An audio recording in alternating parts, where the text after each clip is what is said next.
won't be able to stand on it. We'll just have to maybe adjust. Like, Oh, just it bitte annavigiert. Ist nicht so eng.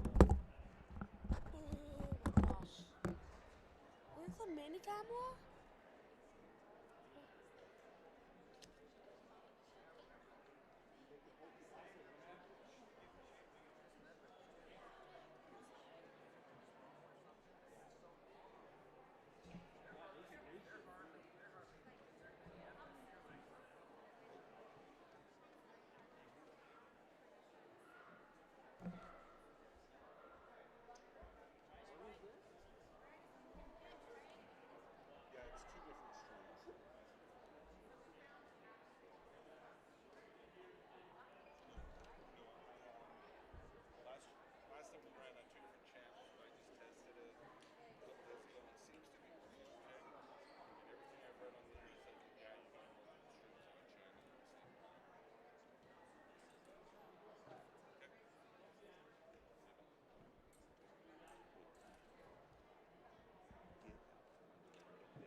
Okay, Dad, just asking if I. If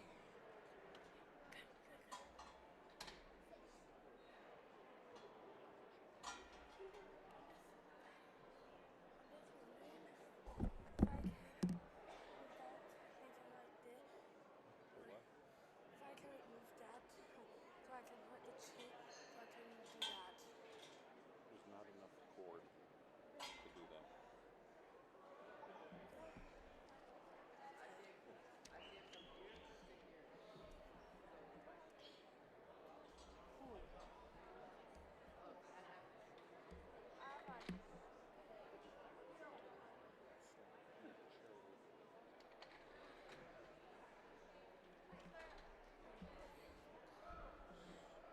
Yeah, I'm over here.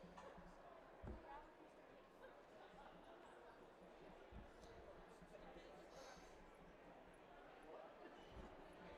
Is there a live stream? How do you guys? How do you distribute it? What do you mean asking? Yeah, so I'm doing it for Delta Wrestling. Oh. You're welcome to do it. We'll try and highlight. We're going to focus on Delta kids. I'm But actually a we'll, member of your YouTube channel. That's oh, you are? Yeah. Okay. I'm Where you from guys from? Oregon, but I watch you guys. Okay.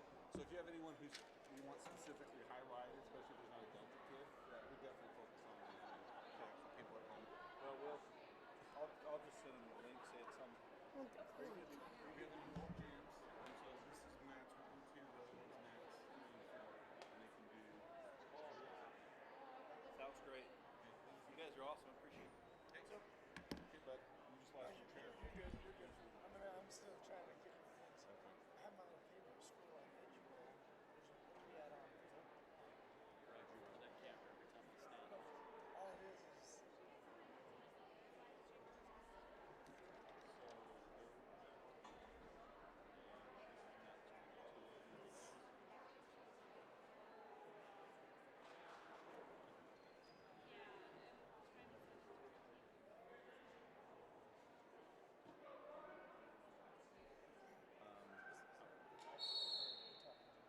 Ours. I don't know. Yeah, I I'll know. look for it and see if I can. I might tell my son, so pull the drawer out and read me what's on. I know it's Samsung. I want to say it's like 80. Yeah.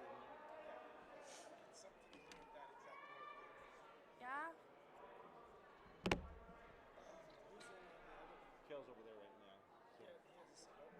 he has the iPad. Get all your stuff off the table.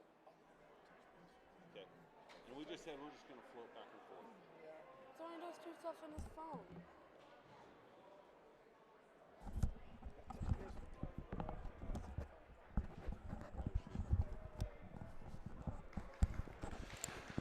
All right, let's get started here as we are at the Divisionals at Union High School. This is the Delta Wrestling live feed, but we're going to do whatever we can to also broadcast for other listeners of other schools when Delta is not being highlighted. Our first match to start today here in the first gym. Well, I thought it was going to be Austin Stevenson, but it looks like he's off to the side, still warming up. So we'll look on Track Wrestling to see who's here. We have another feed if you haven't found it already, and that is also on our Delta Wrestling YouTube page, and that will be match 3 and 4.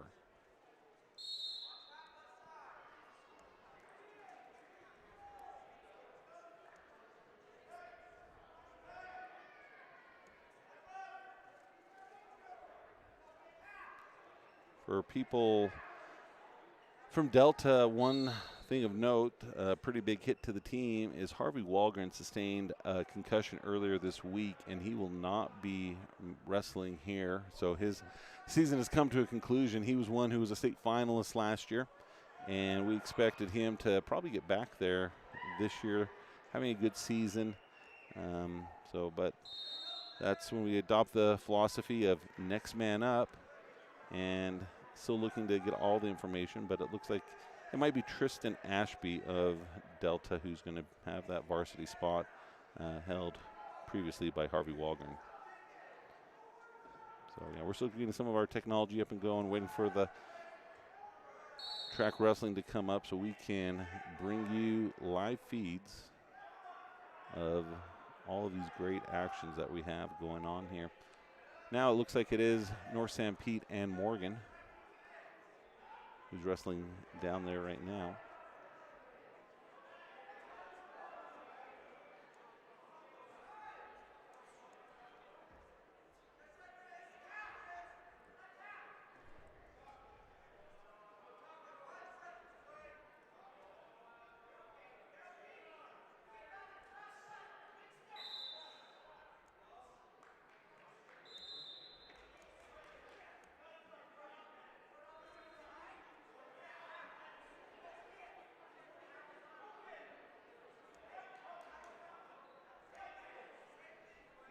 So currently wrestling here on mat number 1. It's actually Logan who's has a wrestler.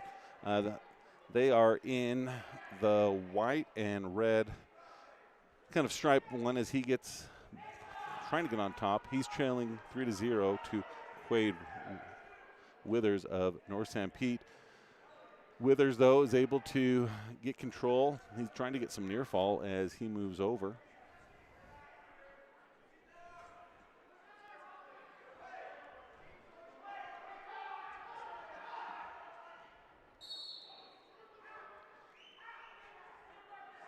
And over in the other gym, on our other feed, you can go see Trig Wright wrestling. He's in his first match of the day as he's taking on Ryder Sullivan of Grantsville. He's currently trailing 10-0 early in the first period.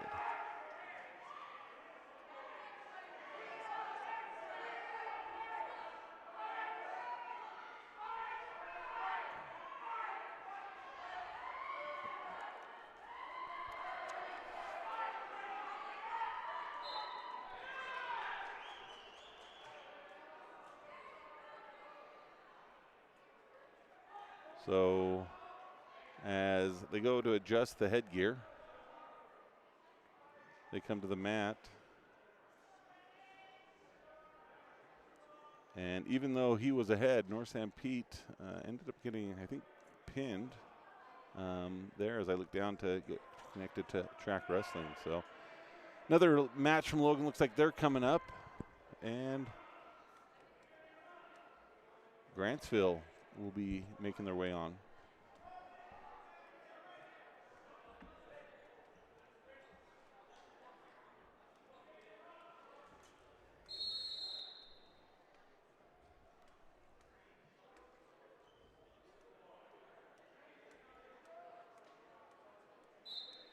So looking over to the other one, we'll see if there's any action happening on our other feed in there.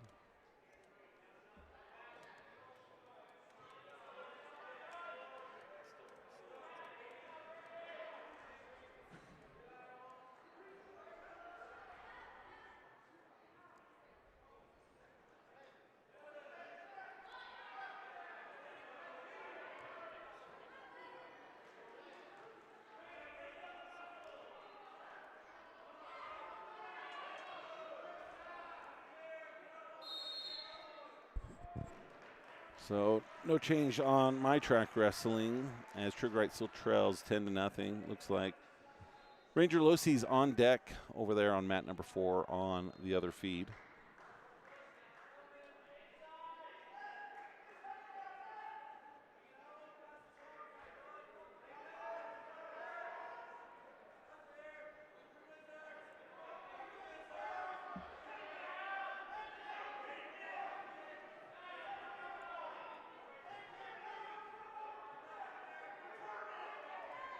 Ranger Losey is starting now. He's taking on Boston Blackham of North San Pete.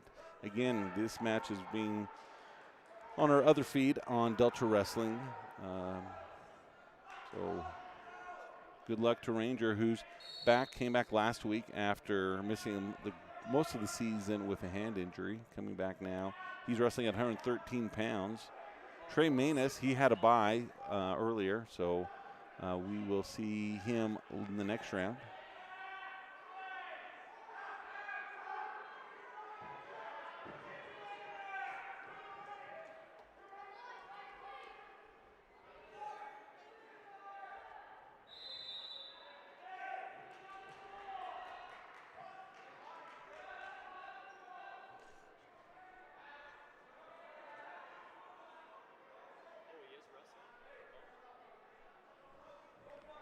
So we'll take a moment, zoom out both matches for people from the other schools that are trying to watch a little bit. This is the only live streaming that we have seen available. No one else seems to be doing it. So here on the left is mat number 1. This is Bronson Jones of Logan. He's leading 7-4 over Brady Kuhn of Grantsville. Grantsville trying to make something happen. He does get a 1-point escape as he tries to get a shot, double underhooks in for Logan. As he kind of reaches in for a shot. Headlock's trying to be thrown, but kind of out of position. Logan's nearing the outside edge, trying to drive in. He's still on that leg. Hard wizard done by Grantsville. Still no change here on the left-hand side.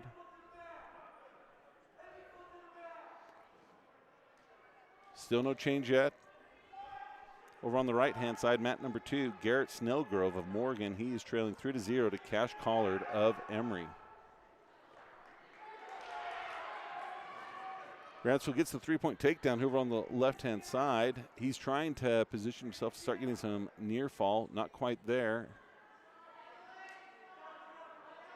Logan, a new addition to 3A. They dropped down after the realignment that also sent 2A South Summit down.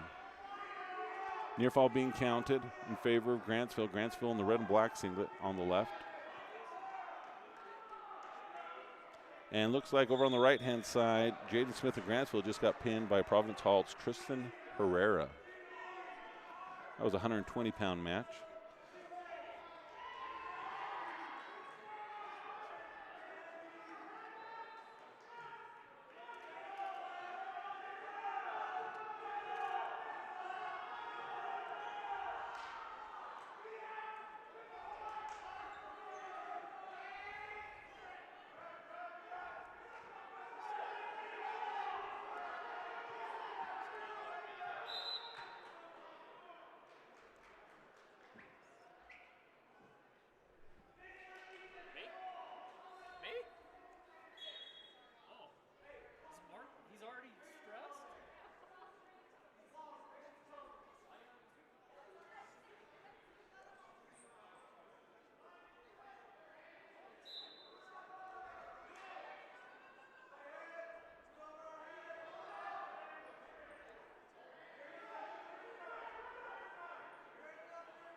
So both wrestlers on both mats have people on their back as we come back into it.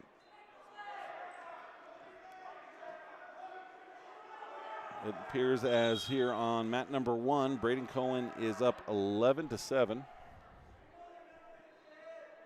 And here on mat number 2, that match just ended as Logan wrestler beats the wrestler from Providence Hall.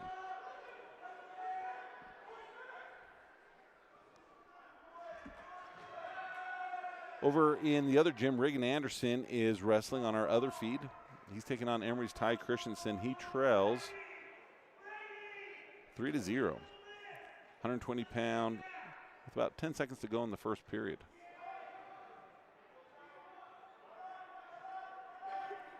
But with the action happening here in the gym number 1, Grantsville still in control as he's extended his lead, and he leads 19-7.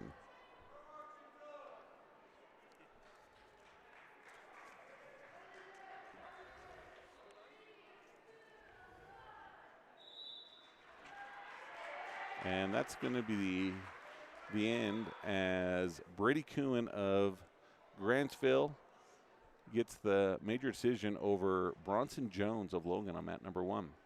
Mat number 2, no score yet as Lucas Evans of Logan is wrestling Hayde Jensen of Emory. Emory in the black singlet just gets taken down, so he's trailing by 3. And over in the other gym, Regan Anderson of Delta trails 6-0 early in the second period.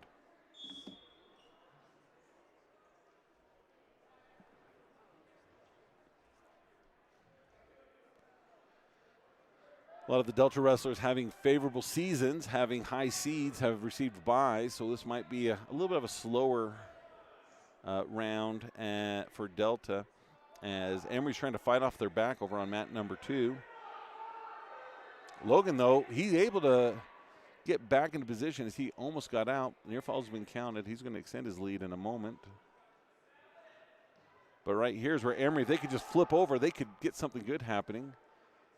Got to break that hands, come on top. He's so close to being able to do it as they keep rolling around. Right here's where it could, but nope. Logan's able to be stronger here on mat number 2, regain control as he extends his lead at 6-1 with near fall not coming. But here, Emory was on top, just going back and forth, but never able to get control.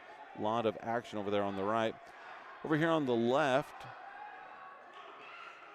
Morgan, they're wrestling Emory as Morgan goes in on the shot. They lead 5-1 as they get kind of laid out flat. Goes back in on a shot, trying to turn it. Emory brings him down to their side, now trying to go to a crossface. Morgan elevates on the left-hand side, and he is going to get the takedown straight to the back. Near fall, 1 count counted, but I don't see any others with it. Over at mat number 2 on the right, they go out of bounds. That score is 14-3 in favor of the wrestler from Logan, Lucas Evans.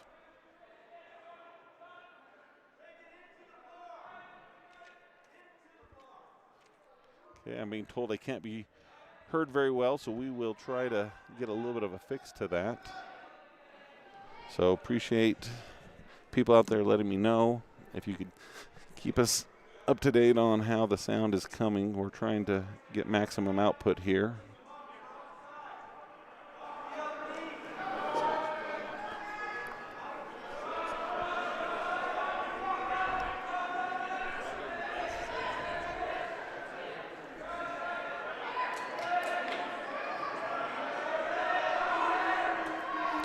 So again, over here on the left-hand side, Morgan has Emory on their back. Official looking in.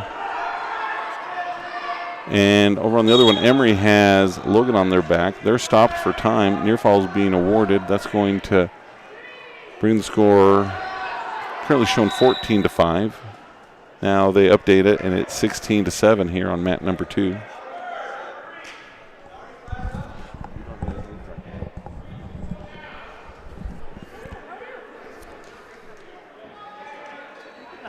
I am, because I forgot about it.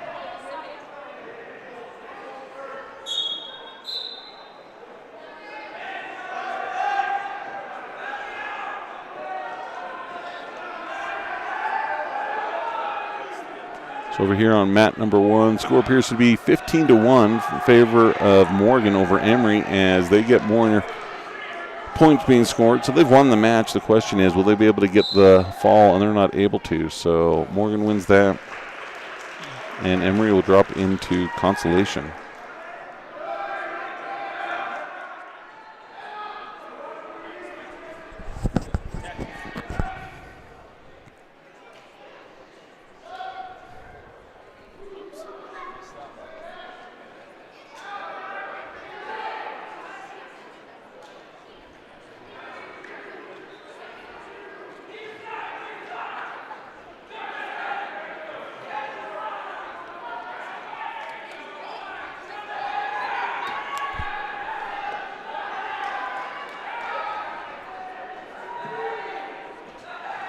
So over on mat number 2, Lucas Evans of Logan. He is ahead 19-9.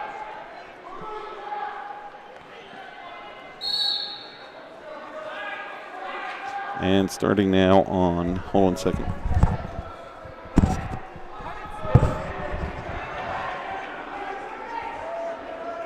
There's 2 mats in here and then 2 mats on our other feet. Yep. Yeah, I'm not right now. No. So just Delta Wrestling, both feet are.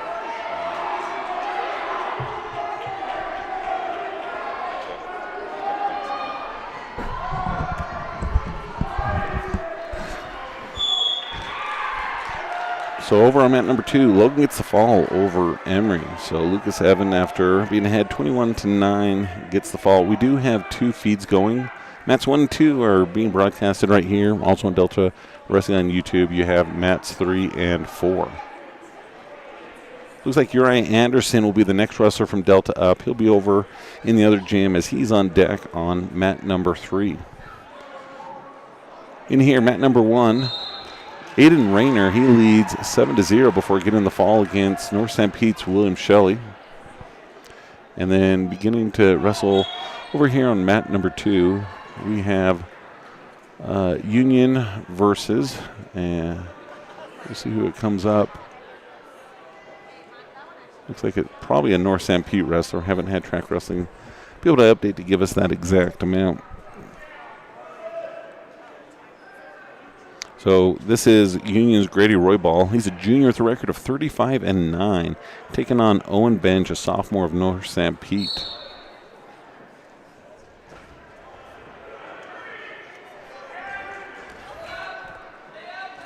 We're on mat number 1 on the left-hand side. Score is 3-0 in favor of Grantsville's Craner.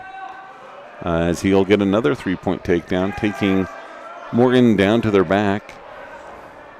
Over on mat number 2, Roybal able to get another takedown. They're going to go up. Well, no, I thought he indicated it, so no change. So it's still 3-0 as there was not a change ever done. Switch trying to happen by by North St. Pete's Bench as he trying to get that leg, goes from a single to a double, heads on the inside, needs to move it to the outside.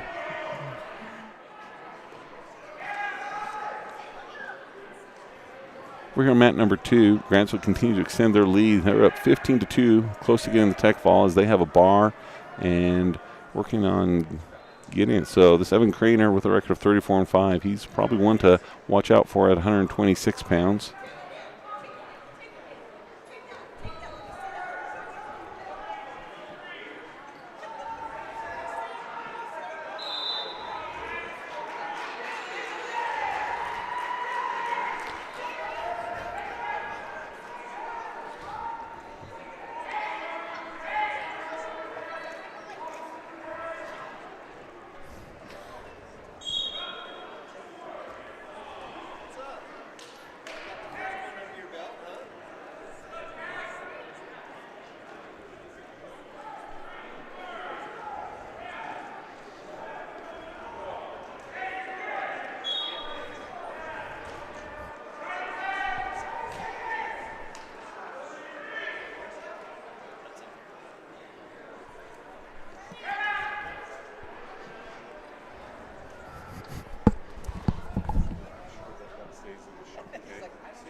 A little change to our camera setup, and we're back trying to get a little closer for you to be able to see. Mat 1's on the left, mat 2's on the right.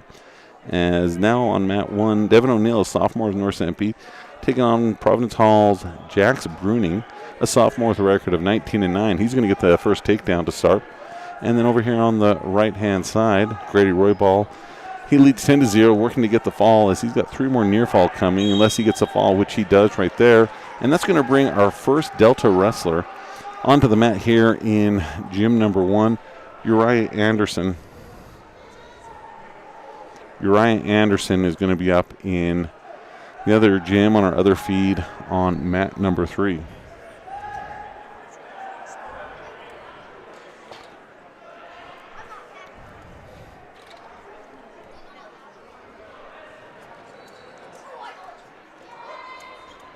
So here on mat number 1, Providence Hall's Brewing. He's still up 3-0, but he's going to get some near fall.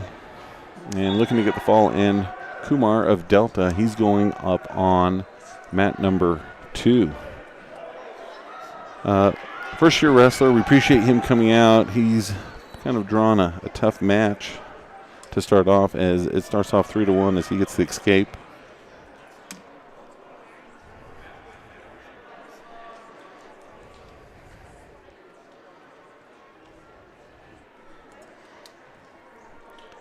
And he's taking on Morgan's Desmond Cadena.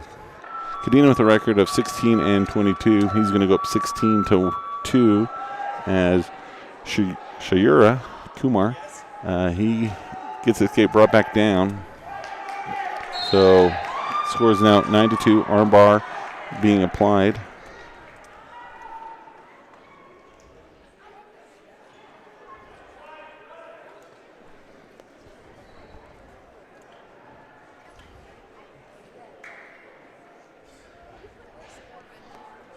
.55 seconds to go in the first period.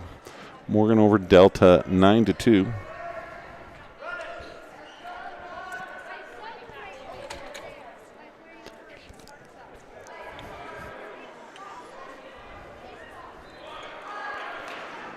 Kumar is in trouble, and there's the fall.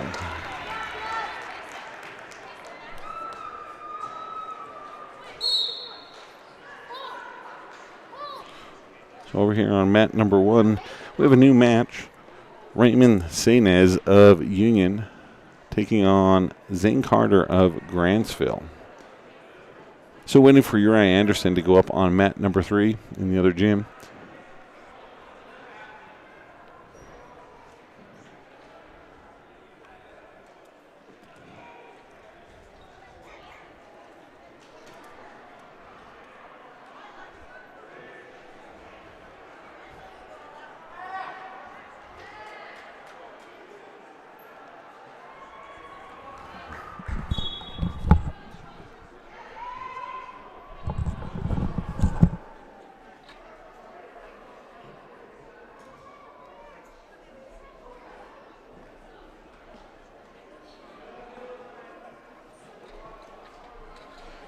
Keep it centered on it, okay?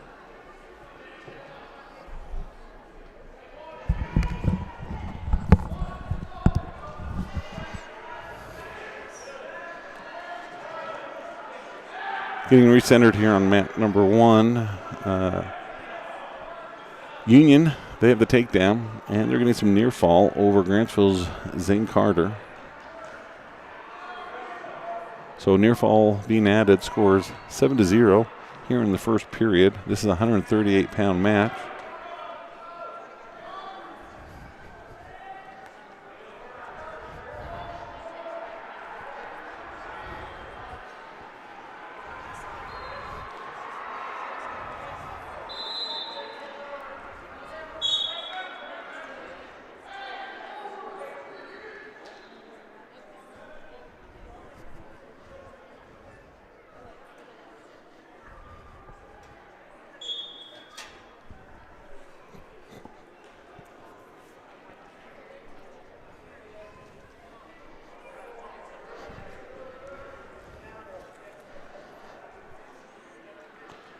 We're training our new cameraman over here, so he'll help get the shots in as he's working to train them up. Logan Nash's Reed, he's a freshman with a record of 13-9, leads over here on mat number 2 against Grantsville's Beckham Bell Jr. with a record of 6-5. Over on mat number 1, they're working to clean up the blood.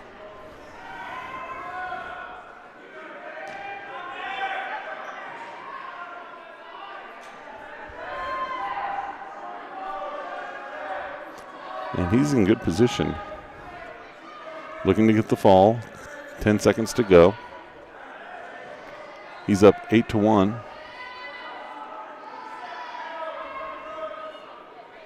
And not able to get the fall. But the official bout does with the Towel girl as she kind of takes a misstep. We're back to action here on mat number 1 as Carter of Grantsville, he chooses bottom but gets an escape, so that'll make the score 7-1 as they have about 10 seconds to go in the first period.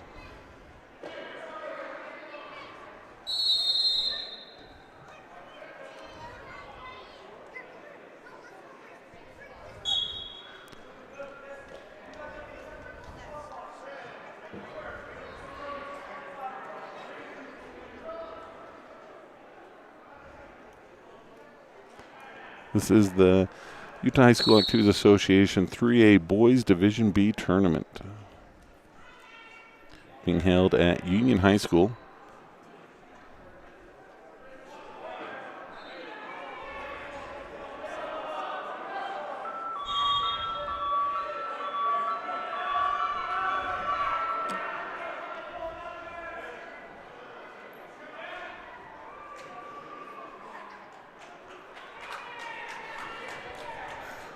So Logan Nash Reed, he wins, and he's going to advance in the championship round. Logan's a new add to 3A, having been in 4A, but with the realignment this past year, they're moving down. As far as I could tell, they didn't have any state qualifiers from the previous year, and so they're looking to make a little bigger impact. Here on mat number 1, Union Sainez, he is still continue to lead over Carter of Grantsville 7-1 with 1:23 to go.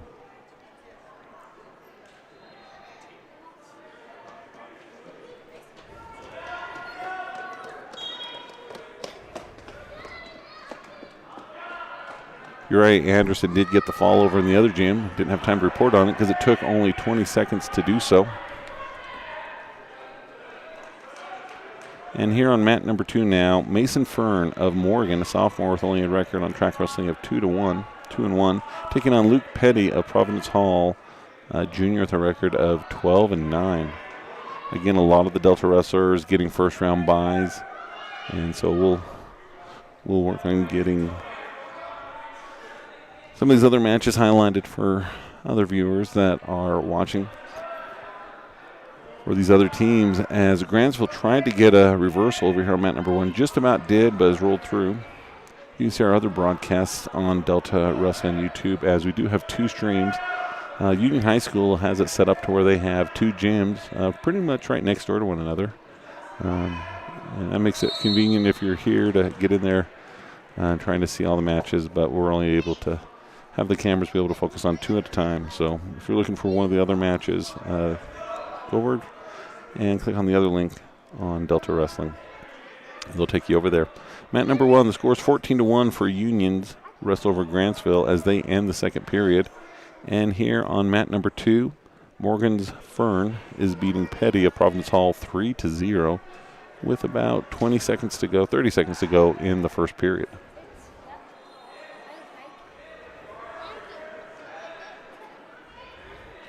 Tristan Ashby is on deck on mat number 4.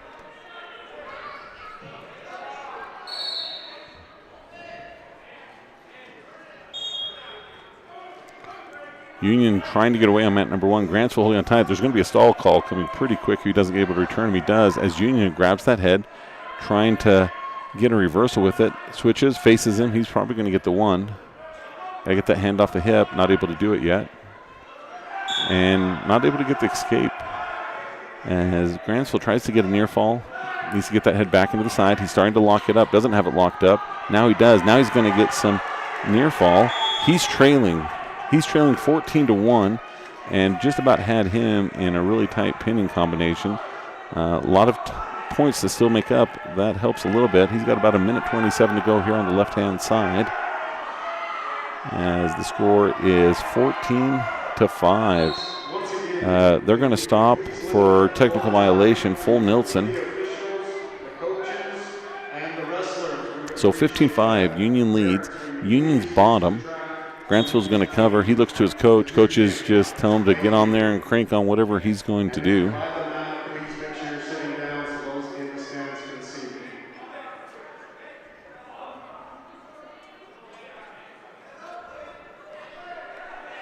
Over on this mat number 2, Fern still leads 3-0.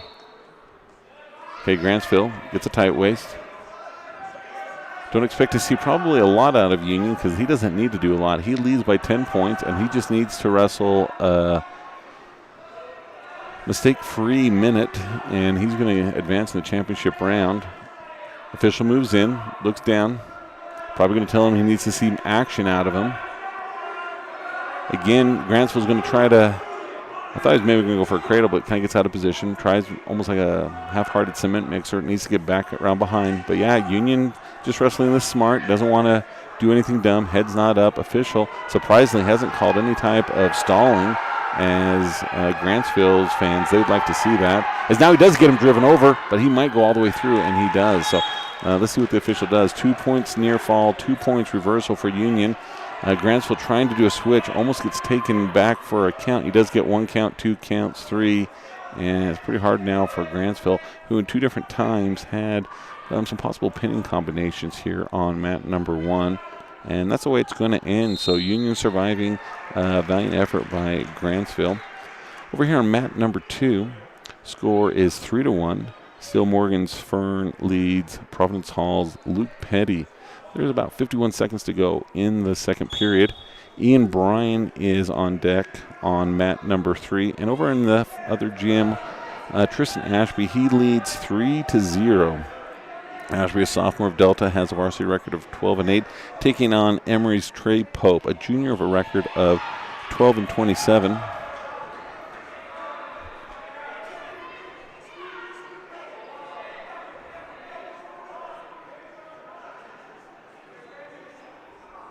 About 30 seconds to go for Tristan Ashby on mat number 4 on the other feed. Guinea and Bryan's on deck on mat number 3. Carter Anderson's on deck on mat number 4. So I appreciate you being with me, but if you're wanting to watch a Delta match, switch over to our other feed on YouTube, Delta Wrestling Divisional Tournament mats 3 and 4. Wrestling on mat number 1, Marcus Rasmussen of Emory, a senior with a record of 12-13. He's in the black singlet, taking on DJ Allen of Providence Hall, a junior.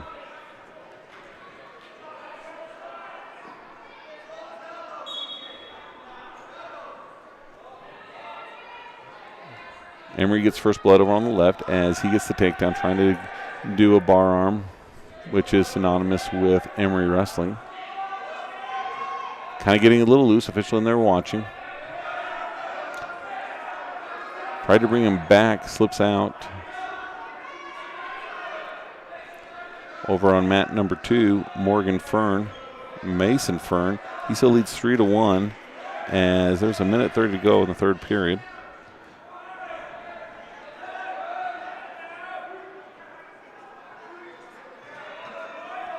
And over on the other gym, Carter Anderson, he leads 3-0 at 138 pounds. Anderson, a senior with a record of 10-12, taking on Carter Wardle with a record of 22-21.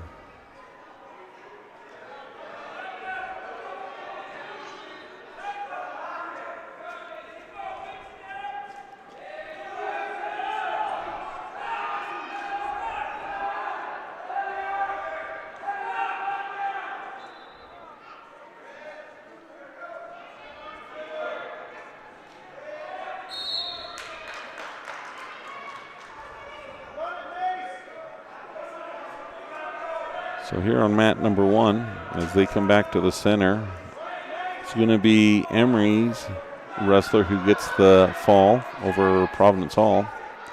And over on mat number 2, Mason Fern of Morgan leads 6-1 over Petty of Providence Hall with just about 15 seconds to go. Probably not going to see a big change on that one.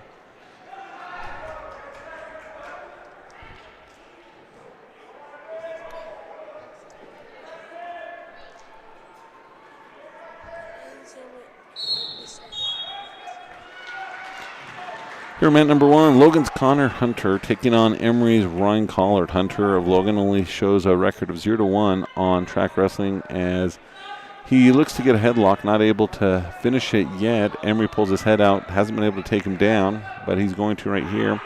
Collard of Emory, a senior with a record of 18-15 on the season.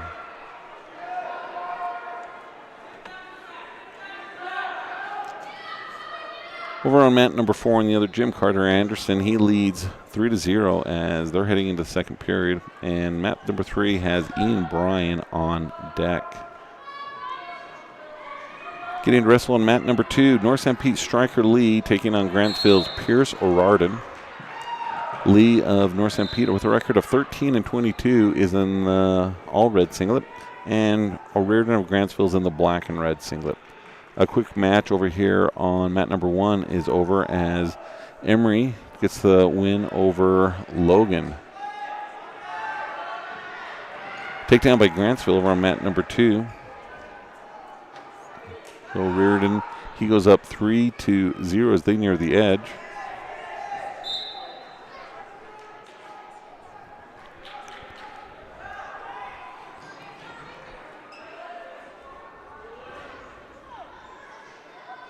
Carter Anderson did get the win. He had a fall in the second period over Morgan's Wardle. Maybe pronounced Wardell. Matt returned by Grantsville over on mat number 2. He's ahead 3-0 with 1:33 to go in the first period. Here on mat number 1, Morgan Dylan Pence, very familiar name to the wrestling world in Morgan, goes in for a shot against Aaron Conklin of Grantsville. Pence, a senior, with a record of only 11-24, against Conklin with a record of 4-9. Morgan in with a deep half, looking to get the near fall. 1 count, but shook it off. Now he's getting the count. Has the left arm tied up. And he gets the fall.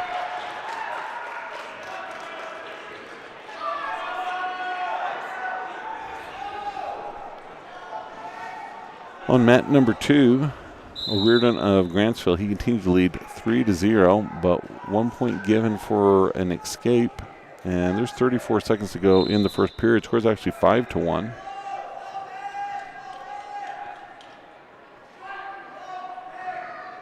Ian Bryan's up now on mat number 3 on the other gym. Catch that also on YouTube. And here we are, ready for our first match of just the Delta. So we're going to give our full attention to Austin Stevenson of Delta.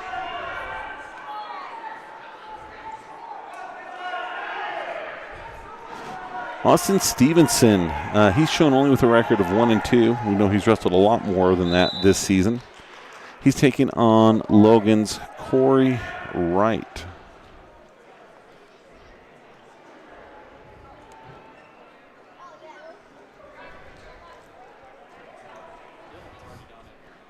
Stevenson, the senior, having a good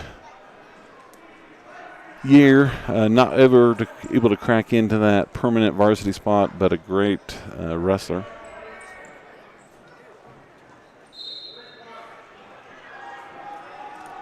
Shout out to Justin Thornley, one of the coaches that used to coach at Emory High School. He's listening in today.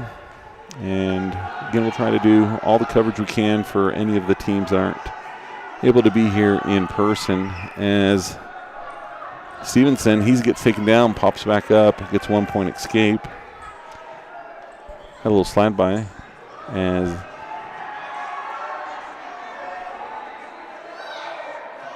both are trying to fight for inside position.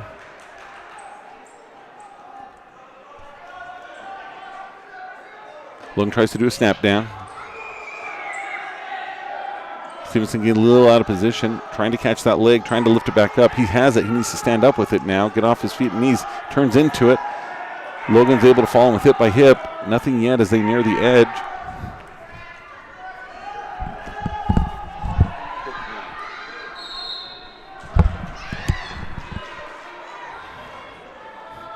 Ian Bryan's ahead over on mat number 3. He leads 7-4. Austin's going to be bottom. There's 43 seconds to go as he trails 6-1 as the near fall was awarded as they were near the outside edge.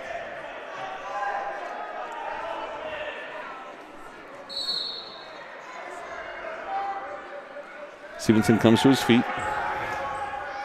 Brought back down. Logan throws in both legs, trying to get him stretched out. He does.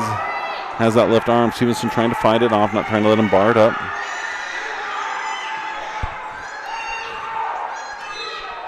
And just over on mat number 2, North Sam Peak striker Lee. He was trailing 3-9 and comes back and gets the fall over Reardon of Grantsville. Stevenson trying to get out, able to right now. He's going to get a 2 point reversal. So 6-3. And just short time and out of time here on mat number 1.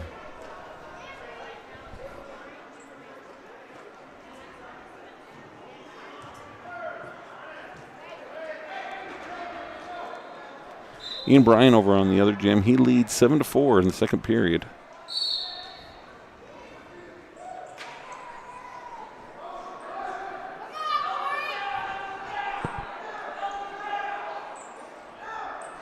Okay, Stevenson with a good pick needs to finish it off as Logan possibly could have a takedown with that, kind of a Merkle, and he does. So Stevenson goes down. He is trailing 9-3.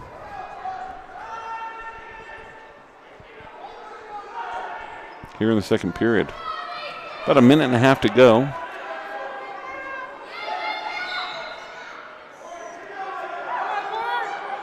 Stevenson looking to peel that hand off. Not trying to let any near fall, as he has a little bit of a deficit to go already.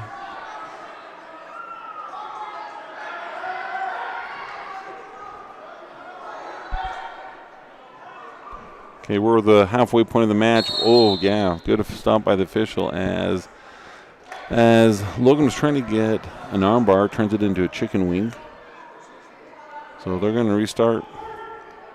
59 seconds to go in the second period. Stevenson trails 9-3. Ian Bryan continues to lead 8-3 at the end of the 7-4 in the other gym. And Dante Rodriguez is up on mat number 4 and the deck position is again we see another chicken wing come in.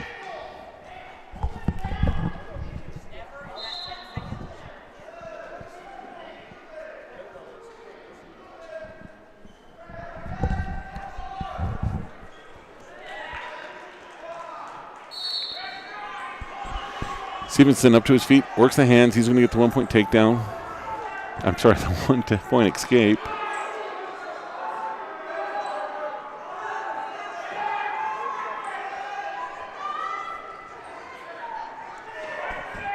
And be good to get some offense out of Austin here in this second period for him to be able to. Again, he tries to go for that ankle pick, and Logan does a good job both times when Stevenson looks like he's had a good shot with that pick to make something happen. Stevenson has that leg trying to elevate it, and then he might try to turn in as Logan looks to kind of almost climb up on the body, get that bar, taking away Stevenson's ability. What I thought would be to get the reversal, but he does get the reversal. He's got that leg caught. He needs to get it out in order before the official starts to count.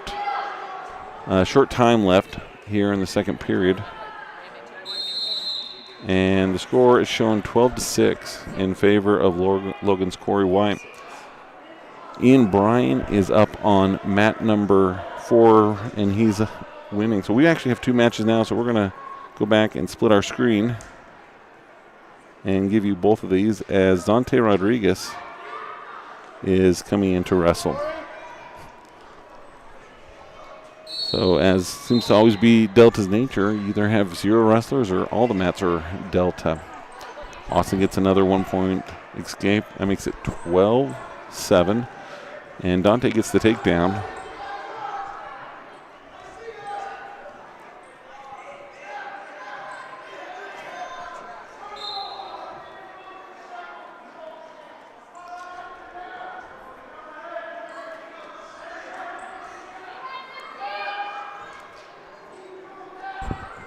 So not a lot of action right now. Stevenson trying to get position. Logan with kind of a shot. Stevenson trying to get around. Got to get that past that arm as he reaches in for that ankle. Gets a little high. He might be able to get around. And he does land on top. Okay. That makes the score 12-10. 12-10. A minute to go. Stevenson right back in with a shot, but there was not enough separation for that to get the escape for the other wrestler. So even if Austin lands on top, he's not going to get the takedown. So he's got to get away in order to have another chance at a shot. Over here we have a reversal against Dante on the right side.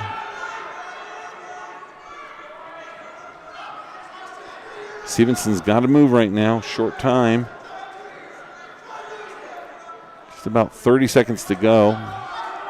It'd be bad if he lets the Logan wrestler get the reversal, but he needs to do something.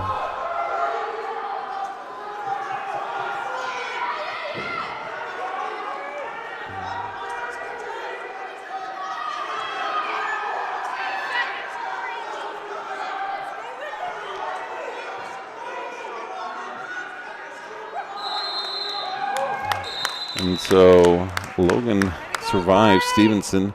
Stevenson a little frustrated at that, knowing that that's a kid he definitely could have beat.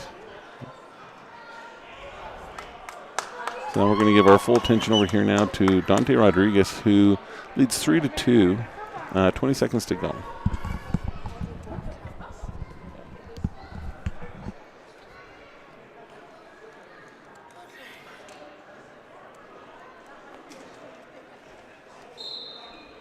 Oh, this is Dominic Villegas. I apologize. Dante Rodriguez, I'm looking more at my track wrestling than I am looking at the mat. He's on deck on mat number 4. So Dominic, he leads 3-2. 10 seconds to go in the first period.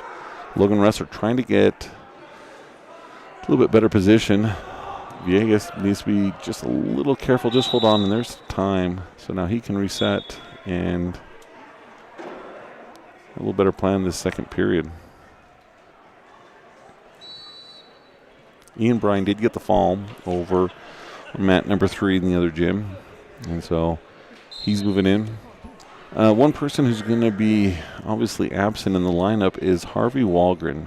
Harvey sustained a concussion a couple days ago in practice, and that's going to make it to where he can't wrestle at this tournament. Harvey, a state finalist last year and someone who had been working hard all season. His season has come to a close.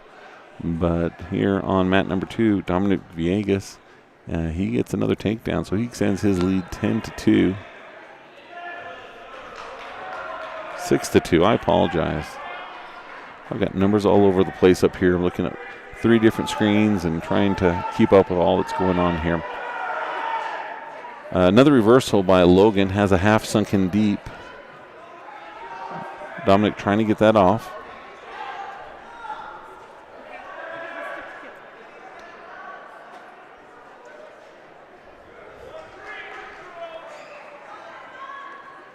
Easton Stefanoff is on deck on mat number 3. So over in the other gym, after this match is done, Easton Stefanoff, Dante Rodriguez will be wrestling over on our other feed on Delta Wrestling.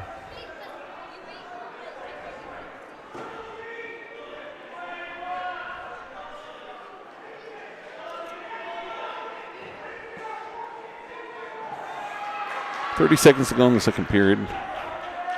Over here on mat number 1, Grantsville, he's got Providence Hall on his back, 157 pounds, and he does get the fall.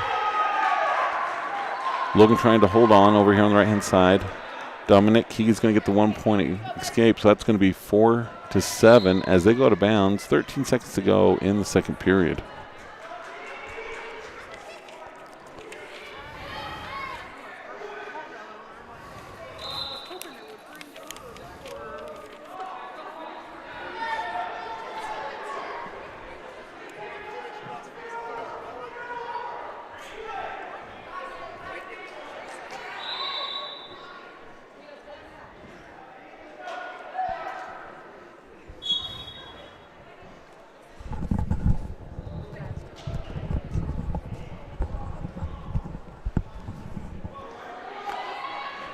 Dante Rodriguez, he's started over on mat number 4 in the other gym. And as we start the third period, Villegas, he is leading 7-4 as he's on bottom, cross-faced by Harris of Logan.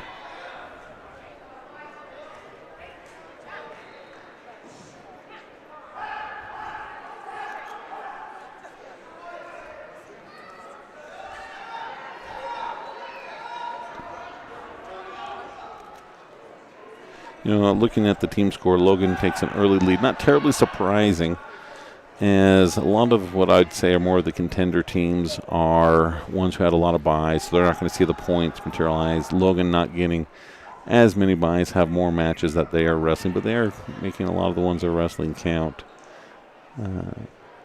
Dominic looking to come to his feet. He does come to his feet. Tries to get a throw in right there as he's able to. 2-point reversal, getting some near fall. He led 7-4 before that, now leads 9-4. And with this near fall, it should be 13-4 with a minute to go in the third period, and there comes the fall. So great job to Dominic Villegas, the junior from Delta. Wrestling in on mat number 4 in the other gym, Dante Rodriguez. He leads 3-1 now as Taven Clark of Morgan just got an escape. And Ethan Stefanoff getting ready to wrestle over in mat number 3.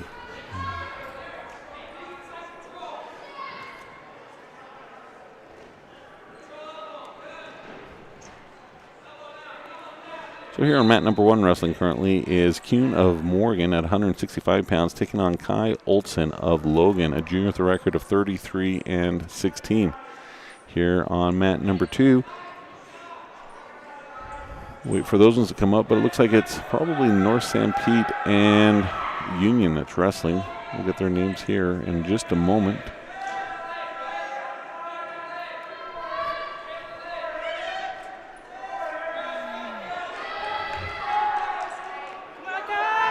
So mat number 2 is Union's Court Miller taking on North St. Pete's Andy Aaron Begay.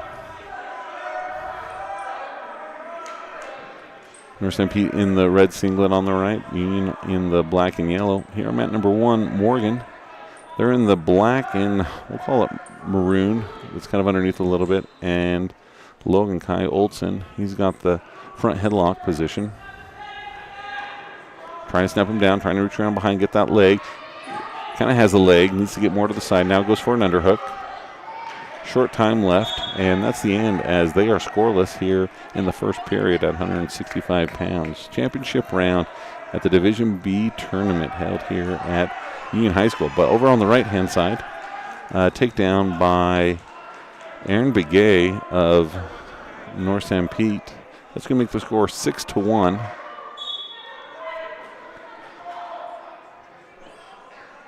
In favor of him. Now trying to get some near fall. He does have the near fall near the edge, and be very surprised he doesn't get the fall with the position that he has, and he does get the fall.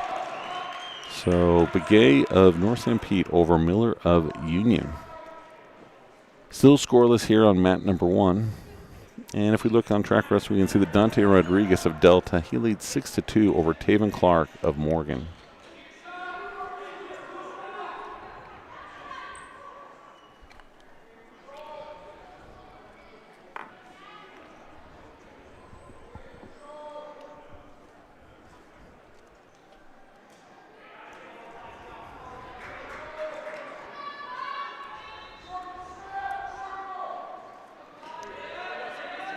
Trying to get a little bit of action here on mat number 1. Nothing yet.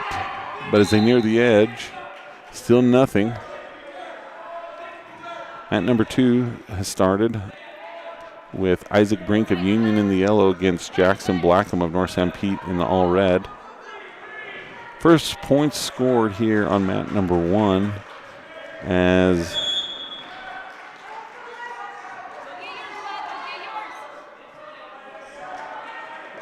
believe it, yep, Morgan, very similar colored singlets.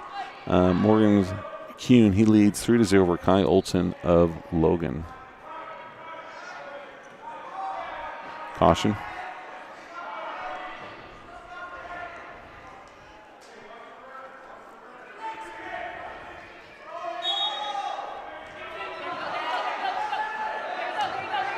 Okay, Morgan really high. See if Logan can try to capitalize that as Morgan just tries to stretch him out, get him back down, try to get a little bit better position. Keeping his hands far out of reach, pushing head down. We'll see if the official wants to call it stalemate. Morgan getting more out of position. Logan fought that head out, come around behind. He could get the reversal, and he does. So 3-2 here in the second period. Probably about 15 seconds to go. We have a hard angle to see the clock and the scoreboard. And over here on the right-hand side, Union looking to get the fall,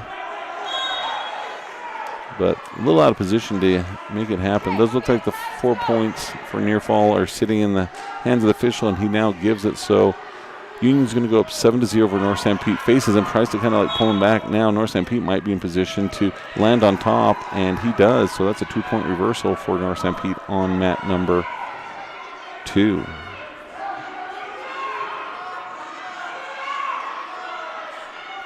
So we've got a close one here on mat number 1. Minute 40 to go. Score is 3-2 in favor of Morgan.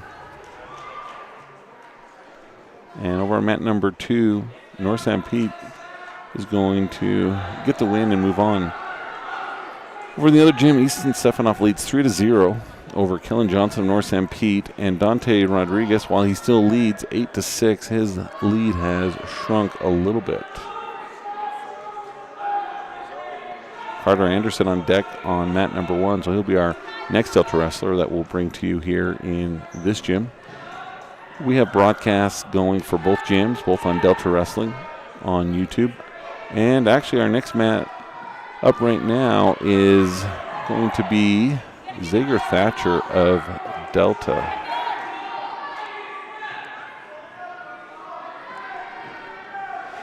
Thatcher, a junior, is taking on another junior, Liam O'Riordan of Grantsville. I think we've already seen that name before today at a lighter weight. Thatcher, he's wrestled a little bit heavier for us when we needed it to early this year, but now he's down 175, stalking forward, trying to get head control.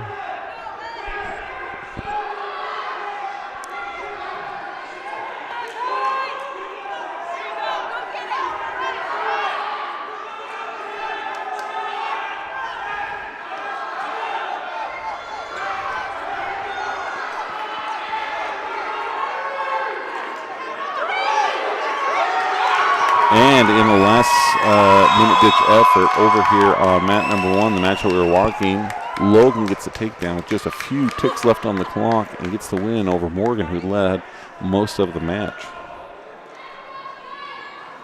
So no changes yet on mat number 2 as Zager Thatcher. It is scoreless, 0-0. With 51 seconds to go, Zager looking to try to get some snaps. Tries to kind of do a fake in on the shot. Again, ties up on the head.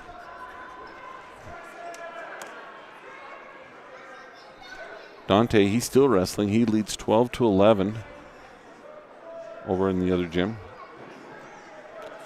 And Easton Stefanoff, he did get the fall in 50 seconds over in the other gym as well. Still scoreless, 23 seconds to go for that. We are going to try and get both matches now as we have 2 wrestlers for Delta going. Colton Anderson, he's over here on the left-hand side, and Zager Thatcher, with about 10 seconds to go, gets taken down. But Colton Anderson looking to get a quick fall. He has the quick takedown, the quick 4-point near fall, and in just about 20 seconds, get the fall over Ferris Castro of Logan. So congratulations to Colton moving into the championship round. Zager, as they enter the second period, he's going to choose bottom. He's trailing 3-0.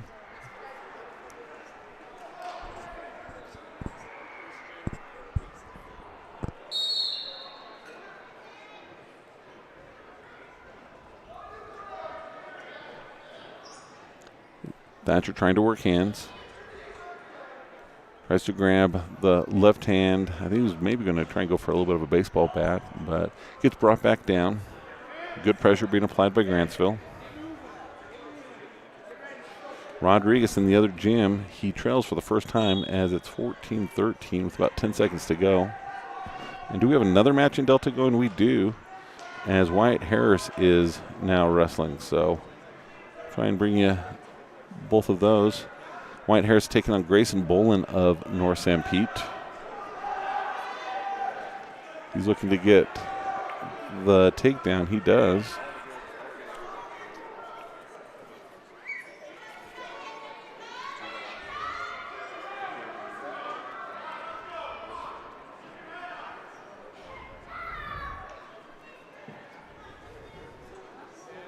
Reversal by North St. Pete. Oh, he's in some trouble over there on the outside. Had a beautiful shot to start. He needs to fight this in order to survive. Oh, no. Not the way we probably expected that one to go. So Harris now needing to come through the back door for Delta.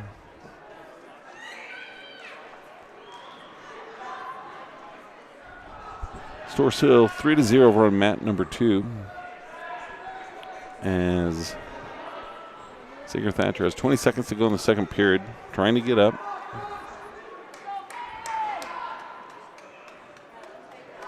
And we were talking about Dante Rodriguez. He was losing by 1 point with 10 seconds to go. Not sure what happened, but track wrestling shows that he did get the fall.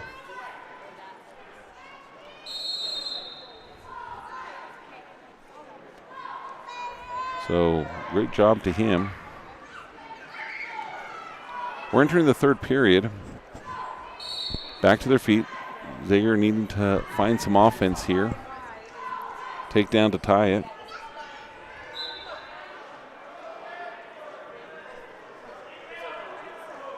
Ty Draper of Delta is on deck in mat number 4.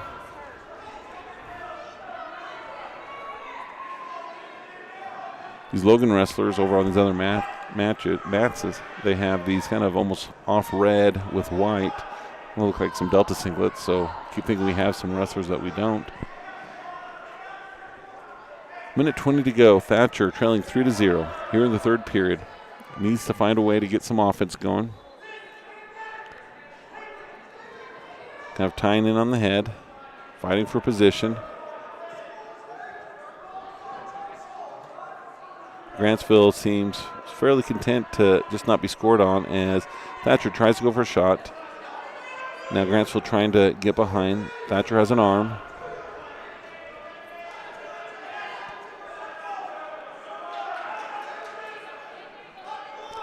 So Thatcher is down 6-0, 44 seconds to go.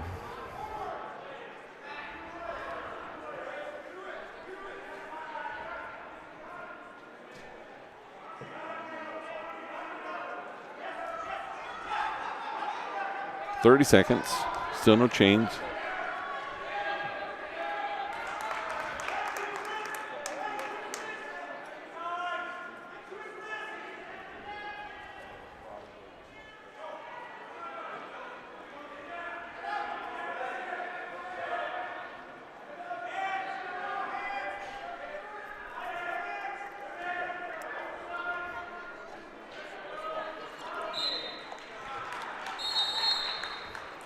Okay, and that is the end of the match. Thatcher ends up losing that one 6-0. He's going to come back now through consolation.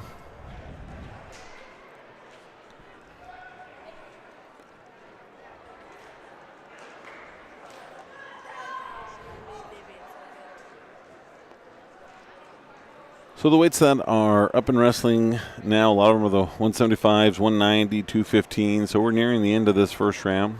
A few buys, not too many.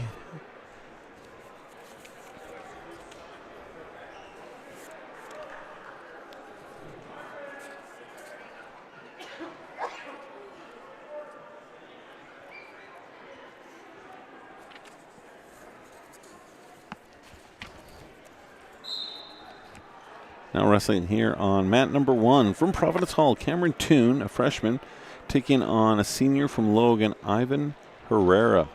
Herrera in the black with a little bit of a red trim, and Toon in the blue. He gets taken down. And here on mat number 2 from Union, McAllister Crowley, a freshman in the black and yellow, taking on a junior from Emory, Sam Messler, who's in the black with a little bit of yellow going down the sides, a little bit of white on the top. So we're on the right-hand side, both are in yellow, but over here on mat number 1, Herrera looking to get the fall, as with the takedown and the near fall, he would have 7-0, but the fall's going to make that all mute as he wins it.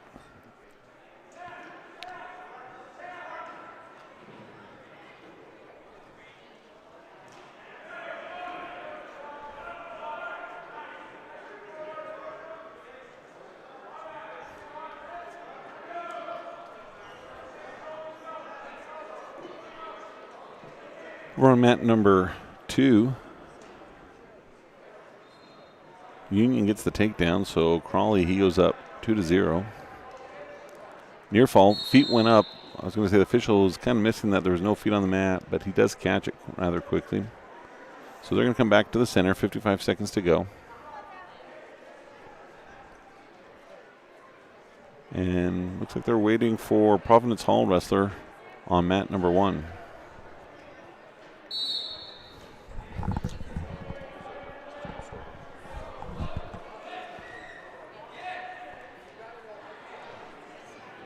So just as we wait, we'll just give our full attention over to mat number 2 as Union still leads 3-0. Keeping good pressure, not allowing Emery to come to his feet. 30 seconds to go in the first period. Ty Draper is wrestling now on mat number 4. You can catch that on our other feed on Delta Wrestling on YouTube.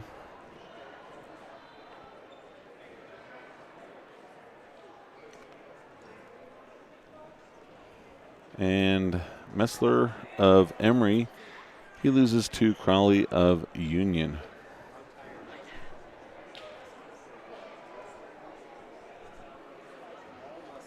Cole Bailey, he's been assigned a mat. He'll be on mat 1. He's on deck.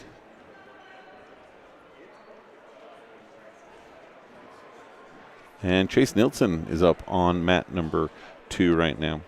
Corbin Curtis has also been assigned mat number 2, so he's on deck. So we're going to see our heavies here going in just a moment.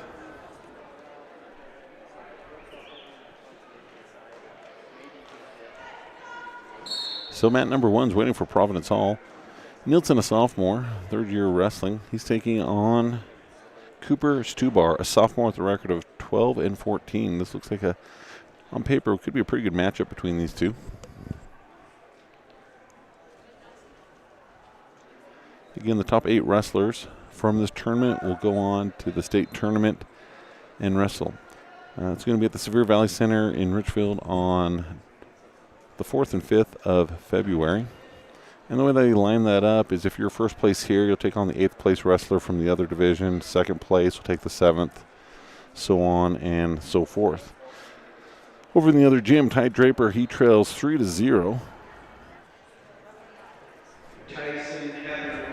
with about 50 seconds. They're calling for Providence Hall's wrestlers. I see him now on the bench. He's quickly trying to take off his sweats, put on his singlets, and one thing that makes this somewhat challenging, but you may find that other places, there are 2 gyms, so we have 2 mats in here too, and the other one, so he might have been with his team thinking that he might be up in there, but they now have him. We're scoreless with 45 seconds to go as kind of both of them have their own underhooks, overhooks, and we'll see if it almost feels like someone might want to start trying to jack each other up, trying to get the better position. Nielsen's able to lock hands behind. And neither one of them really liking their position. They're breaking off. A little bit of a snap down by Logan.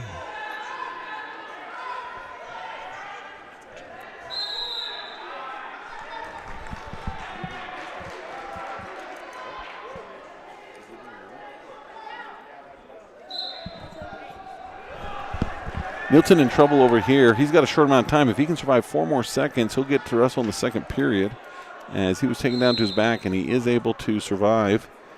And they'll head in. So 7-0 in favor of Logan over Nielsen of Delta. Ty Draper continues to trail 3-0 on mat number 4 as they start the second period. They're going to be still on their feet here on mat number 2 with Chase Nielsen.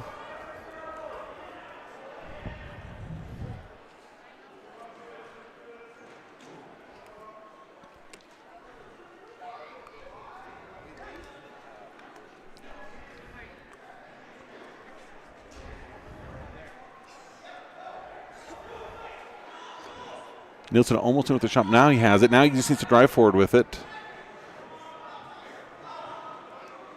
Trying to grab a leg. Needs to watch out for that throw. Here comes the throw. He's in trouble. So there's the takedown. Here comes the near fall. A lot of time left, 1:20. This will make the score 14-0. Needs to fight off the fall as he looks like he's getting pretty stuck right there, and he does. So Chase Nielsen will have the opportunity to come through the back door as Delta will have Corbin Curtis wrestling. And I believe Colt Bailey of Delta both will be wrestling right now. So we'll get both of those ready to go.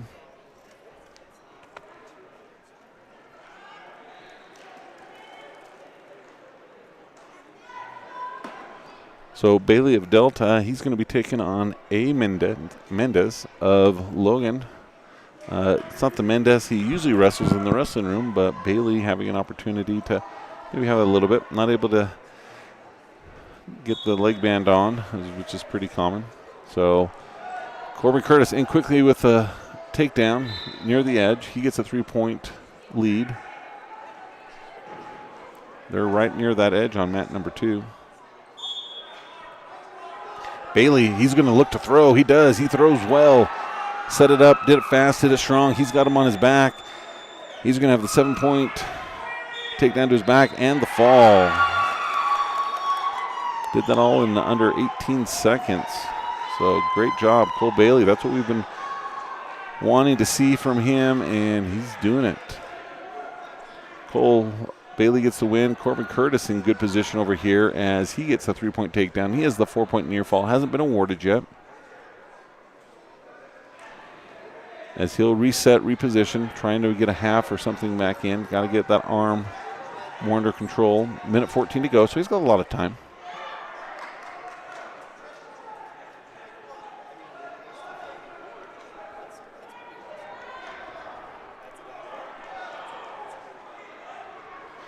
Ty Draper in the other gym. He's trailing 12-1 on mat number 4.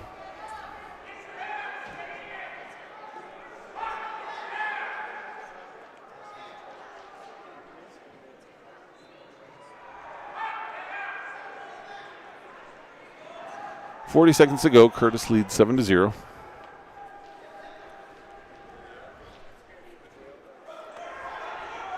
He's going to run something. He's got it barred. Has the other arm caught. And right there is where it should be. And it is. So good win for Corbin Curtis. Mat number 1 is finished. And looks like we're kind of getting nearing the end of this round of wrestling.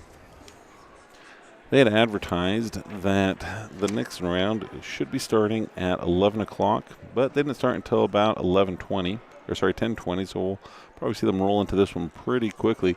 A new format this year with the Division Wrestling is they're doing it all in one day. Normally it's been a 2-day tournament. I'm trying to make sure that wrestlers don't have to wrestle too many matches, but I think they've decided that it's not that big a deal, and they're able to do it and make it happen. So we'll kind of see them do that. We'll kind of do a brief rundown with how Delta did in this first round.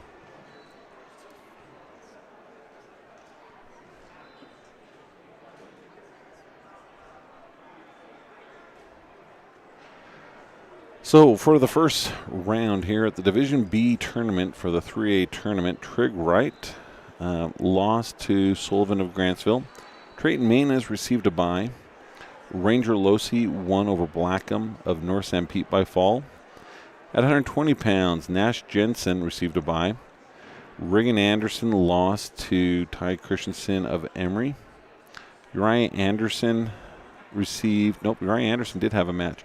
He wrestled Hunter Rich of Union and pinned him in 20 seconds. Manny Lopez lost by technical fall to Noah Ward of Logan. Shardari, I'm going to get that eventually. Most kids call him Kumar. He lost to Morgan's Cadena. Tristan Ashby, he won by fall over Pope of Emory. And then this is right here where we mentioned it before, but if you're just getting on with this, Harvey Walgren of Delta, he got a concussion earlier in this week and wasn't able to wrestle here. So his season has come to an end. State finalist last year, and probably one who could position himself to be a state finalist again this year. So that's one that hurts. I believe Tristan Ashby is the one who's taking that varsity spot. But, I mean, if you're going to have someone to step up for you, I mean, Tristan Ashby's the type of kid that you want to have. Took third last year at the state. Just a solid wrestler all the time. Gardner Anderson won by fall over Wardle of Morgan.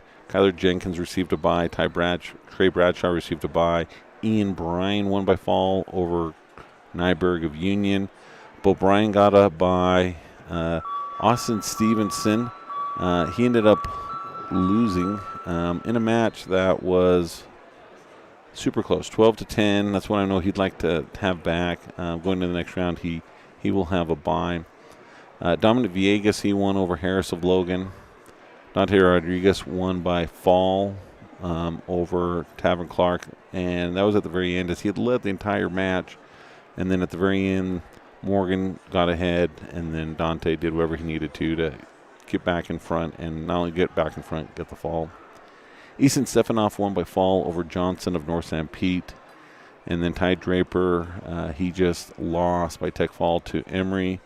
Colin Anderson had a quick fall over Castro of Logan. Zager Thatcher lost 6-0 to O'Riordan of Grantsville. Wyatt Harris lost by a fall again. That's one of those other matches I think that, if Harris had another opportunity, wouldn't probably end up the same way. Chase Nielsen loses to Cooper Strubber of Logan. And then Corbin Curtis and Cole Bailey both get falls in the first round to advance in the championship round. So we'll take a break for just a moment and then bring back the action, as this is Delta Wrestling on YouTube. 2 different streams. We hope that you find both of them. You can also get details of what's happening on Track Wrestling. And for those of you that are used to Track Wrestling Classic, as you go into the tournament and you're looking in there where it says viewers, click on the drop down, change that to Viewer Classic, and you'll have the more traditional view that most of us prefer to be able to have it.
No problem.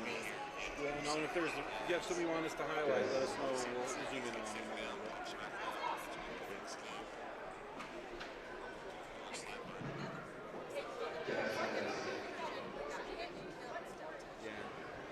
I don't know who he is. I don't know if he's been moved into the area, but we asked around. I didn't have to find anyone who knew who he was. I don't know. I think he was maybe a resident, but just hadn't been there very long.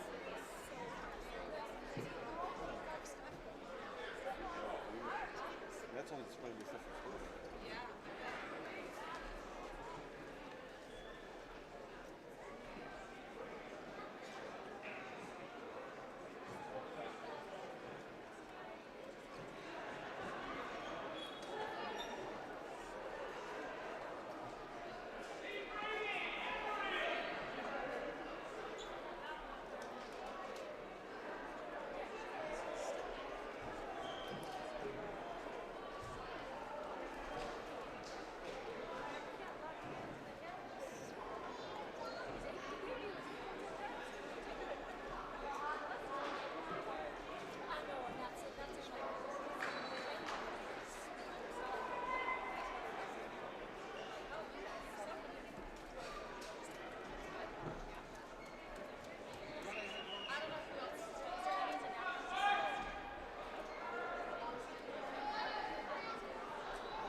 Coaches and officials, lunch is ready. You'll be given a minute.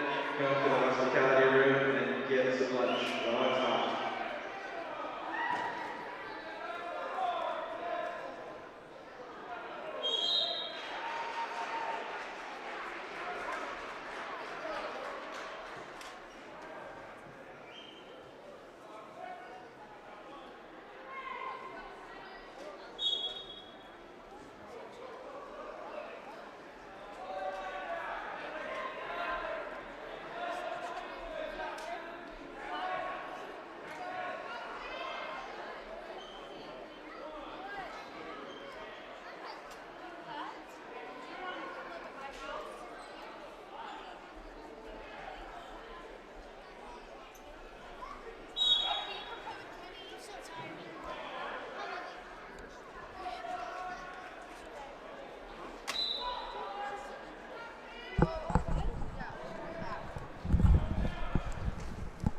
Well, I hope all of Hinckley and Manus Nation will forgive me as we were running our sponsors and I stepped away for just a moment. And Trey Manus got the fall. But if it makes you feel any better, he didn't wrestle long enough to see much other than a takedown and a quick pin as he's taking care of business. So with those two wins, he should be in the semifinals and should have gone ahead and guaranteed a placement both at state and on the podium.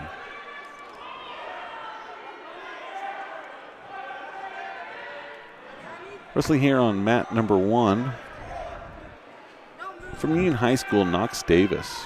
He's taking on fellow teammate Reed Watts of Union.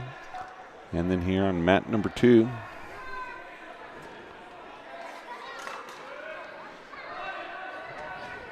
mat number 2 is Corbin Brady of Emory taking on Samuel Woosley of Morgan. So here on mat number 2, Woosley leads 13-2. And now on mat number 1, Davis of Union, he's going to go up 7-0 against his teammate.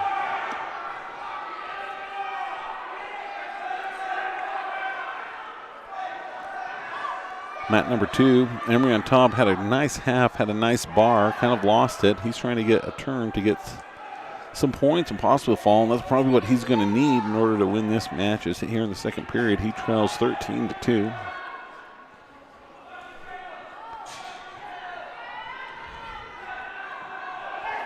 Trig Wright is on deck on mat number 2.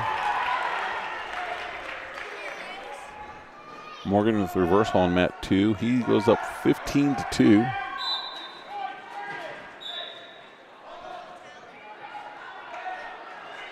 And has a cradle. 2 seconds, 1 second, and not enough time to get a count. Lost my cameraman, so forgive me if I'm a little delayed.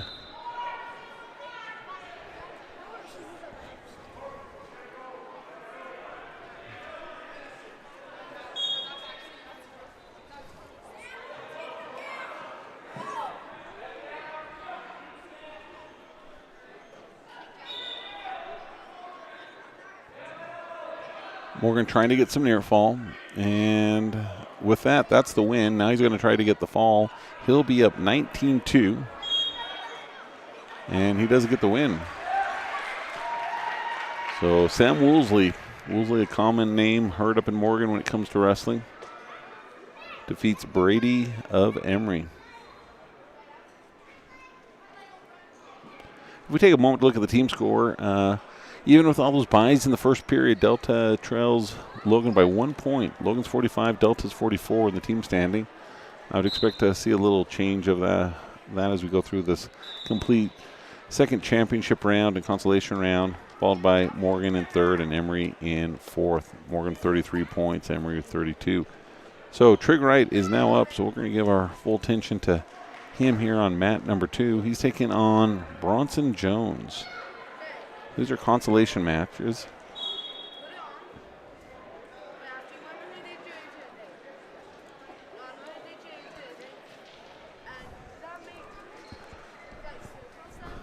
So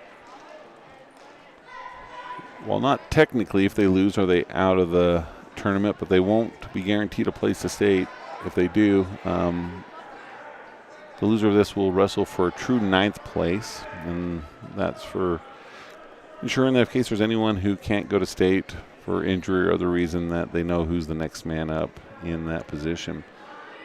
Both of these are freshmen, right, with a varsity record of 1-4. Bronson Jones of Logan with a record of 9-19 on the season.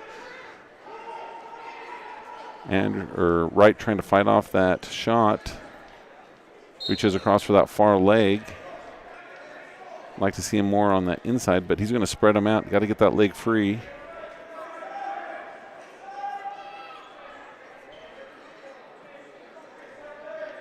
Looks to the coach. You know, Wright, one of the kids who's getting some experience this year. Hasn't been in the wrestling very long. Official's going to call stalemate.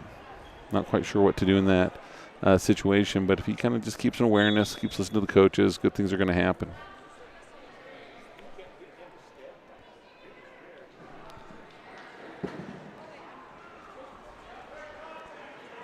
Good shot. Kind of loses it though. Went in, had that single leg. Snapped down. Switches position. He was kind of under. Now he's on top. And no change yet. Logan looked like he had the takedown, but Wright, with a good use of his hips, was able to kind of save it. Short amount of time, 10 seconds to go. Either needs to push that head under to get some near fall, which would be great. Then that way he'd get the takedown and the near fall, which he does get the takedown, no near fall. If it slipped out, then it would have been the other way, and the Logan kid would have been able to have it. So good job getting some points at the end of the first period for Trig Wright as he leads 3-0.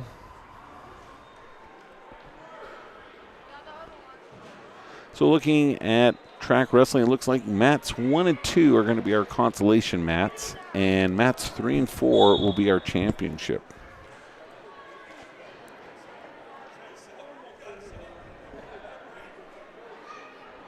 And as I say that, I take that back. They're just going to be rotating him through. So that's just what's currently happening now. As he's in a little bit of trouble as he gets headlocked. He's in a lot of trouble right now. Needs to get those hips moving. Needs to reach around with that leg to hook the Logan's wrestler's leg. Go back the other way. Wrap his arm around the side. Pull him through would be the thing that would give him his best thing. So Logan wrestler is super pumped about that. Right, I think that's definitely a kid that he could beat. And so for him, a good tournament will be, can we get him to 9th place? He still has matches to wrestle, and if he can get that from the coaches here, like, hey, we still need you, still come through. You know, being a freshman who hasn't had very much experience wrestling, a lot here to be able to focus on. Now we're going to see Root Beer Ranger Losi of Delta wrestle. Freshman. He was out most of the season with a hand injury, and he is back ready. He has it taped, but he feels good. He's one who, he just has an engine and goes when it's his chance to wrestle. Taking on wrestler from Morgan, Cade Keller, who's also a freshman. Ranger shown with a record of 5-8 on the season, varsity matches, and Cade Keller with a record of 1-8. But both wrestlers looking like they have a little more experience on the mat than the two that just wrestled. So it seems like this will be a pretty good match coming up between them.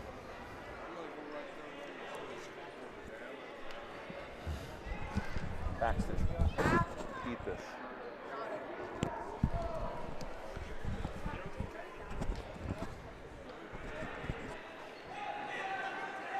Okay, we've got 2 matches now for Delta, so we'll get both of them lined up as Ranger trying to get a little bit better position. Nash Jensen, he's wrestling here on mat number 1, 120 pounds. Got there last week at 120, been wrestling early in the year at 126, 132. Still scoreless on mat number 2. 3-point takedown for Nash as he gets him down, brings that arm across the back. Has a bar. They come to their feet, kind of hooks him back down. Crossface.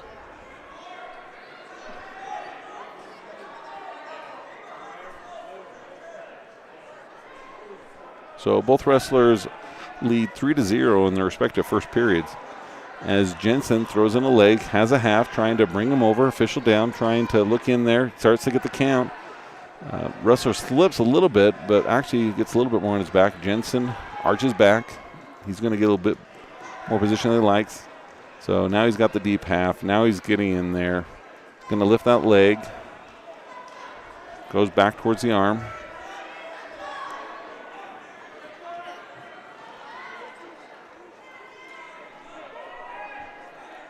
And time runs out on mat number 2.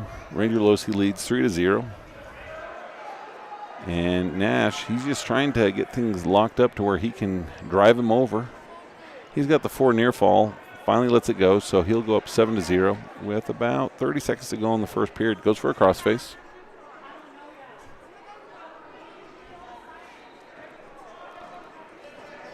Start the second period. Ranger Losey is on bottom, looking to build a base.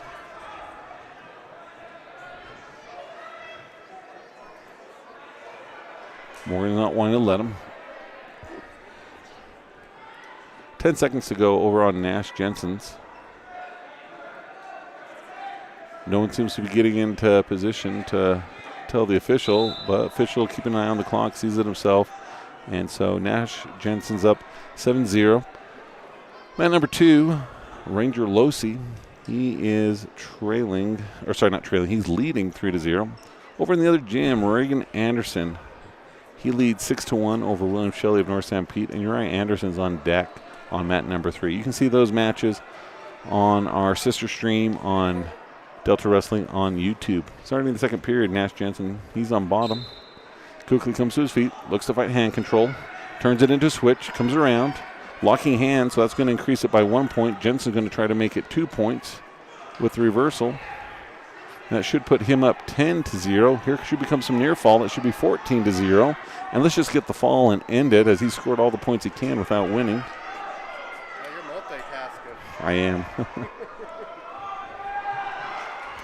Oh, a little bit of trouble as Jensen, well advanced, just got a little bit out of position. 2-point reversal. He's not going to let that last too long over here as Ranger Losey, he's in good position. He's got the near fall being counted out. He leads 5-0. It's going to be 9-0, but he's trying to get the fall, and right there is the fall.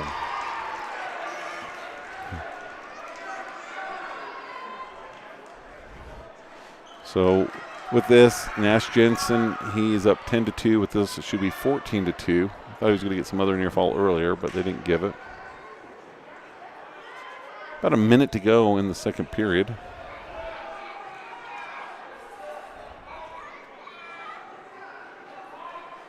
Over in the other gym, Reagan Anderson leads 9-2. Jensen trying to be aware of his position on the mat, trying to find some way to pull him back in. Not able to, but probably just going to cut him loose and take him. So it feels like they're missing some points over there on the scoreboard. So now it says 14-2. I think it probably should be 14-3 or maybe even 18-3 because I feel like there was a near fall they missed. But anyways, the two officials are talking it over.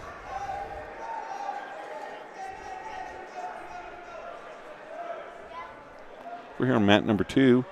Tristan Harris of Providence Halls wrestling Chatton Osborne. As soon as this match is done, we'll bring that up there.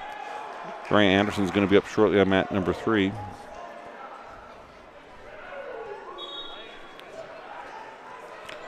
And now the Morgan coach, he wants some clarification. So now the score says 18-2.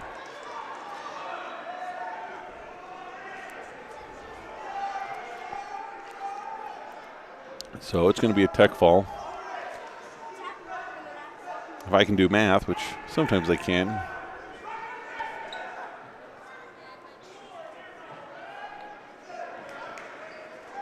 I think there might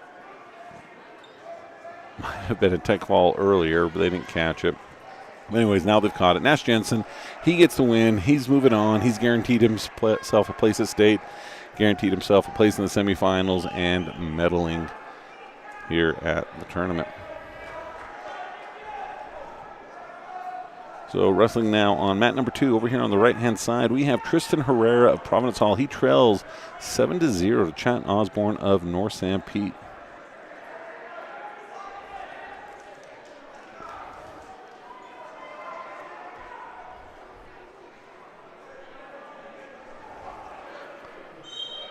Over in the other gym, Uriah Anderson has started to wrestle Trey Larson of Morgan. And Rickett Anderson did get the fall over in the other gym in his consolation round.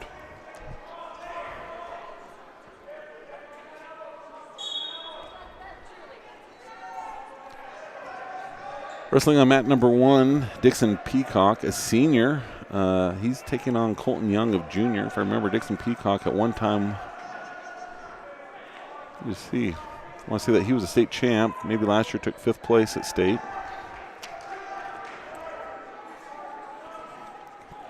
As he scores first. Nope. No, I don't have him as a state champ, but he did place 5th as a sophomore, 3rd last year as a junior, so a really solid wrestler over there, getting the near fall on mat number 1.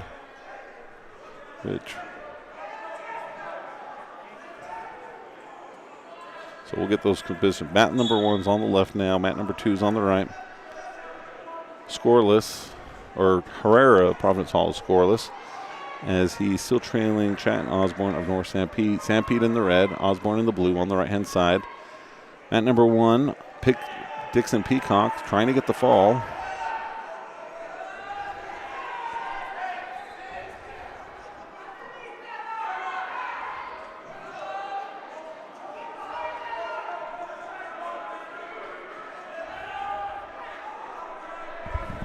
Finish your lunch. Finish that first.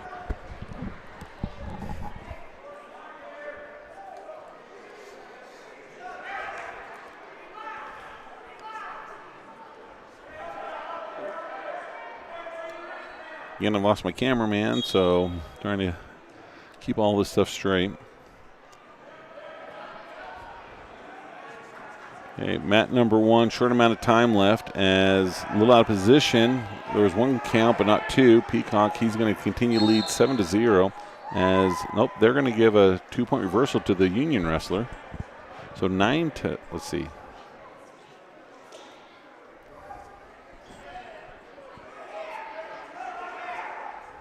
Okay, 2-point reversal to Emory, so it's 9-0 for Peacock of Emory.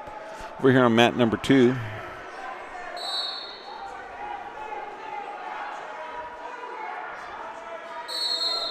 We have Osborne of North Sanpete continuing to lead over Providence Hall's Harris 9-2. 30 seconds to go in this second period.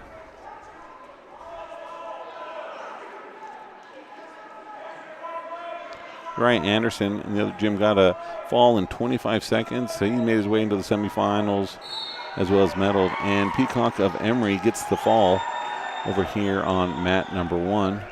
Short amount of time left on mat number 2. Providence Hall trying to get something going as he almost had some near fall, but North Sanpete now is able to get around behind. A couple seconds left, and they're going to get 3 near fall for Providence Hall, 1-point escape for North Sanpete. So over on mat number 2, the score is 9-5.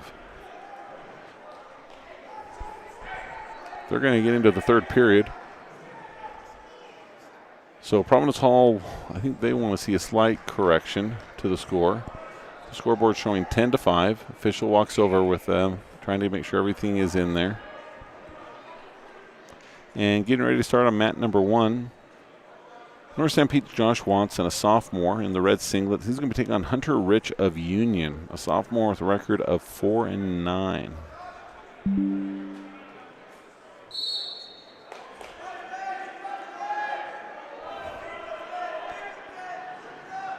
Union in with a quick shot. North Sanpete's able to counter, snaps him down.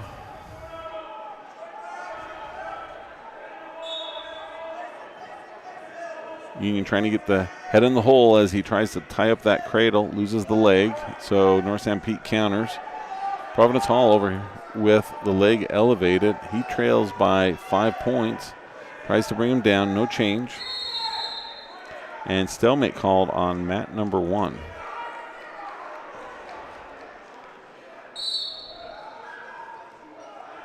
So 3-point takedown over on mat number 2. That becomes the match of interest as he trailed. But here in the last little bit, he's gone ahead. Not gone ahead, but scored most of the points. Now Providence Hall, who's on top, trails 10-8. In the third period, 1:15 to go. So he's got a decision to make, see if he can get something turned. If not, probably see about that minute mark or so where the coaches will say, you know what, turn him loose, give him that point. Oh, but right there, Providence Hall tried to roll through with the cradle. Now he sticks the knee in that side. Now he's trying to get him bent over. Still not there. Has that cradle tied up, but not in a very good position as we're doing some funky things over there. We'll see if they're able to get some near fall as North St. Pete's able to break it, and with that funky roll, now Providence Hall in a lot of trouble, not just with points, but on his back. Still scoreless on mat number 1.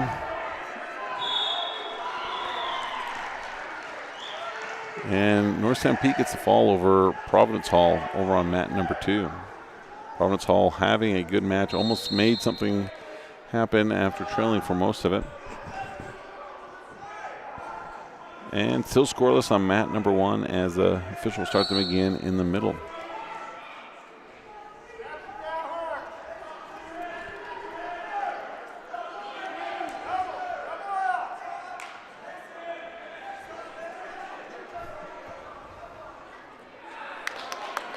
First point scored on mat number 1 as Union's Rich gets the takedown. They're going to go back to the center as time expires. Mat number 2, quick takedown by Chase Sorensen of North St. Pete. He's looking to get a cradle. They're right near the edge. Right near the edge. Official trying to both get the count in and check positioning on the mat. And he's going to call them out, but not before Sorensen gets a 4-point near fall, but his knee he's out down there in pain. He leads 7-0, but he is in pain.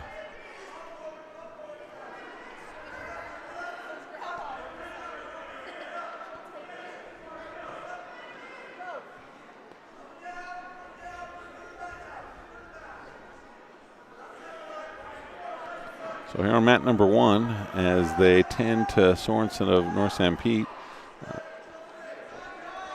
Hunter Rich leads 3-0. About 1:15 to go in the second period.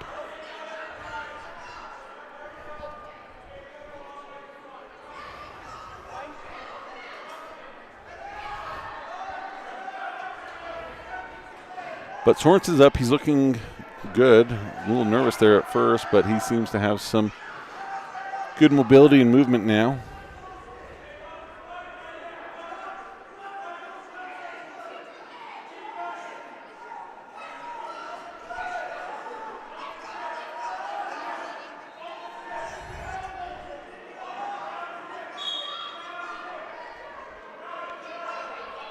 So here I'm at number 1. Score still 3-0. About 45 seconds to go. Hunter Rich leads of Union. And then over on mat number 2, Chase Sorensen of North St. Pete. He leads 7-0 with about 1:20 to go in the second period. Over in the other gym, Manny Lopez, he's ahead on mat number 4. He leads 7-0 in the first period.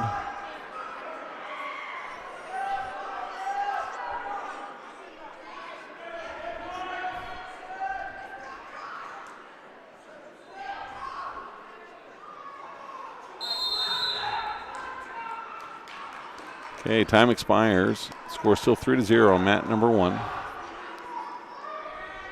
North St. Pete's coaches yelling at the wrestler to stand up quickly because he's slow to get up. But over here on the other side, North St. Pete's taking care of business as he's extending his lead. He leads 7-0. Near fall coming, trying to get the fall.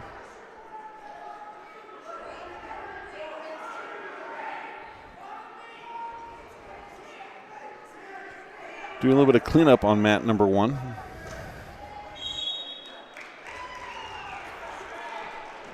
And Sorensen does get the fall on mat number 2.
So wrestling on mat number 1, North San Peach, Josh Watson. He is trailing.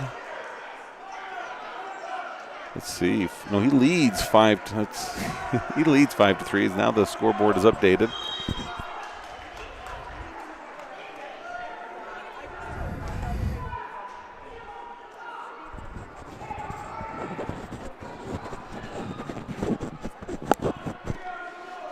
Over Hunter Rich of Union.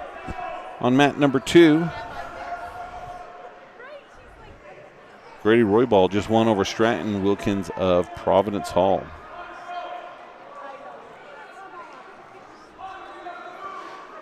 Tristan Ashby's wrestling in the other gym. He's trailing 3-0 early in the first period, late in the first period.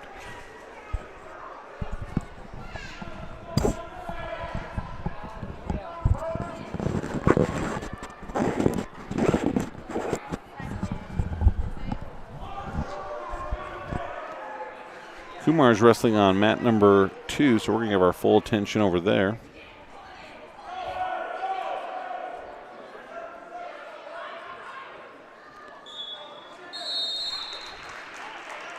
Shows that he's wrestling Grantsville's Beckham Bell, a junior with a record of 6-6. Kumar, a freshman, decided to try wrestling this year. Mat number 1, North St. Pete's Josh Watson just won. Tristan Ashby continues to trail over in the other gym 3-0.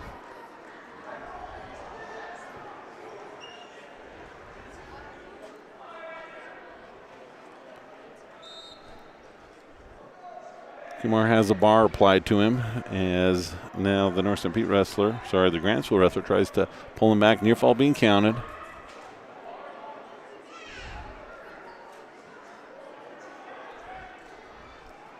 Near fall given, so score is showing 7-1. As Grantsville is going to take an opportunity to try and get another shot off. He does, so it's going to be 10-1.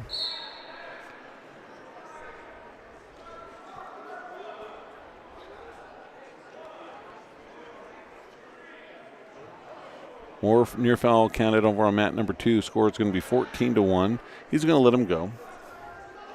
So with that, it's going to be 14-2. If he can get a takedown, the Grantsville's going to win by tech fall. And he does, and there's going to be the tech fall. So again, this is one of the brand new freshman wrestlers. This is a lot of pressure, not having wrestled before, coming to divisionals. We don't see that a lot. In fact, I think actually Kumar, he's a freshman. They're going to have the opportunity to try to wrestle back for 9th place as he walks over to his coaches. Nothing but smiles, hugs from the coaches. They're just proud of him. This is, coming out and wrestling, having not had experience. That's a hard thing to do. And how can you not like a kid that comes in and does that anyways? And if he trusts in the process, good things are going to happen as they continue to go forward. Mat number 1, Jax Bruning of Providence Hall and Isaac Cruz of Logan. They are scoreless here in the first period. And we'll take a moment as we update track wrestling to see what's happening over in the other gym. We're in the second period. Tristan Ashby still is 3-0. Early in the second period, they must have had a stoppage for something. And wrestling on mat number 2, Easton Henry of North St. Pete taking on Luke Petty of Providence Hall.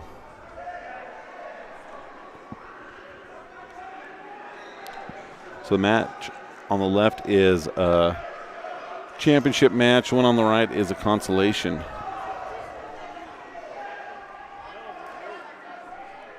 So over on the right-hand side, the score is 3-2 in favor of Providence Hall as North St. Pete gets a reversal. We're scoreless on mat number 1. And that's going to be the end of the first period for mat number 1. About a minute to go in the second period over in mat number 4. Tristan Ashby is wrestling. He's down 3-0. Catch that on the other stream on Delta Wrestling on YouTube.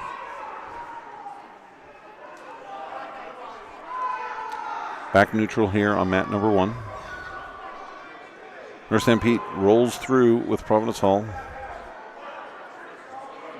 Good takedown by Providence Hall, straight to the back. He's going to get a count, but I don't think that he's going to give him 2.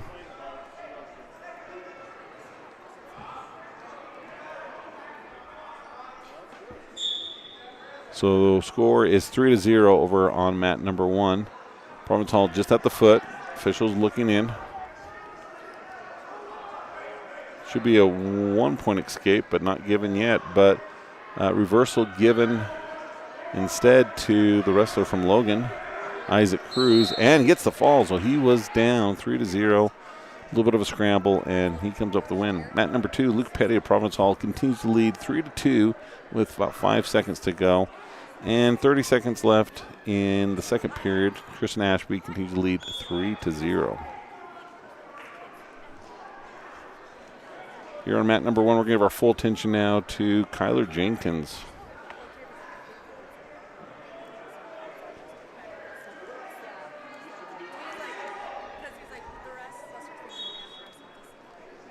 Scores 4-0 at the end of the second period for Max Holtree of Morgan over Tristan Ashby.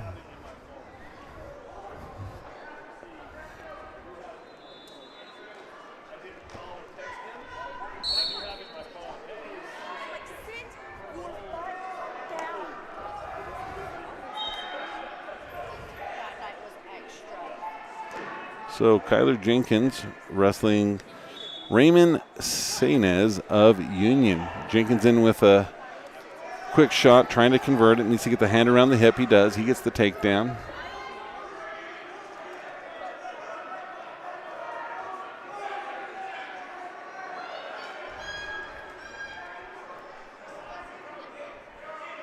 This is the quarterfinal match for Kyler. Brings that left arm across the back. Has a little bit of a, almost like a tight chest rather than tight waist. Now gets the bar applied. Keeping it tight. Tries to go for a wrist. Trying to choose between the wrist, the shoulder, and the half. Goes for the wrist. Starts to drive him over. Loses it. Switches back to a half. Jumps to the other side. Loses the half. They come to their feet. Brought back down to their knees. Back to their feet. And Jenkins loses him. So it's going to be 3-1 as Union Sainez looking to set up a shot. Jenkins circling, goes in, has a shot in on the ankle, a little out of position as Union trying to muscle him over. Jenkins able to recover. Trying to catch that half right there, which would be great. He does. He gets the takedown, and he's in there tight. And so Jenkins gets the fall over Sainz of Union. So punched his ticket to the semifinal match over on mat number 2. North St. Pete's Easton Henry gets the fall over Luke Petty of Providence Hall.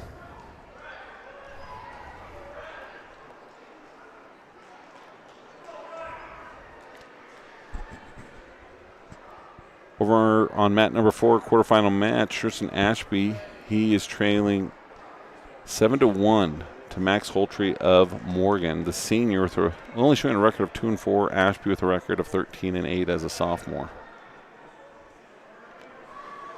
In here on mat number 1 is going to be Marcus Rasmussen of Emory taking on Ryan Collard of Emory. So again, another teammate match. Both have very similar records. And starting on mat number 2 is going to be Grantsville's Pierce O'Riordan taking on Carter Wardle of Morgan. Both are seniors. Wardle of Morgan with a record of 22-22. O'Riordan with a record of 12-17. Both win-loss records tend to be pretty equal between these two. So I think with both of these matches, we'll probably see pretty equally matched. The one on the left is a quarterfinal match. One on the right is a consolation round. Over with Ashby's, the score is 9-3. Ashby trails with about 15 seconds to go.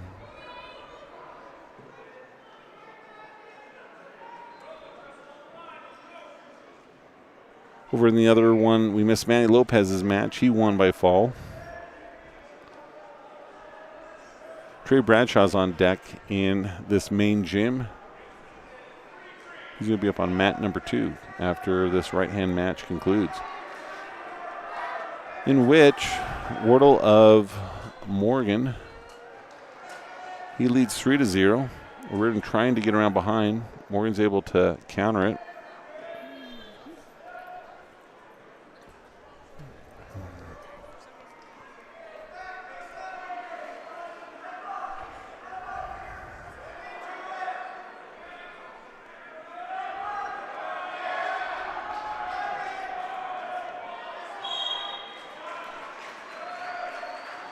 So over on mat number 1, wrestler that's in the top position, he leads 3-0 over his teammate.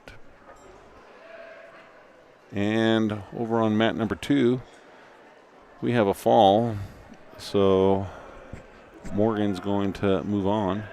And we have wrestling on mat number 1 now, Trey Bradshaw of Delta, senior with a record of 25-7, having a great senior season, healthy. Feels like his sophomore and junior year. He's had some difficulties and just has been wrestling in top form. One of those consistent kids that you can rely on in order to make some good things happen in the process.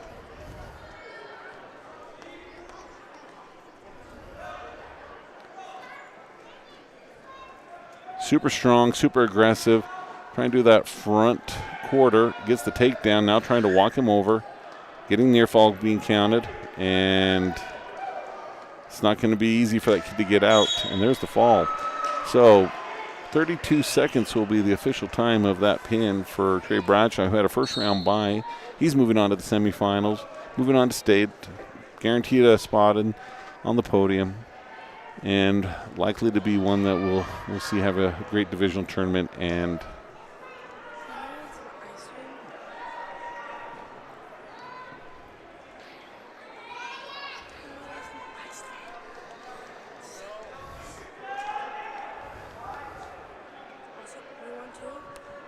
give me a drink. So wrestling now on mat number 1 from Emory, Dayton Farley. He's taking on Zayden Clark. They're going to start back in the neutral position. And wrestling on mat number 2, Trevor Mann of North St. Pete taking on Jaden Davison of Union. Union gets the 3-point takedown.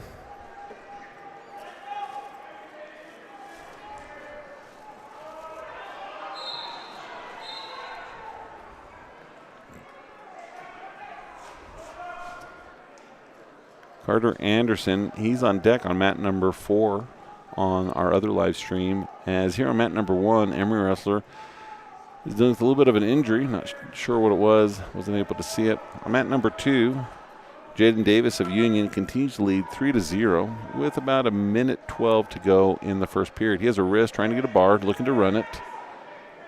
Tries to tighten it up a little bit more. Keeps trying to reposition. Has it, now he's trying to run, and North St. Pete doing a little bit of a funk to try and get him off, but no change as he kind of threw Union off for a second.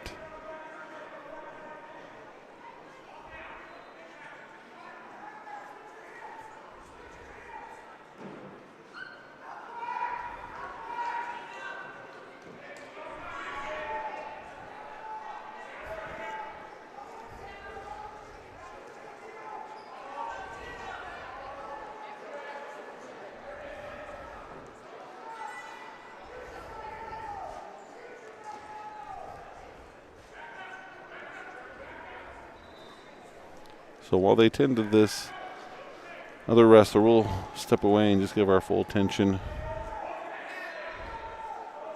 over here. Score still 3-0 at the end of the first period. Davidson of Union has the lead over Mann of North St. Pete.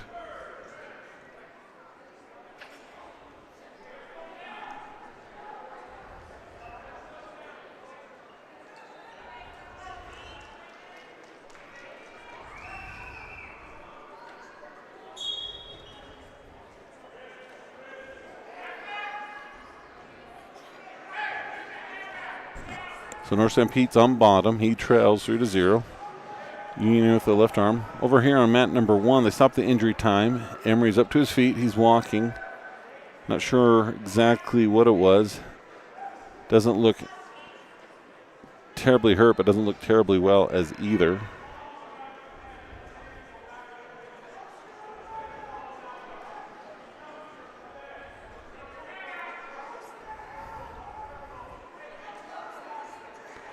Right-hand side, bar and a wrist, running it, trying to bring that other wrist around on the top. And back in action on mat number 1 as Grantsville leads 3-0. That's Clark of Grantsville over Farley of Emory.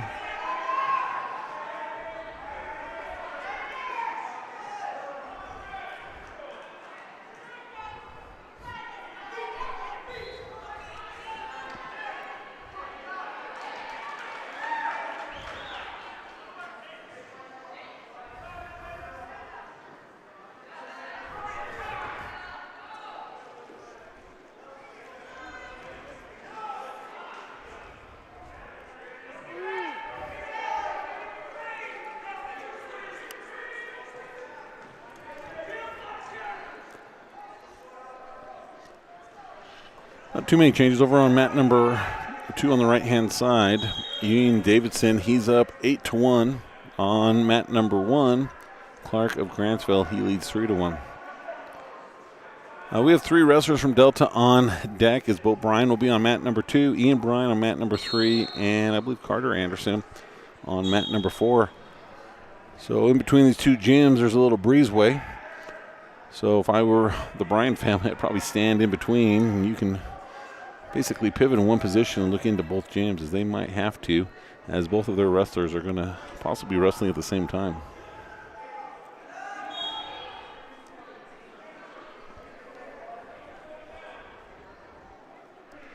So they're entering the third period on mat number 2. Score still 8-1. Davidson of Union leading over Man of North St. Pete. And here on mat number 1 on the left-hand side, Grantsville, who's on bottom, they lead 3-1 over Farley of Emory, who was hurt earlier in the match, but seems to be recovering. Grantsville's able to face him. He's a little separation. He gets it. He's going to go up 4-1. Little consultation over here on mat number 2. Emory trying to bring Grantsville back in, had him, and just kind of tripped a little bit, and he's in trouble as pulls the other wrestler on top of him. And so Zayden Clark, he wins this quarterfinal match, going on to the semifinals. And our other quarterfinal match, Jaden Davidson, he's on bottom, but he leads 8-1 over Trevor Mann of North St. Pete. 40 seconds to go in that third period.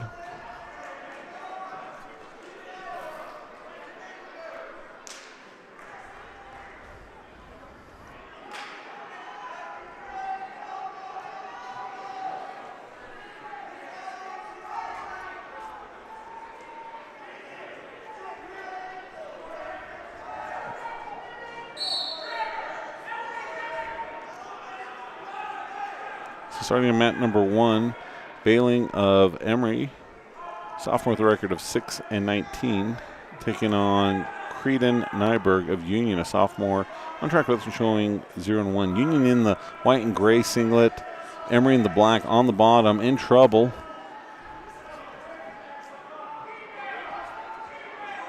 Trying to fight out of it, but he's stuck in there pretty tight, and there comes the fall. So Nyberg of Union over Bailing of Emory. As we look over here on mat number 2,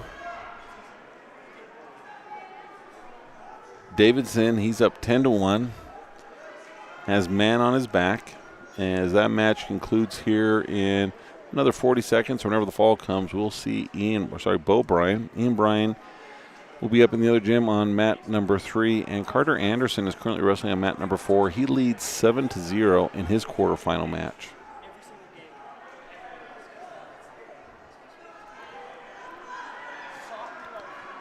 Now wrestling on mat number 1 from Logan, Colt Red taking on Zach Galbraith of Morgan. Red with a quick takedown. Official looking in over on mat number 2, trying to look for the fall. 10 seconds to go. And doesn't look like the fall is going to come, but the win should be coming to Davidson of Union, who now goes up 14-1 as time is going to expire. And we're going to see Bo Bryan come up with that one. On mat number 1, looks like a short amount of time has elapsed, and red of Logan has things well in hand. So we have our full attention now to mat number 1 as red does get the fall.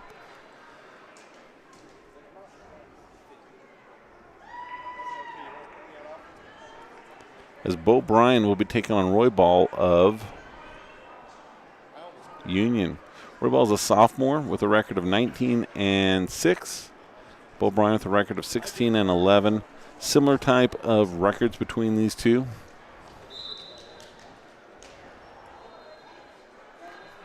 Roy Ball in with a shot. Bryan trying to counter. Nothing yet, but here comes a three-point takedown.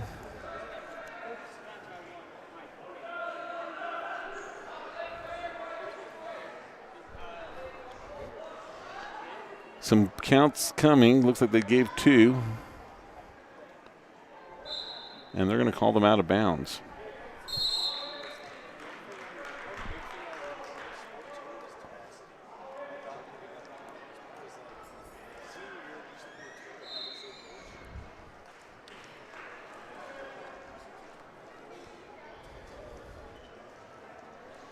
Bo Bryan comes to his feet, tries to face him, but gets lifted in the air as he was working to get an escape, not able to get it. Now they're going to go out of bounds. So 5-0 with 1:21 to go in the first period.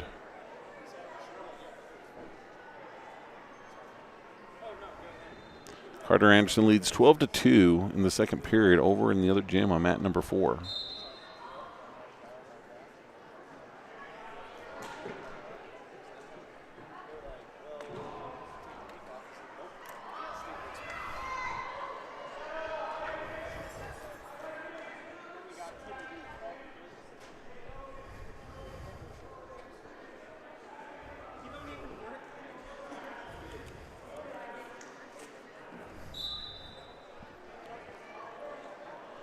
So they're out of bounds. 55 seconds to go. Bryan continues to trail 5-0 in the first period.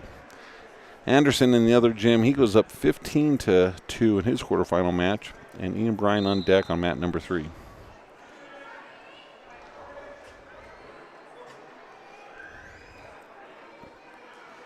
Roy Ball trying to get a cradle tied up. Bryan fighting it off.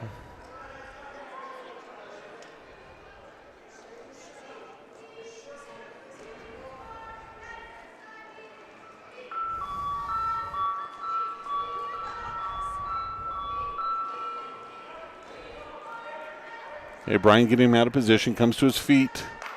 We can see a throw coming here. Hopefully he lands on top. He does. So that's going to make it 2-5 as they come out of bounds. 19 seconds to go in the first period. So he cuts into that lead. Good job by Bo.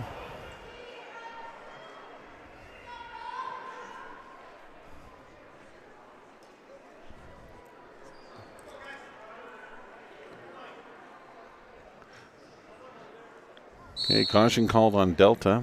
Official hadn't invited him on yet. Bo covers. Quick switch attempt by Roybal. Bo trying to get back into top position as his right leg is sucked under deep.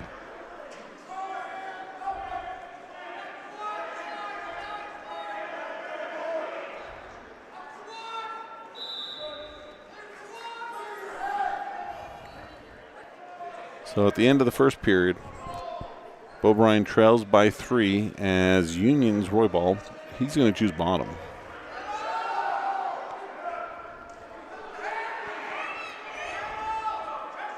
Ian Bryan has started over on mat number 3 in the other gym.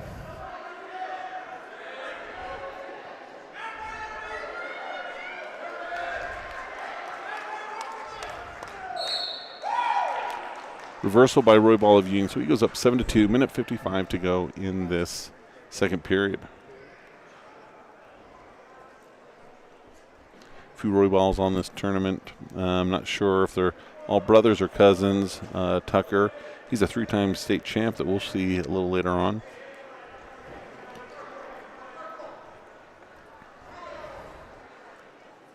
Bo trying to get into position to get his own reversal. kind of in a position where it wouldn't be uncommon for the official to call for a stalemate, and that's exactly what happens right there. Go, Duck! So we've got 2 wrestlers going now in this gym. It's Easton Stefanoff as he gets taken down. So we've got Delta versus Union on both of them.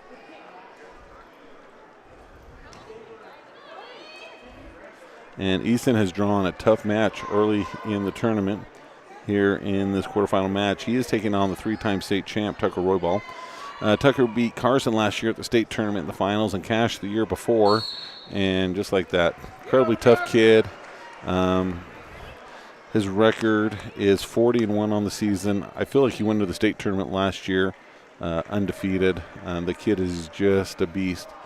So we'll give our attention all the way back here to Bo Bryan, who trails now 13-2, 29 seconds to go in the second period. And similarly over in the other gym, Ian Bryan, he is trailing 10-1 to Mason Red of Logan.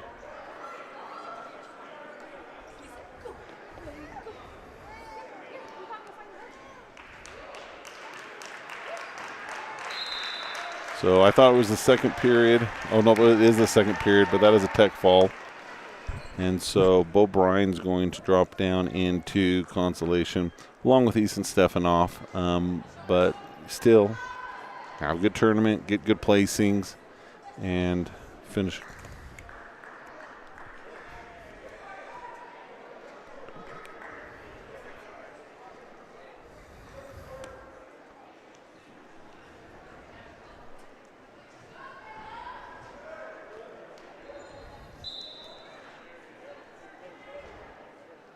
So starting now on mat number 1, we have Caleb Ritter of Grantsville in the black and red. He's a junior with a record of 16-12. He's taking on Emory's Hayes Horton, a freshman with a record of 16-21. Mat number 2 at the action underway. Logan's Corey White.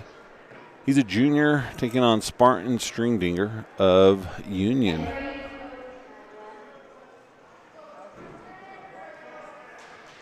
Ian Bryan continues to trail over on mat number 3. As that match is now over, so Ian, he's going to be dropping into Consolation as well. Delta is in the lead on the team scores. Delta leads 106 to Union at 94.5. Logan 82 and North San Pete 72.5. Again, a lot of things can happen in this tournament. Morgan's one who I would expect to be a little bit higher, but they're all the way down in 7th place at 57.5.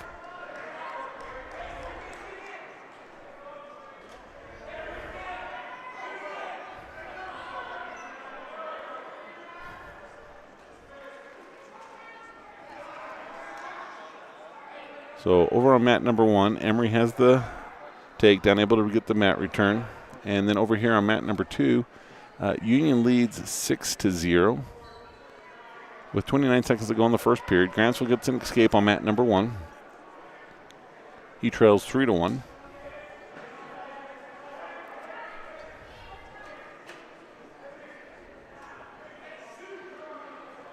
Dominic Villegas is on deck on mat number 2, so we'll see him next. As Grantsville gets a takedown, and he takes his first lead of this match, and he goes up 4-3. He gets the cradle. He's going to try and bring that back. Emory's trying to fight hands, but not able to. Grantsville brings him back. Short amount of time left. And here comes the fall with about 5 seconds to go in that first period. So Grantsville's Caleb Ritter gets the fall. And that being a quarterfinal match puts him into the semifinals. Here at mat number 2, this is a quarterfinal match as well as Logan's Corey White. He's trailing Spartan Strandinger of Union 10-0. Dante Rodriguez is up now in the other gym, mat number 3, as they're just getting away. And Dominic Villegas will be up in just a moment on mat number 2 here in this gym.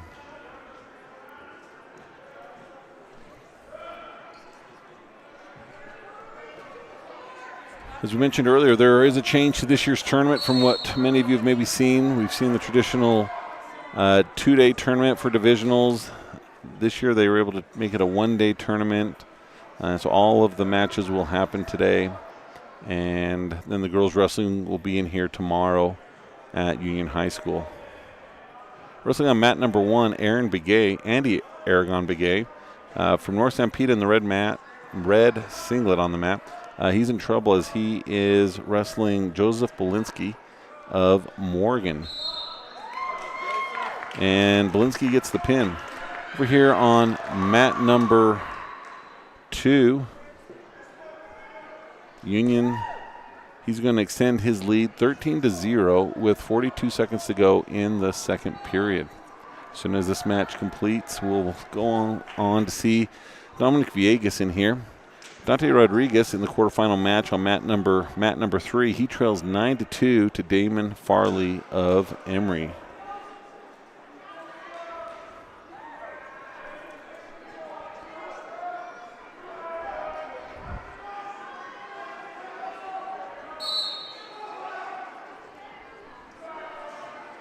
Wrestling now on mat number 1, Liam O'Riordan of Grantsville, junior with a record of 22-9. He's in the black and red singlet. He's taking on Union's Boston Horrocks, a senior with a record of 11-4.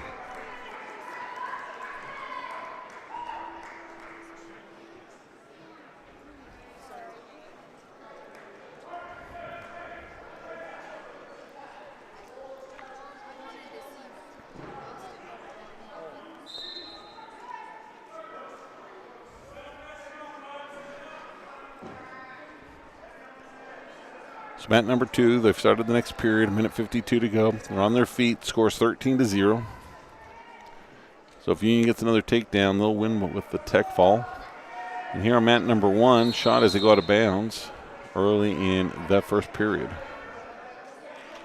Quick, kind of almost like a duck under, so that's going to be a 3-point takedown. And Strandinger of Union gets the tech fall over White of Logan. So that's going to let us focus in now on Dominic Villegas as he's coming in now to wrestle on mat number 2.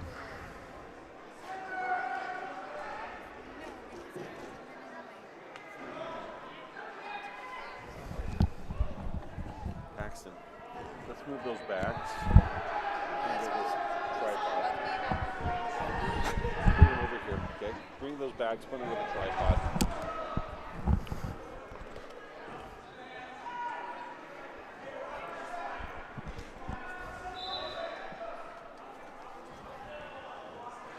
So Villegas getting started now on mat number 2, taking on Holden Zeman of Grantsville. Zeman with a record of 22-19, and Villegas with a varsity record of 4-14.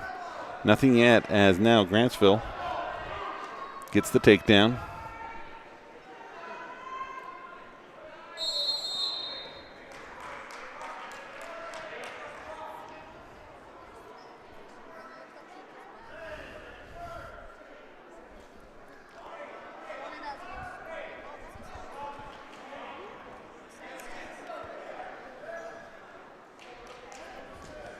Villegas looking to keep his base, come to his feet.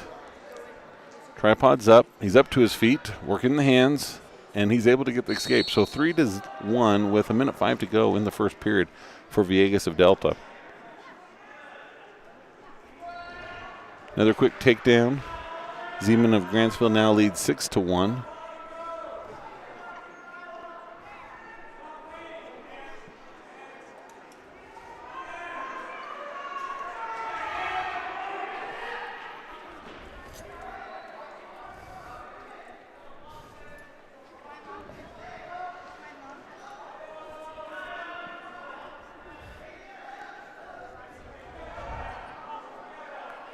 So Villegas trying to work a little bit of hands. They're nearing the outside edge. He's down 6-1, 24 seconds to go.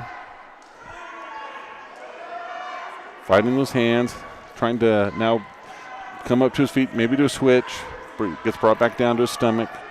12 seconds to go.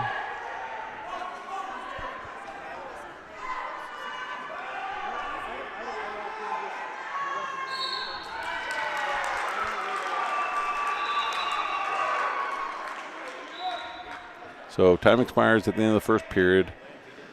Dominic is down 6-1. It's going to be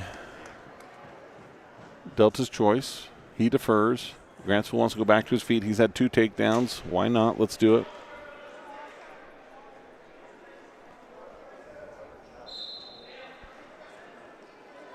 Vegas now needing to look for his own offense. Let's go, Bryson.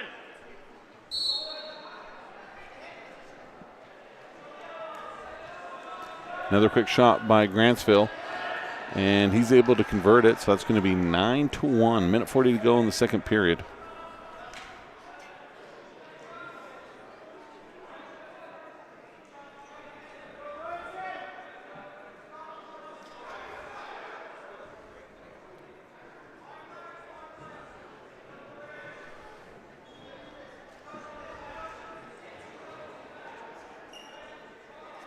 So this is a quarterfinal match. Winner goes to the semifinals.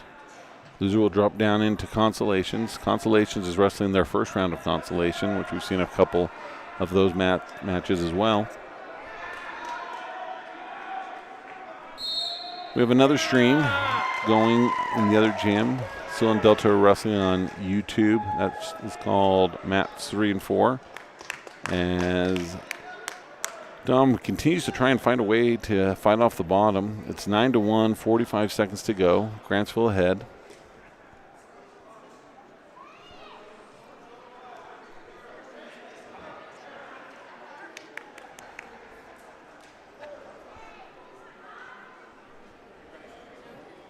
I don't know. I'm going to go see if the Logan.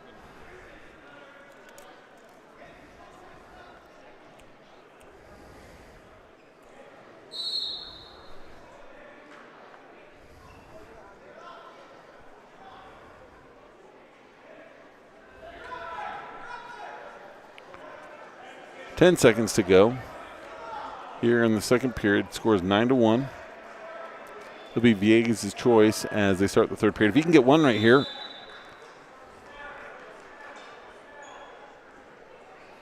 Okay, hopefully this is a match that comes down to how much is in the gas tank. Vegas gets to his feet easily. He's going to choose bottom. Grantsville, a little slow to get up. Seems a little more tired, so hopefully Villegas has worn him down and he can start getting some things converted to where he'll narrow that gap.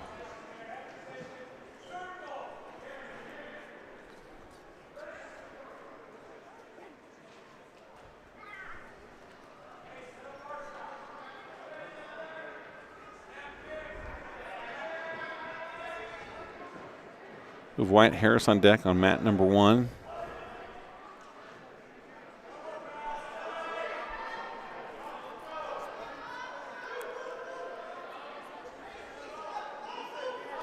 Vegas trying to come to his feet, Keeps getting brought back down. Minute 25 to go. They're near the edge.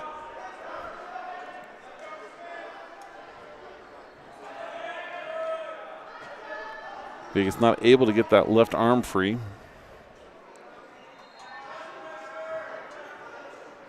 Comes to his feet. Okay, 9-2. He needs to go on and get his offense going.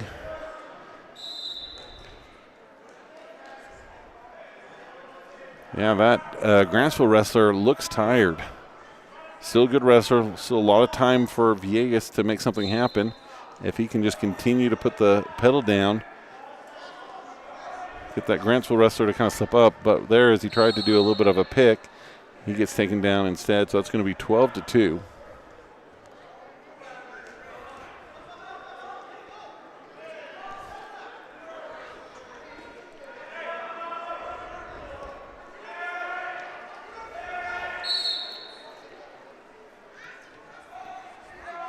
Grantsville with another takedown. 15-3, 27 seconds to go in this third and final period. This is a quarterfinal match at 157 pounds.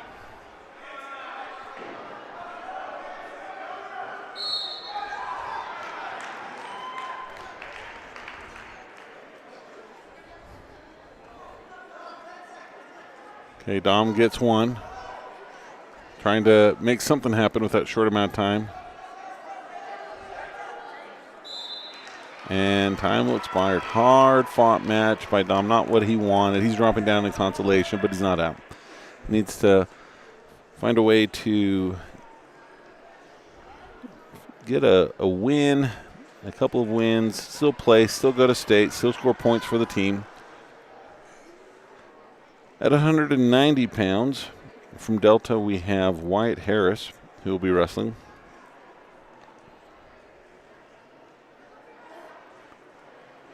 This is a consolation round. Harris kind of getting, in my opinion, a little upset in his first match of the day. He's taking on Logan's Finn Malouf, a sophomore with only showing a record of 0-1.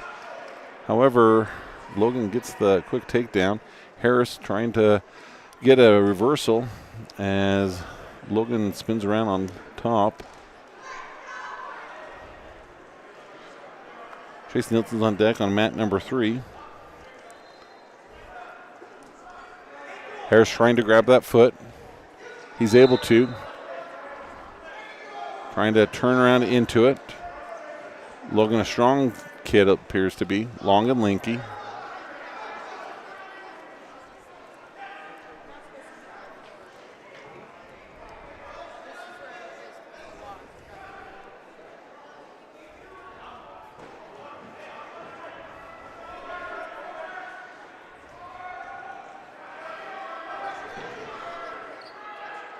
About a minute to go in the first period, 3-0. Harris behind.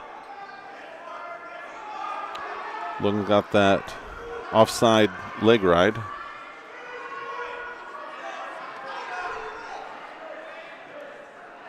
Zager Thatcher has been assigned to mat number 2. He'll be up here next after the one on the right's done.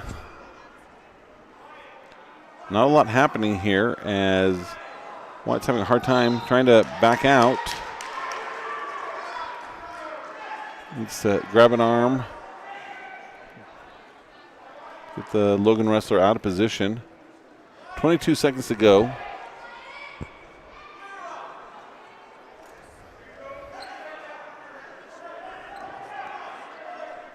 Now's the time to stand up and score. He's got to score right now. This is his chance. 10 seconds. Logan's doing good forward pressure.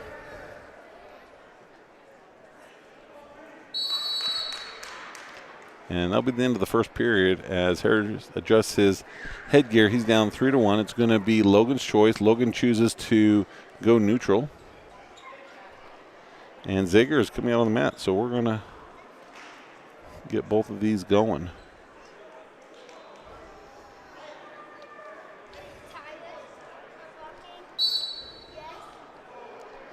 Thatcher taking on Max Dalling, a freshman with a record of 7-6 from Providence Hall. Harris has an opportunity right now to get his takedown. He needs to drive forward, needs to lift and drive, get off his knees. Keep driving right there. He should have it. Oh, kind of gets rolled out of position a little bit. Needs to reset. Thatcher getting around behind, he gets a takedown. But over here on the left-hand side, Harris, he gets a takedown. He's going to have some near fall, and he's going to just drive forward and hopefully get the fall, which he does. Great job. So full attention now to Zager Thatcher, who leads over on his mat. 3-0 with 1:30 to go in the first period. Has a half Nielsen looking to drive it. Has it. And now just sitting in there. And he gets the fall. 35 seconds for that fall for Zager Thatcher. So just like that, two of our bigger wrestlers get falls. And we're just going to stay here on mat number 2 as Corbin Curtis of Delta is on next. Over on mat number 3, Chase Nielsen is wrestling. Over on mat number 3, it's scoreless here early in his first period. Corbin Curtis, a freshman for Delta. He battled some injuries, had a little bit of a foot injury, but came back for the Canyon View duel, and man, he looked good in there. His win pin guaranteeing the Delta duel win, and now he's going to be taking on Allen of Morgan. Chase Allen, good wrestler from Morgan, record of 36-5. So Corbin having his hands full.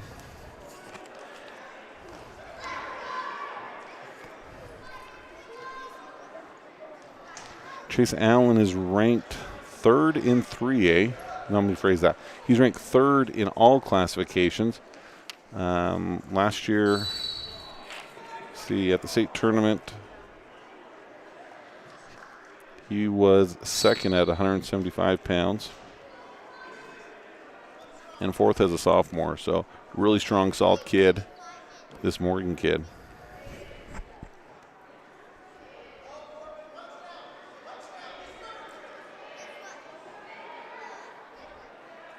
Corbin trying to fight, trying to find a little way to get off his back, using a lot of energy, keeping that right shoulder off. Has an Allen kind of Superman in the air, but not enough to fight it off long enough. So Chase Allen, likely the one that we'll see, you know, if we were doing odds, we'd be facing Ladd Holman at the state tournament in Richfield.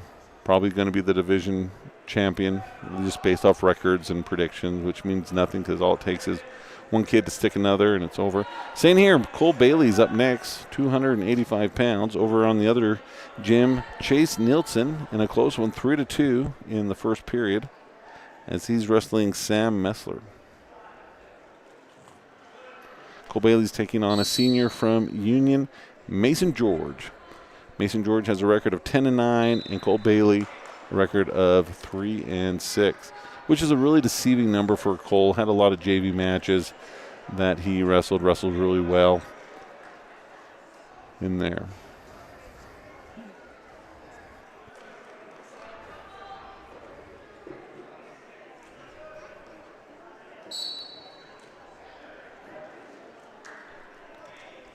Chase Nielsen over in the other gym trails 6-2. Colton Anderson is wrestling his quarterfinal match. It's just getting underway as he's taking on Raiden Nielsen over in the other gym on mat number 4.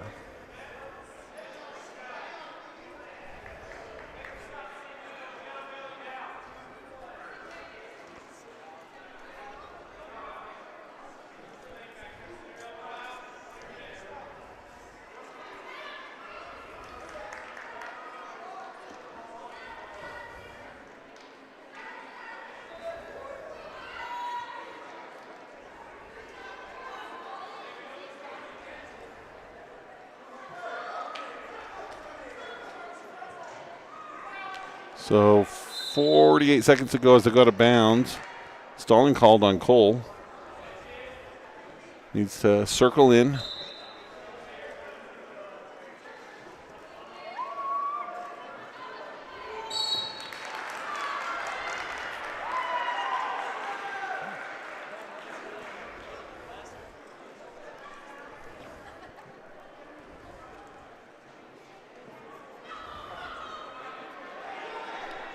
Over in Chase's match, he trails 6-4 as he's narrowed the lead with about 1:33 to go in the second period.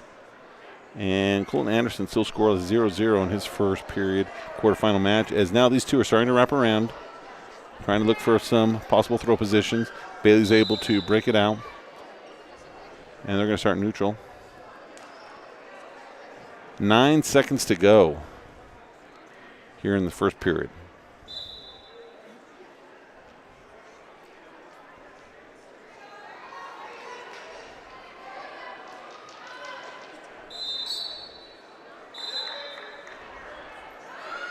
They're still wrestling, even though the ref has called them to stop.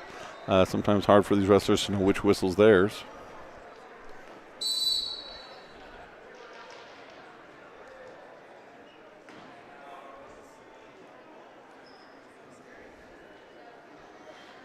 Chase Nielsen got the fall in his match.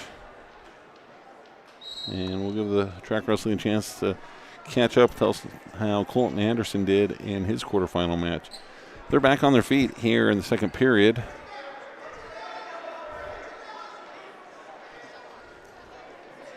So nothing yet. As Union tried to do a little bit of tripping. Bailey's got to be careful now near that edge. If he keeps backing up, he's going to get called for a second stall, and that's going to be 1 point. He needs to circle in. Circle in right here. If he gets pushed out again, official could easily give a 1 point stalling call, and for this, that would be bad, especially in these heavyweight matches where sometimes they are that 0-1 determines it.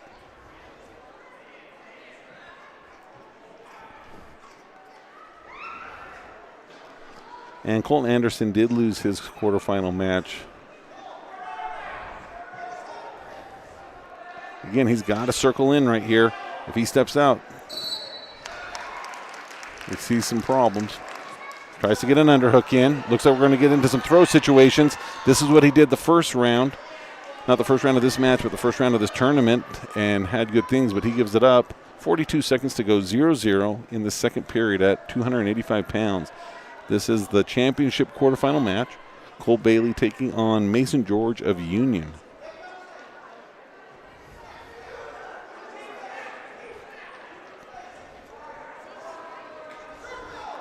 Union with their own underhook in, has double underhooks. Right here's a little bit of trouble. Bailey's trying to come back in. Oh, he's got a circle. So, second stall. Official talks to them in the middle. 14 seconds. 1 point is now put on the board. And Bailey now at a deficit. So it's going to be his choice to start the next round, I believe. And if I'm the coach, I may be thinking about having him start on bottom rather than be neutral. Not had anything done. He's got those 2 stall calls. Not a great spot to be able to go. And then right there, almost had the setup that he wanted. We'll see what he does. Bailey's choice. He looks to the coach. What should he do? And he is going to choose bottom.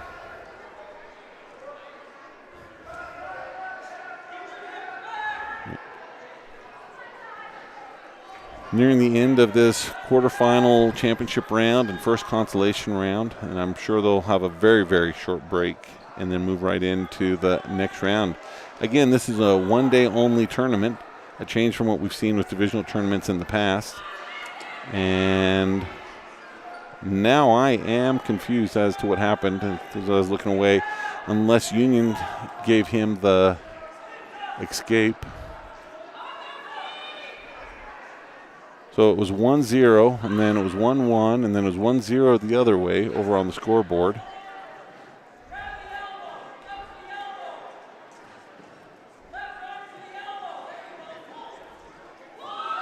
So they're over there talking, and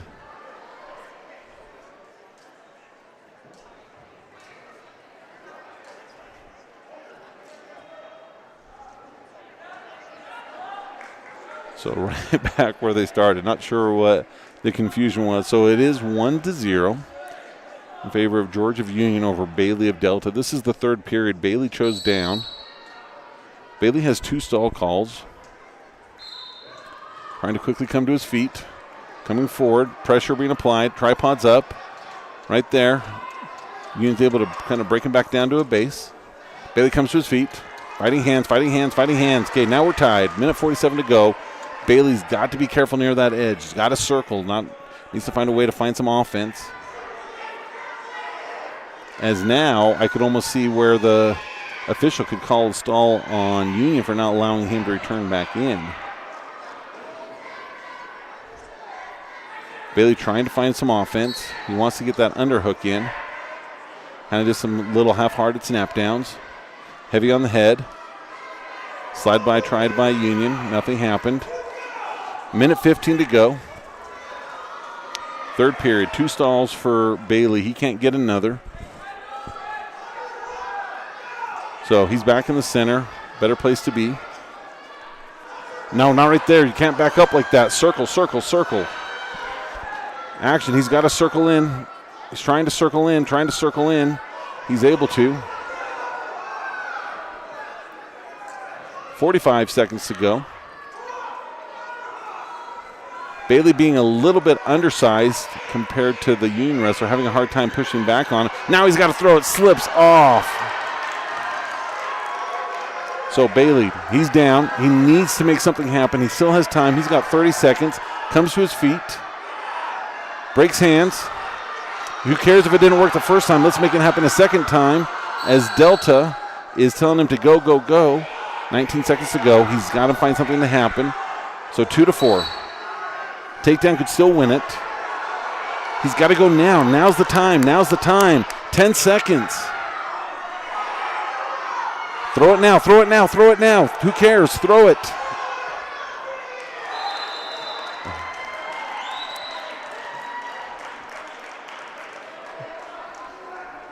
So Saul calls hurt him early in the match.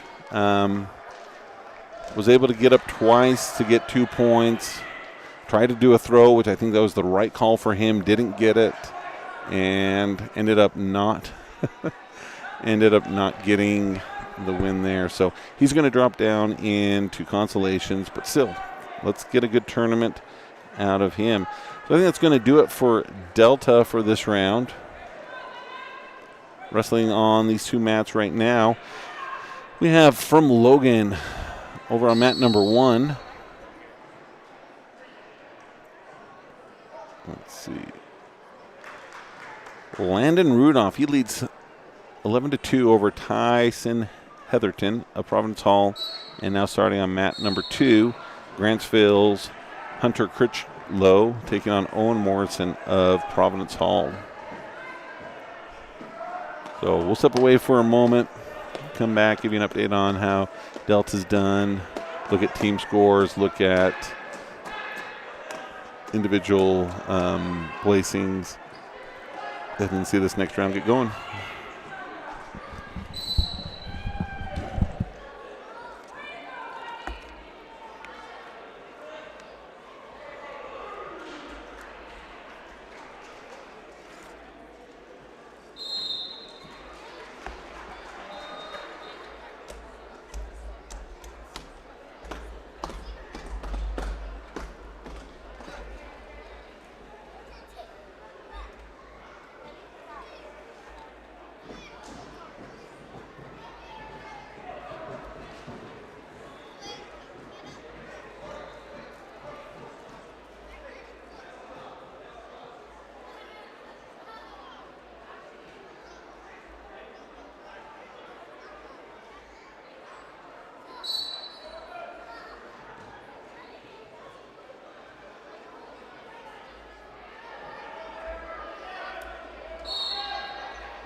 So they are going right back into the next round as we are doing our consolation round number 2.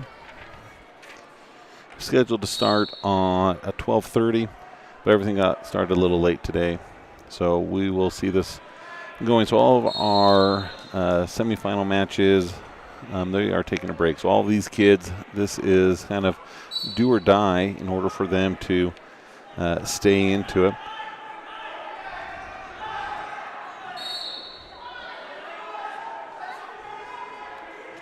We'll take a moment to look at our team results as we wait for some Delta kids to wrestle. Trig Wright, he's lost both of his first 2 matches.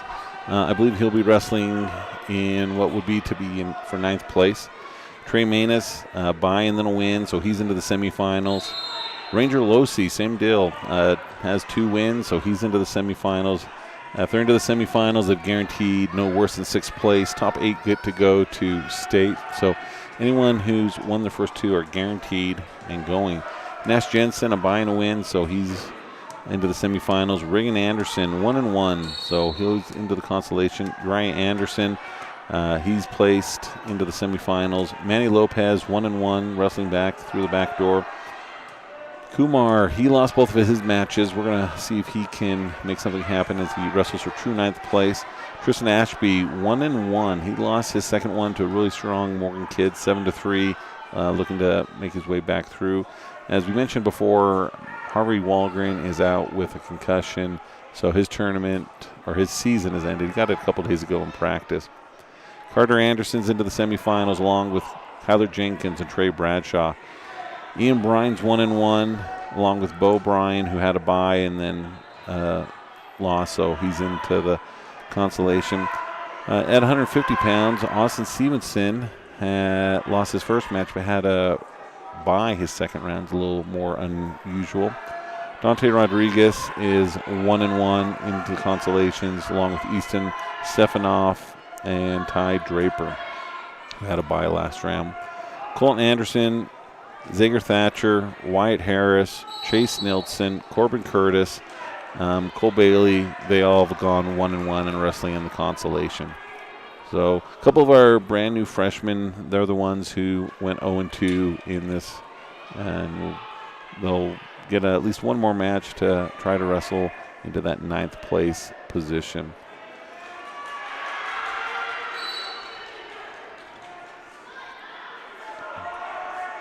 It looks like our first match for Delta is going to be Reagan Anderson, who's going to be on mat number 1. Currently wrestling there is North St. Pete's Boston Blackham and Adric Jensen of Grantsville. Grantsville's in trouble as he's on his back, and he gets the fall. That means we're going to see Reagan Anderson up right there.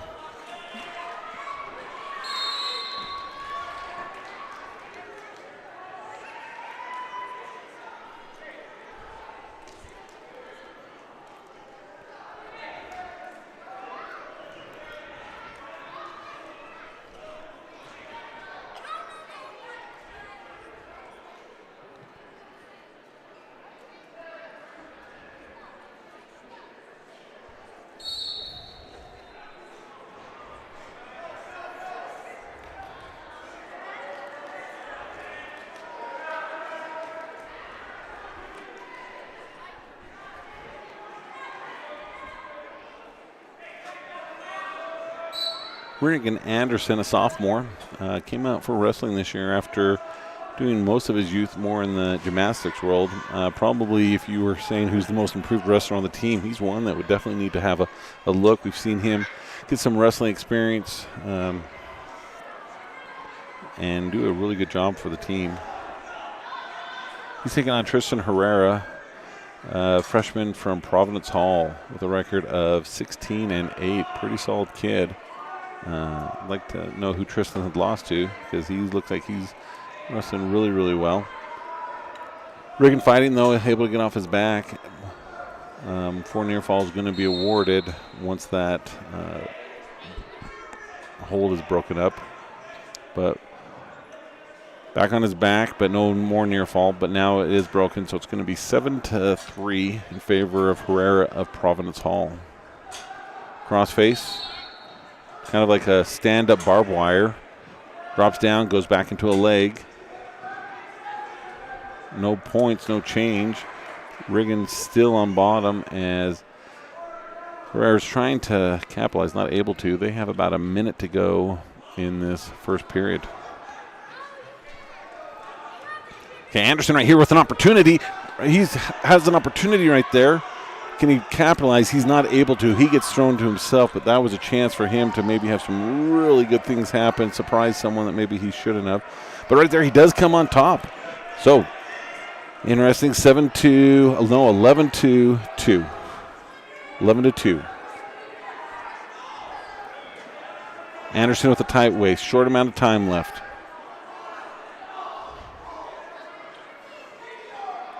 Don't let anything happen right here. Short amount of time. Fight it, fight it, fight it.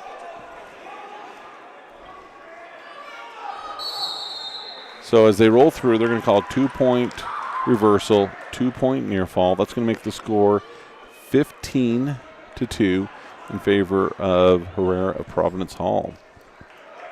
Delta's going to choose bottom. He was able to get that reversal. Almost had some good things happening there. Comes to his feet quickly, fighting hands. So Riggin cannot allow a takedown. He's got to find a way to stop it, get his own offense. Definitely don't go to your back. Oh, a little hard right there. So, oh, that's tech. I thought maybe they brought it down a little hard. Okay, so that's just the end of it right there. So Riggin Anderson, again, at the divisional tournament, usually when it's 2 and out, when they get their second loss, they're done. But I think they still get a wrestle for that 9th place position. If they lose their next one, then, yeah, their tournament's over. 9th place lets us know if someone gets hurt or injured or otherwise that's in the top 8, that person gets that opportunity to go to state and wrestle. So Riggin Anderson, couldn't be more proud of someone coming in as a sophomore, not having a lot of experience, and making some good things happen.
I stepped away for a minute. Manny not winning that match, but more importantly, Manny down, surrounded by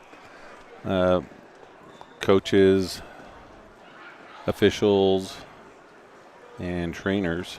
So we don't have an update. We'll get you one as soon as possible with it. Over in the other gym, Tristan Ashby, he leads 6-0, and looks like his match just finished, and based off what was happening, probably won it. So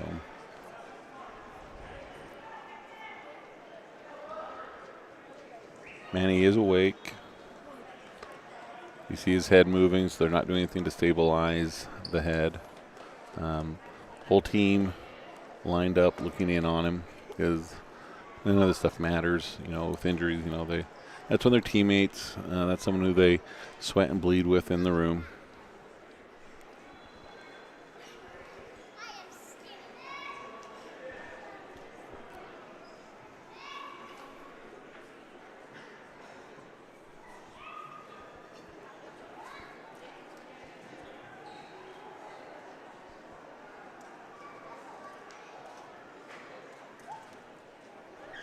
Doc Nelson's down there observing everything, kind of feeling.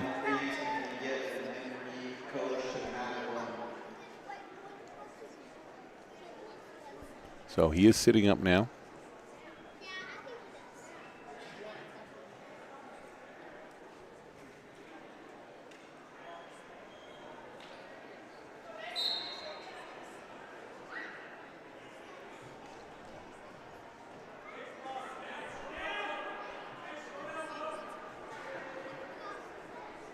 We do have some matches that are on deck coming up. We'll have Bo Bryan on mat number 1, Ian Bryan on mat number 3.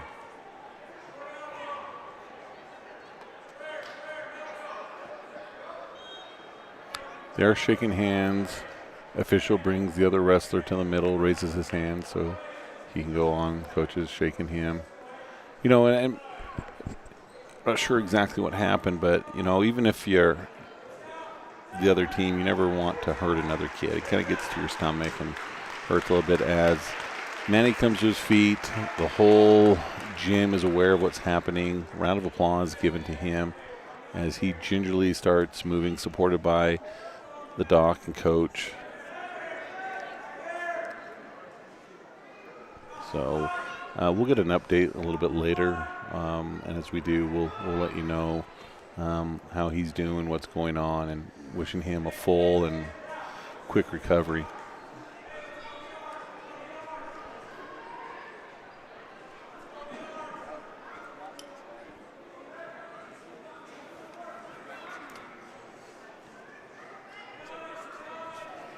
Wrestling now, mat number 1.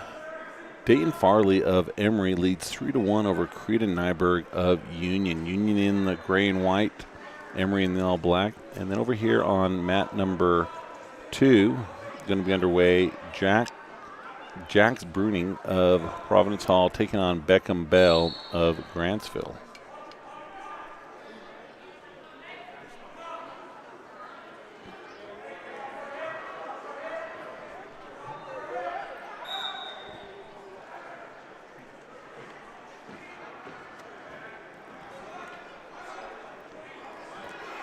Okay, score 6-1. It's going to be Union's choice. He defers. Emory's going to choose bottom. Over here on the right-hand side, Grantsville's up 3-0 as Providence Hall gets the reversal. So it's now 3-2 with 1:15 to go in the first period.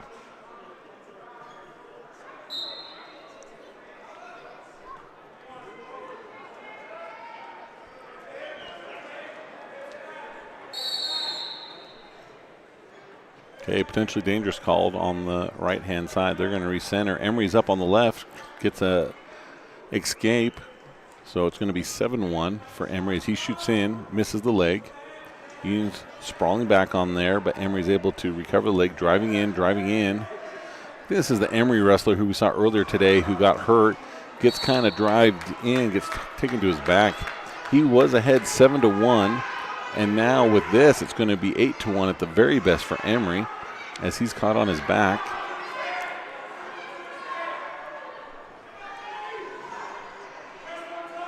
.45 seconds to go on the right.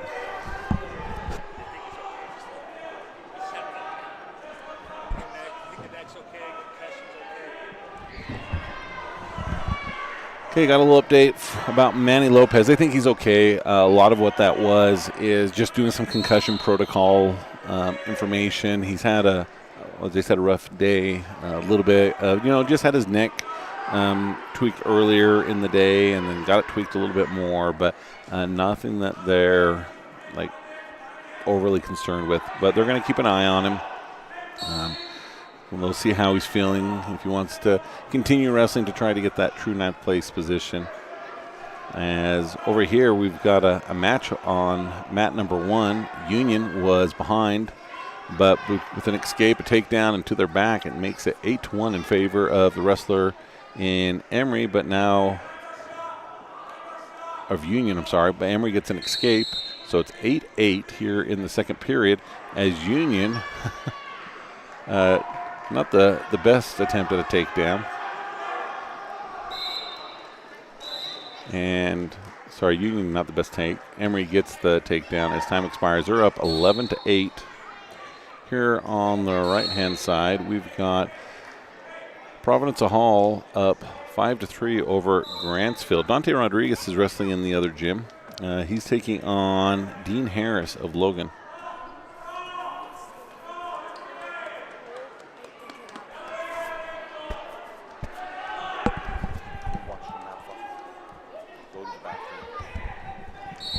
And I didn't see what happened with Ian Bryan, so we'll try to get a little bit of a update on what happened there. Ian Bryan won by fall, so good job, Ian.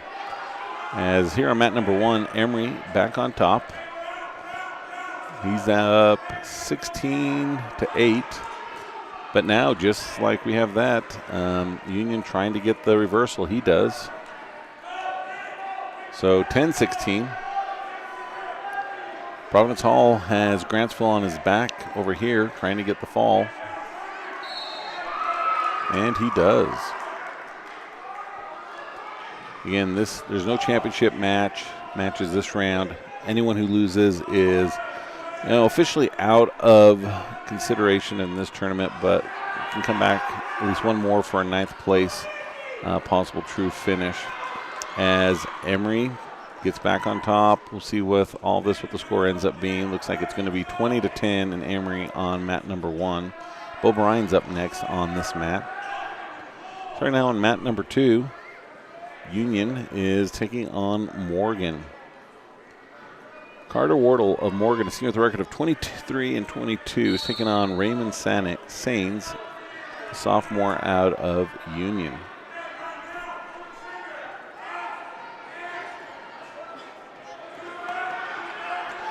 If you want action, you've had it on mat number 1 as Union gets the reversal. Score is 20-12. With just a few seconds left in the third period. Maybe that's the end of it. Hard-fought match by both of them. 32 points scored in that round.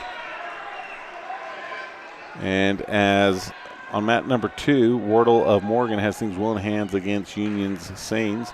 We're going to come over to mat number 1 and watch Bo Bryan's mat.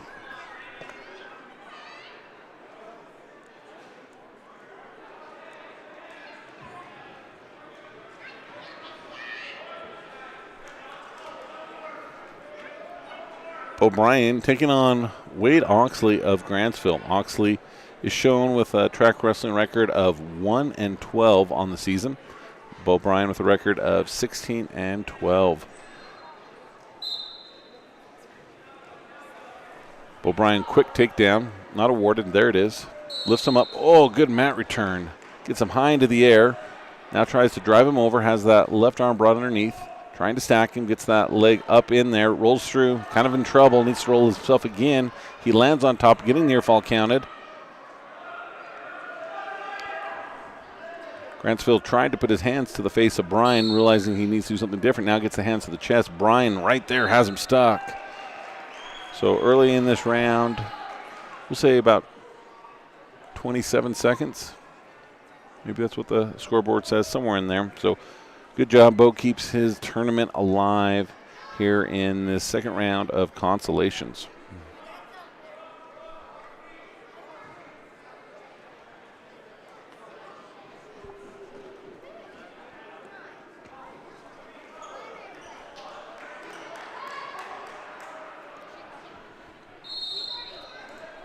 Wrestling over on mat number 2 right now. The match that was wrestling before Bo started is still going. Carter Wardle is up 7-0 at the end of the first period. Emory, let's see, no Union. They defer. Morgan's going to choose neutral. Here on mat number 1, Spencer Martinez of Logan, a senior, in the red and white, is taking on Union's Tice Labrum.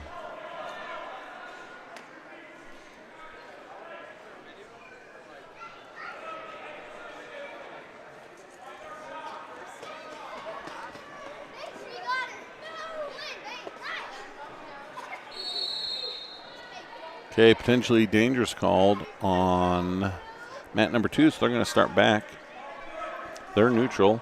Morgan in the black and maroon, he leads 7-0 over Sains in the yellow and black.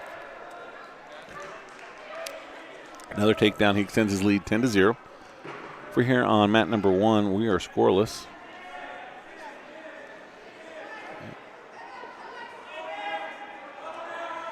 Logan, though, he's going to get the takedown, maybe get some near fall. They're near the edges, but the back's in, the toes in, the elbow's in.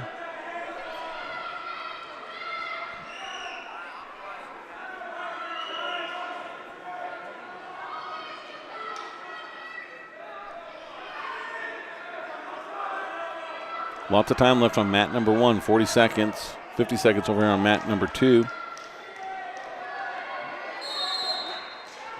So even though Emory rolled through on mat number 2, look like he might get a reversal. That was after the tech fall had been awarded. Dominic Viegas is wrestling on mat number 4. He's taking on Taven Clark of Morgan. Still mat number 1. Logan trying to get the fall as time starts to come down. About 10 seconds to go. And right there, it should be it. But he rolls out of it. If he could half right here, he could have some good things if you're the Union wrestler, but not able to. They're going to stop as time expires. Logan's ahead 7-0.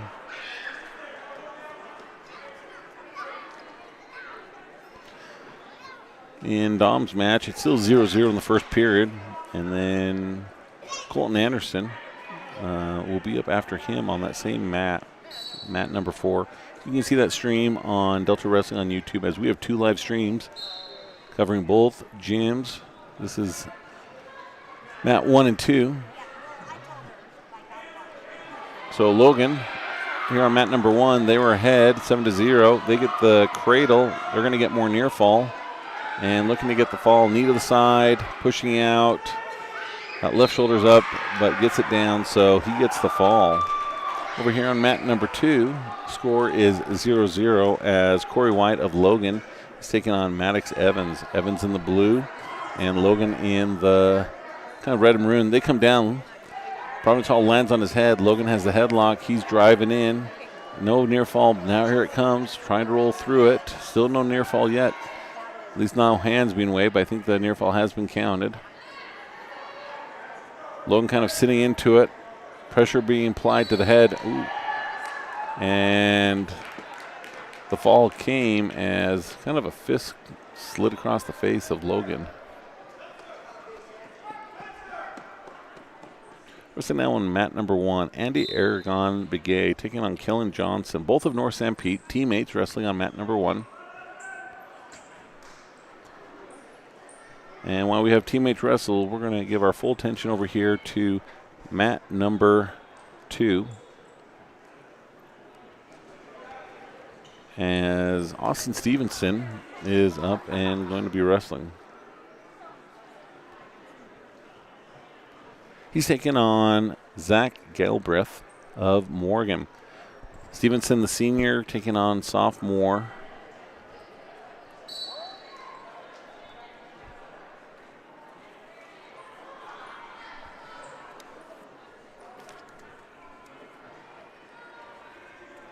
Ty Draper is on deck on mat number 3.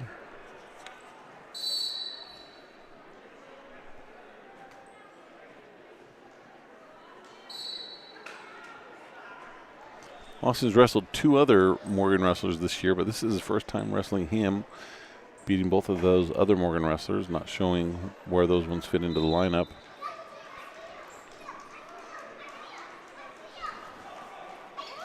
Dominic Villegas, mat number 4, he trails 3-2 as Stevenson near the outside edge had a shot, was able to block it off. Both wrestlers have 1 foot in, 1 foot out. Now 3 feet in. Now we'll try and do position, trying to circle in. Both wrestlers in bounds completely. Stevenson in some trouble as not only can Morgan get the takedown, trying to get some back points as well, but 3-point takedown for Galbraith.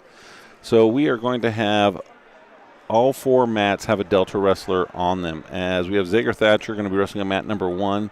Austin Stevenson's wrestling here on mat 2. Ty Draper's wrestling on 3. And Dominic Villegas trails 5-2 on mat number 4.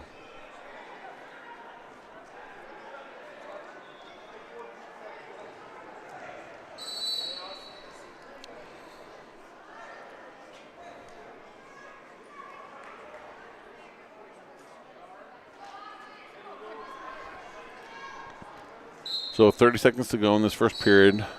Austin Stevenson trails 3-0. He comes to his feet, looking to fight hands. Nearing the edge, trying to stay in.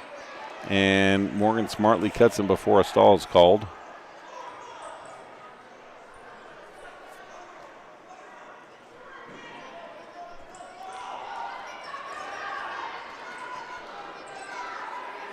Short time over here on mat number 1. I don't know how they didn't call it out a little quicker as Stevenson gets his feet on the hardwood.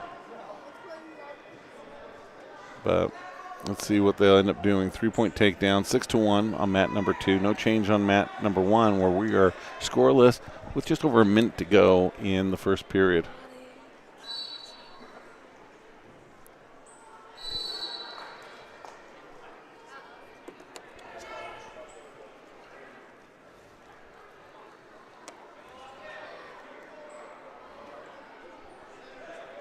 So Stevenson's going to start bottom. He trails by 5.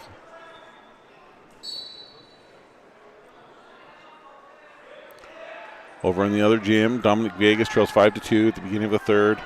Ty Draper scoreless in the first period.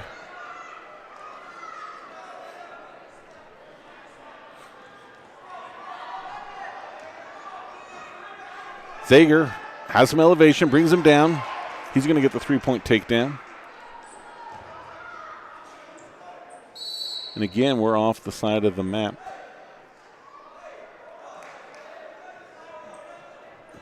Okay, Stevenson getting some encouragement from the coach to let's get up, let's get away. He gets up, working the hands. And again, Morgan having a good awareness of how much time it's taking, and decides instead of giving up the stall, gives up the 1-point escape. Zager nears the edge. They go out of bounds.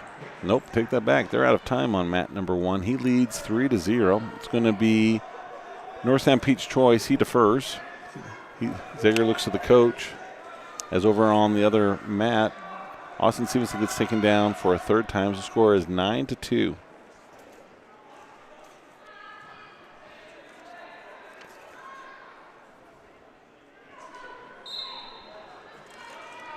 Zager's wrestled Nyson Parkinson one other time this year. He got the fall in the first round.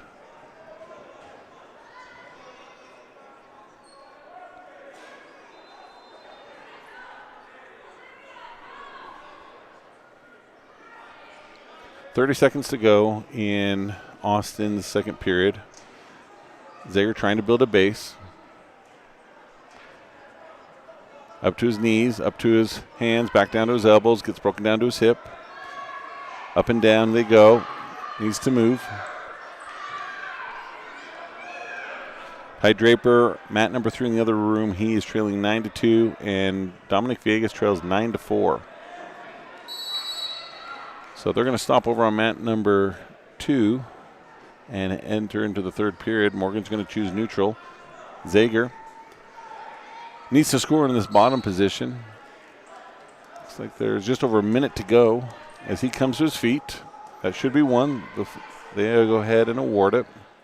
And goes in for a shot. Comes back out of it a little ways. Stevenson in with a shot now. Needs to land in bounds. No change yet.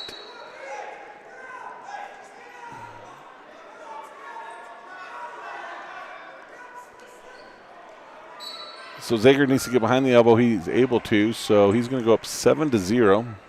Stevenson nearly with a takedown before they went out of bounds. Needs some offense. He's got a minute 30 to go in his match. Colton Anderson has started wrestling over in the other gym. And Ty Draper is trailing on mat number 3, 12-4.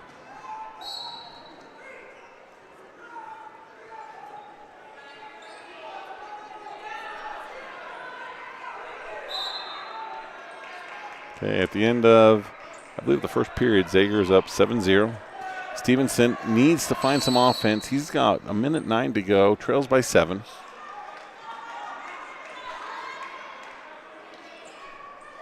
They're going to be neutral on mat number 1 as they start the second period.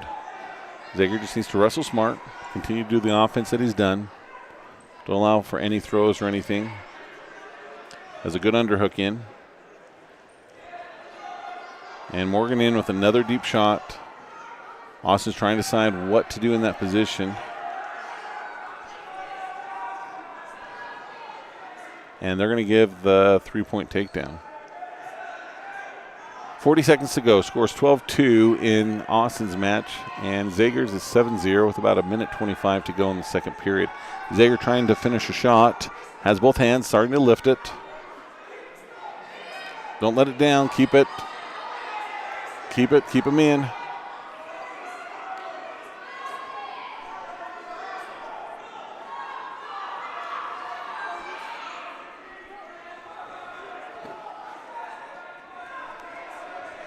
Ten seconds to go in Stevenson's match.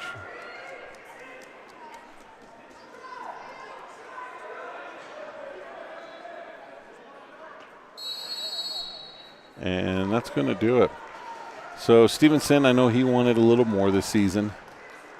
He's going to need to try to wrestle for 9th and then not necessarily hope for something to happen, but if something does, be ready to go. As Zager gets taken down.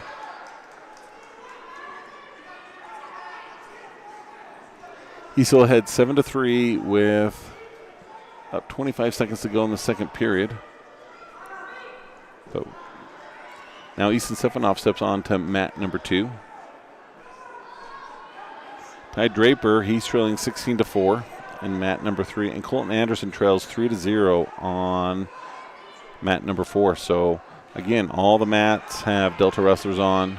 As Zager gets his 2-point reversal, he's up 9-2. The official's going to stop him as time expires. And I thought that was only the second period, but that is the third period. Congratulations to Zager keeping his tournament going as Easton goes in trying to finish a shot. He's taking on Court Miller of Union. Easton just wrestled in his last match, Tucker Roybal, the 3-time state champ, and now he's getting a little revenge on Union, getting to wrestle again as he's going to go up 7-0 with a minute 27 to go. Still has the hold. Official has not given him the 4-point near fall yet, but now he does. Ty Draper trails with about 48 seconds to go on mat number 3, 16-6, and Colton Anderson halfway through the second period trails 3-0.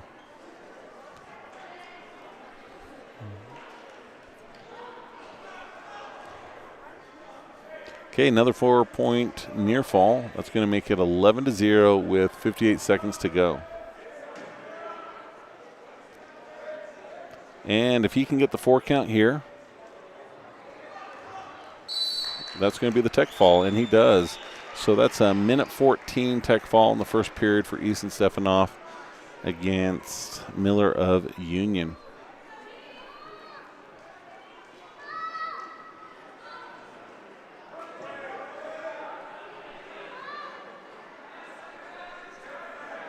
Looks like here on mat number 1 for Morgan, Dane Wardle. He leads 3-0 over Majd Yagi Harb of Providence Hall, and Morgan's going to get the fall.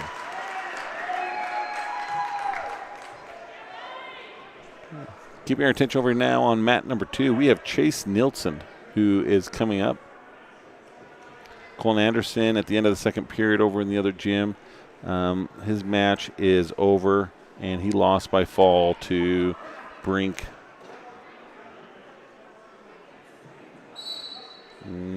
That doesn't. Anyways, I lost it, so we'll have to see what happened there. Kind of how it was played. Maybe it was a loss as he was behind. So Nielsen now taking on Olivius, senior of Union. Olivius going for the takedown. Cradle straight to his back, gets the head into the side. Nielsen into a lot of trouble right there, trying to fight it off. Coaches, wrestlers, and officials, we have got 10 matches remaining, and then we'll split. We will do semifinal round on mats 1 and 2, and we'll do comms quarters on mat 3 and 4.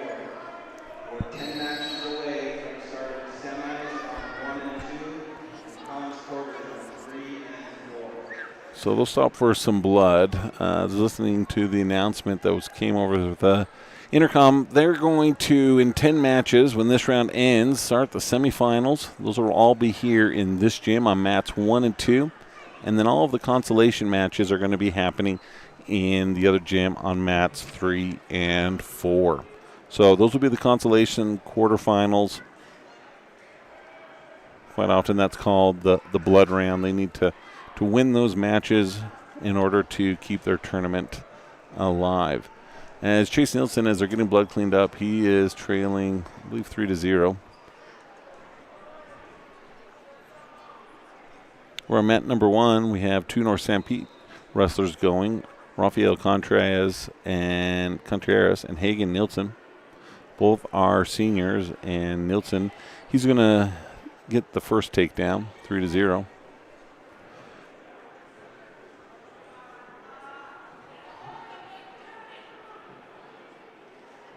Look in at the team scores. Morgan has taken the lead.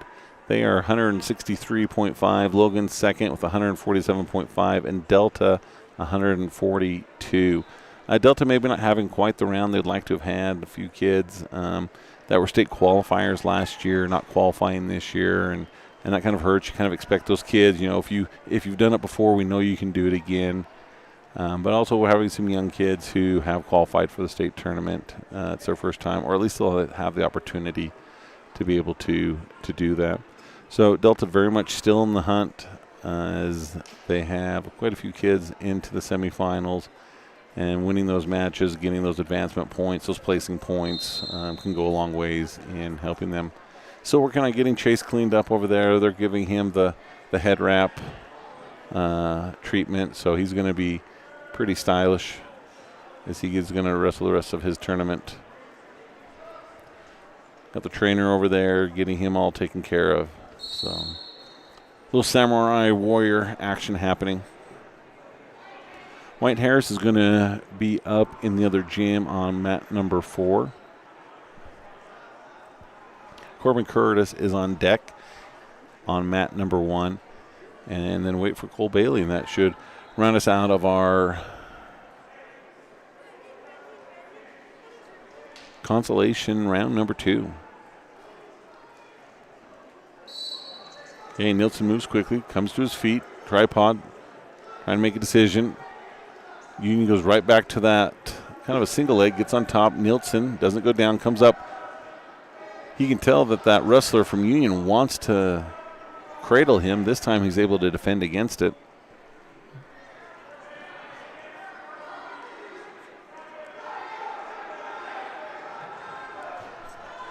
They go to bounds.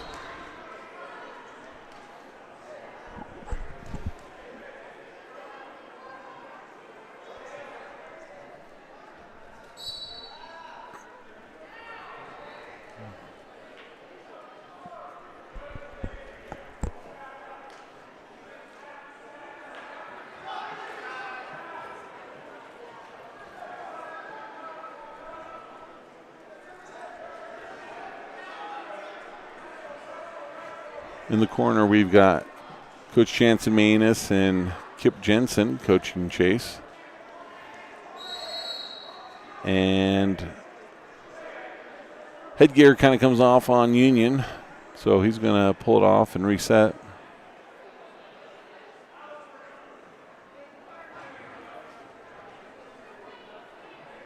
.21 seconds to go in what I believe is still the first period.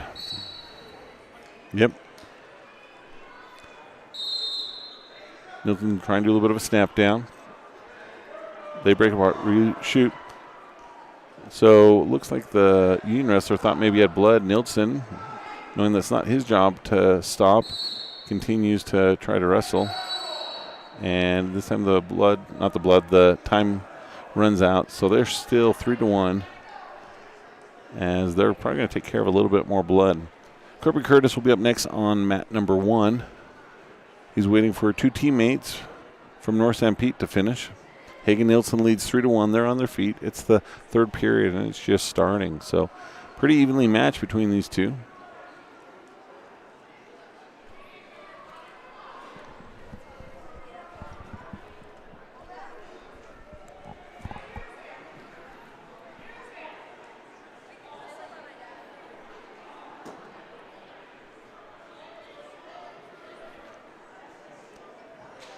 So as we take this little break to get blood under control, this is a good time to think about making your way over to state. That will be February 4th and 5th. I'll be at the Sevier Valley Center in Richfield. Should be a good tournament for the 3A. Hope everyone can start making plans to make their way over there. It makes a difference when you have a fan base that travels as well as Delta does to be able to go and support. So it looks like they've got the kids cleaned up, they've got the mat cleaned up, and maybe they've got to do a little bit more on the Union wrestler as he wipes his hand, wipes his face, double checks everything.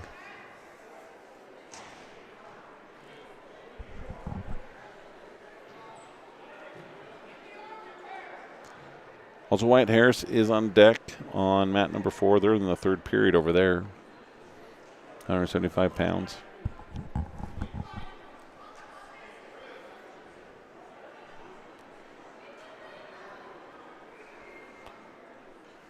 And so with a few more ticks here on the clock, that's going to end the match on mat number 1. That means Corbin Curtis is going to be up. And so we'll bring you both of them. As we're still waiting on Chase Nielsen's kid that he's wrestling on, they're still working on his nose. It must be bleeding pretty good, as they still haven't stopped. A lot of times it's, get the nose to stop and then clean up. But this one, they're still just even trying to get the nose to stop bleeding. They get 5 minutes of blood time. Not sure how much has expired. Probably not more than 2 minutes.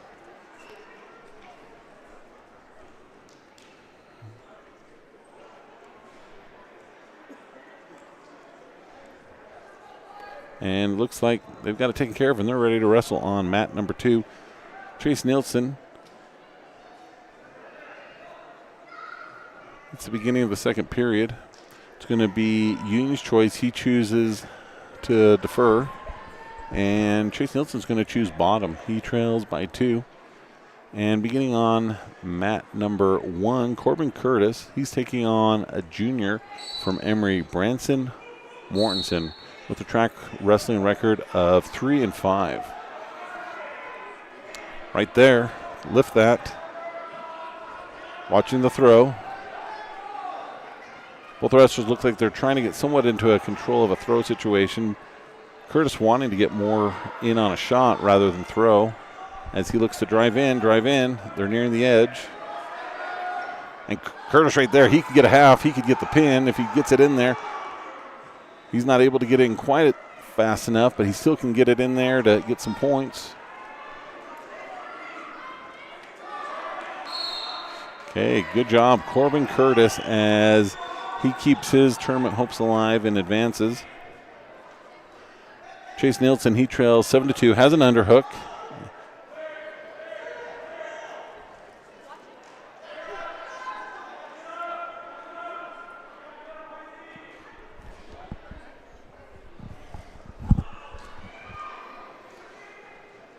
Another takedown. He's in some trouble right there, big trouble. Yep, and there's the fall, Chase Nelson. So he'll drop in to compete for 9th place.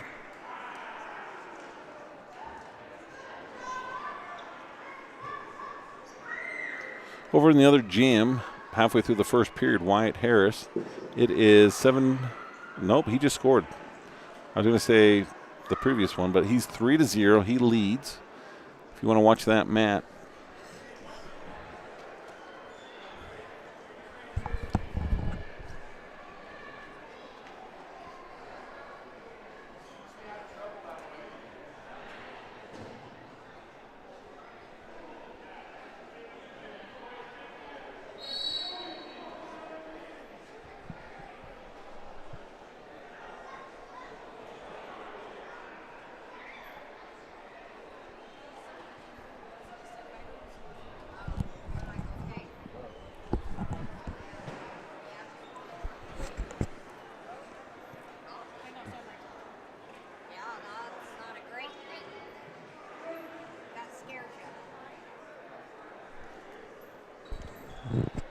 So I believe Delta has just one more match, as it's going to be Cole Bailey.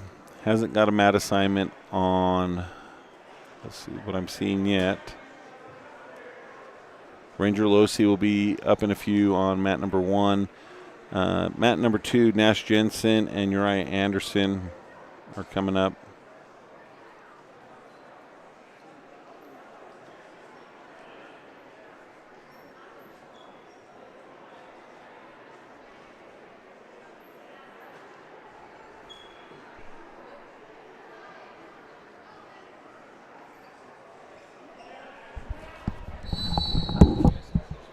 Yeah.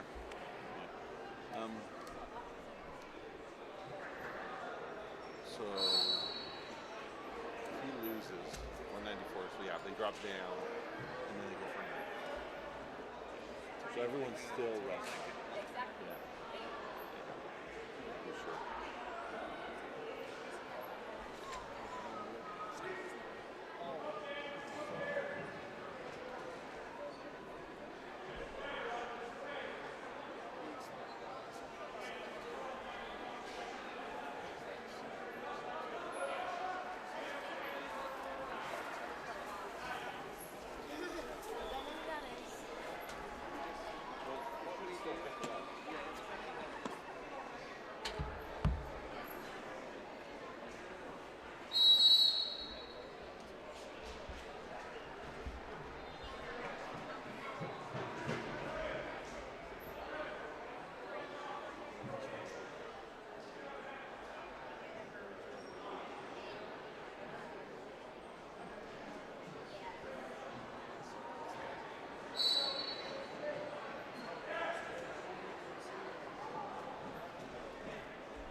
Up in 4 on map 4. Hey, you drive down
So they're getting right back into the action, and not wanting to stay in any bad books with the Manus clan, we're going to actually film this one as Trey Manus is wrestling in this semifinal match. All the mats in this gym, mats 1 and 2, are semifinals, and over in the other gym, mats 3 and 4, they are consolation.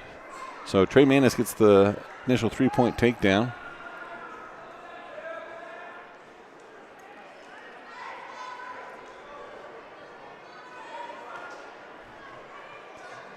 And we'll see who he's wrestling. It looks like it's from Morgan as he's getting some near fall. He's wrestling Samuel Woolsey of Morgan.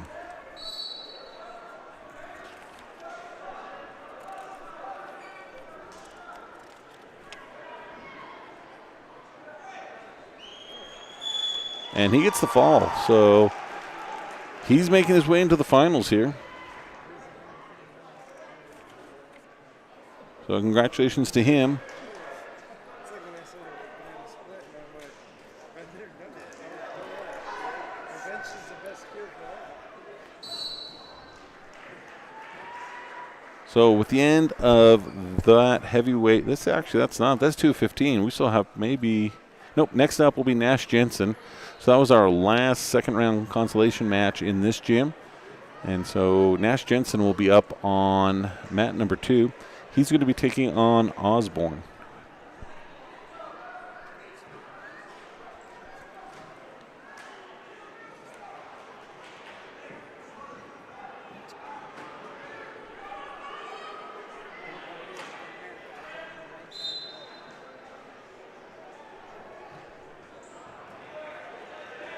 So Nash Jensen taking on North San Pete's Chatton Osborne.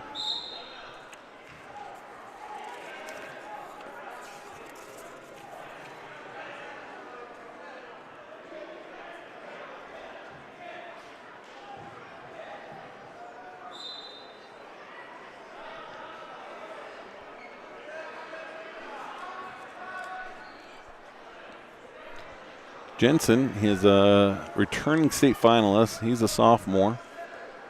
He was wrestling at the Beehive 25, wrestled at the Reno tournament, got into the top 16 there. Got down to 120 last week. He should be a pretty strong contender at that weight. His opponent from North St. Pete has a record of 23-18. Jensen with a record of 18-7. And those 7 are against really, really good kids. Okay, he's in deep. Has a leg, has the head, trying to keep him in bounds. Cradle it up, gets it locked, has it, and he gets the fall. So Nash Jensen, so Delta 2 for 2 in the semifinals, sending them on to the finals. Both of them in relatively quick fashion as they get them in the first period.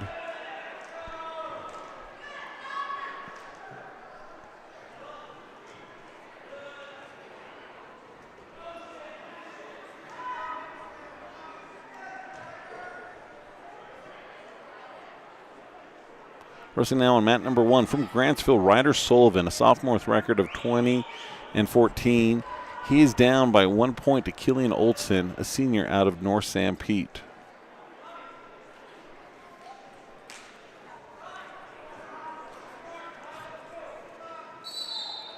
Killian Olson, 2-time state placer, both years taking 5th place. Solid wrestler. And then wrestling on mat number 2, a wrestler from Emory, Ty Christensen. He gets taken down by Trey Whiting, a sophomore from Union, who scores 3.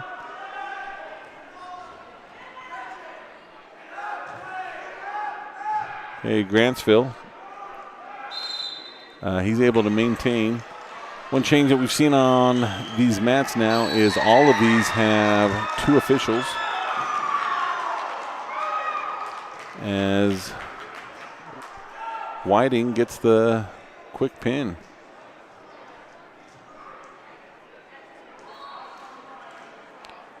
Grantsville Justice headgear, they're ready to go as they start this second period. Killian Olson's up 4-3. Grantsville in with a shot. North St. Pete's able to counter. Grantsville has the red chest North St. Pete's on top in the all black with a little bit of red trim. We're going to switch over to mat number 2.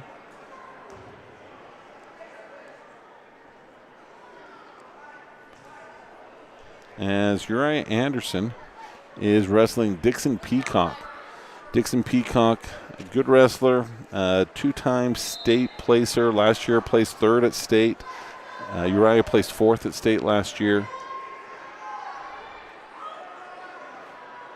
Both of them look very strong. Trying to keep him in. Uriah Anderson, he's got him, just needs to keep him in for the takedown. And with a lot of strength, a lot of control, he's able to do that. Not much that he can do out of bounds, as he would want to try to climb in position in order to start getting into some type of pinning hold. Not able to. So they're going to go back to the middle of the mat. Minute 37 to go. He leads 3-0 in this 126-pound semifinal match. Uriah goes for the claw ride, looking to break him down. Gets him broke down to his hip. Getting some tilt, getting counted. We'll see if he doesn't look like he got a 2 count. Nothing was awarded.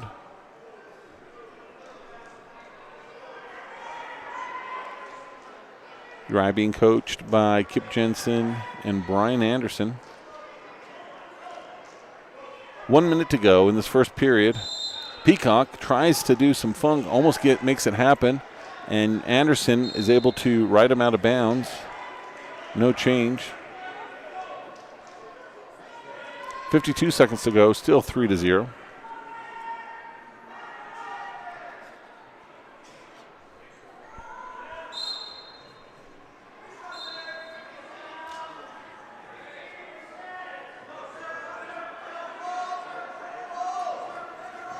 Good job by Anderson getting him broke down to his belly.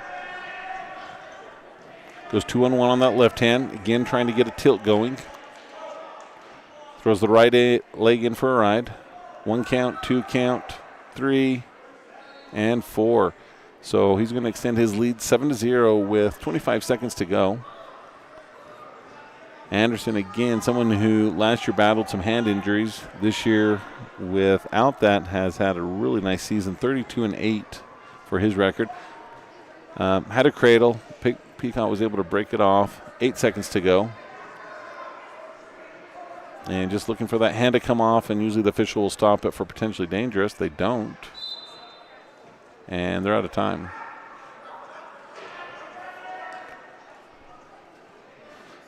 Okay, Emery's choice. He decides to defer, and Anderson's going to choose bottom.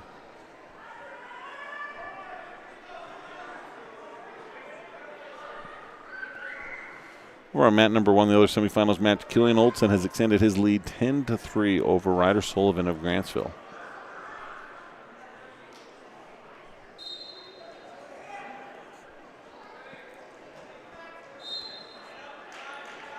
Okay, Peacock trying to get Anderson back down. He does. Has Anderson flat. Looking to get wrist control. Anderson's denying him. Flips over. Doesn't able to bring his arm with him. Tries to do a switch. Up, back, a little bit of funk. Tries to get that hip over. If you can get that right arm, bring him around, he could get him to his back. That should be a reversal. And let's get some near fall as well. He does. So before that, it was 6-0, and I think they're off on their score. They have it 6-0. Probably should be 11. There we go, 11-0. So if he can get one more cheap tilt in, he could get the technical fall.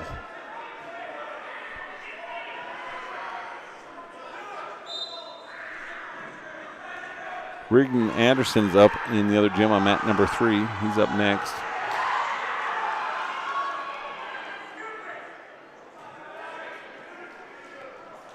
.37 seconds to go. Anderson up 11-0 against 2-time state placer Dixon Peacock. Looking at the rankings in the state, overall, Anderson, 126 pounds, was ranked 8th and Peacock 12th.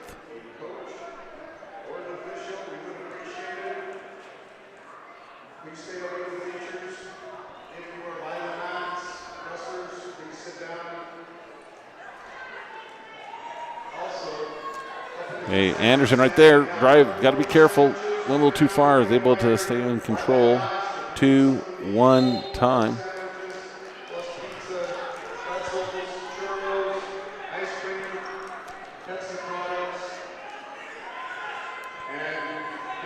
Okay, starting at mat number 1, we'll bring that one to you as mat number 2 concludes. North Stampede's Wyatt Griffiths taking on Grant Pearson of Union.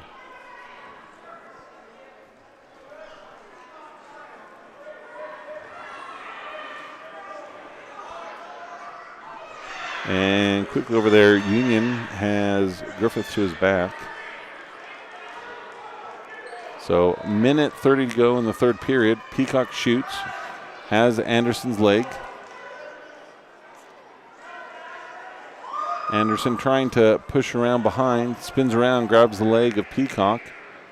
So we'll see if Anderson can do anything or if they'll just turn it into a stalemate, which they do. Oh, a little dangerous to do that spin. Put your knee at risk.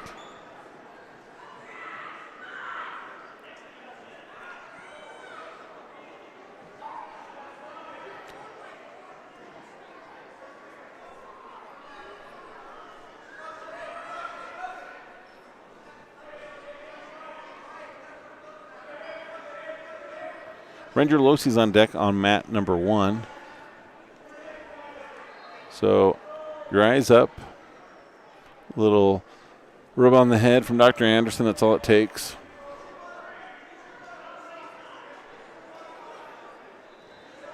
He's got 52 more seconds of injury time, and they're going to stop it. He leads 11-0 here in the third period. So Peacock, knowing that he's behind, gets a little bit more aggressive, goes back in on that same leg for a shot. Okay, official's able to stop it. A lot of pressure right there.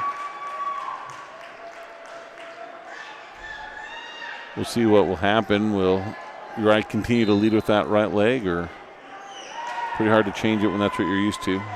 Again, Peacock in on that leg. He elevates it. He's going to try and get him down with a takedown. It looked like he wanted to go straight into a cradle, trying to get some type of pinning combination. 57 seconds to go in the third period. Peacock becoming a lot more aggressive. Coach Jensen tells him to make sure you circle as Peacock goes in for another shot. Each in with an underhook of sorts. Anderson trying to pull that off.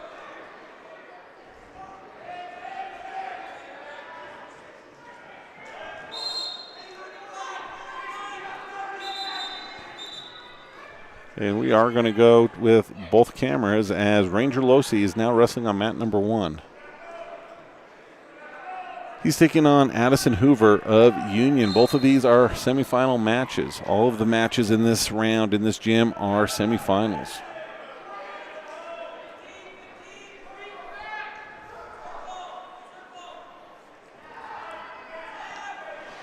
Okay, 7 seconds to go, so barring anything crazy, Anderson should be able to make it into the finals. And with that, Uriah Anderson wins. So we're just going to give our attention now to Ranger Losey.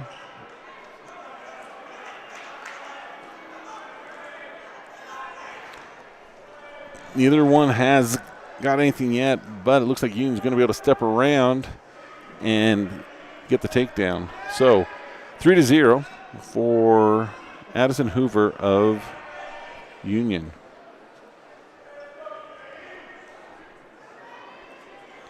He's able to connect his cradle.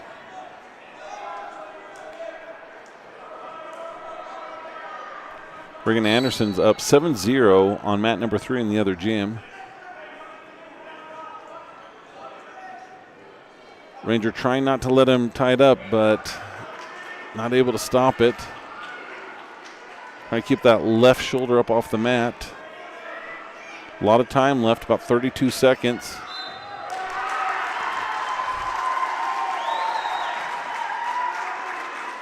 If we take a look at team scores, Delta's currently in first, 176. Morgan is 169.5.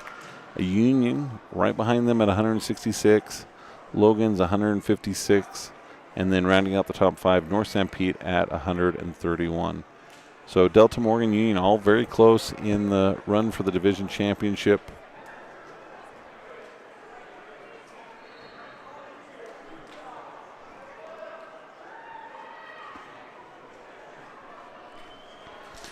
Wrestling now on mat number 2 is Nash Red and Grady Roybal. Roybal of Union, he's ahead 3-0 with 51 seconds to go in the first period.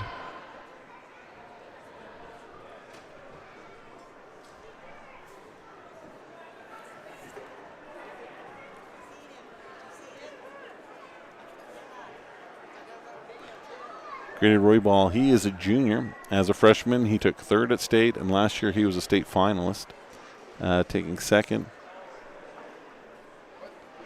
And if I'm correct, none of the Logan wrestlers had any state placers at the 4-8 tournament. They dropped down to 3A with the realignment, and South Summit moved into the realignment, dropping into 2A.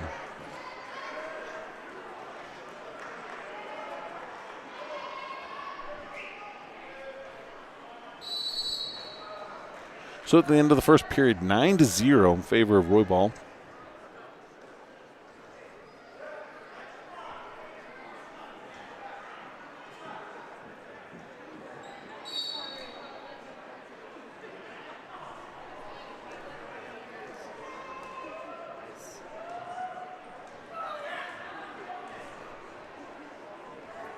I'm going to switch these so they're in the right position. We now have mat 1 on the left, mat 2 on the right.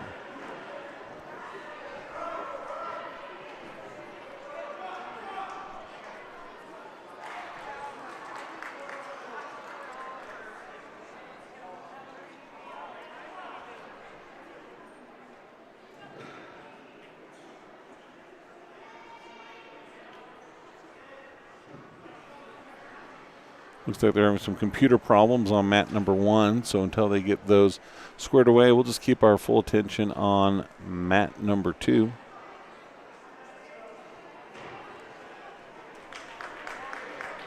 As Roybal gets the fall over Nash Red of Logan.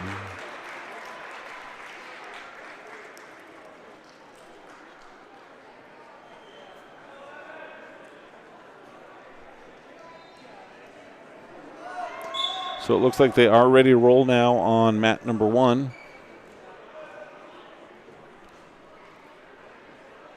This is going to be Grantsville's Evan Craner. Craner is ranked 14th in the overall standings in the state. He's in the black with the red stripe on the left. And then here on the right we have Isaac Cruz of Logan taking on Max Holtry of Morgan.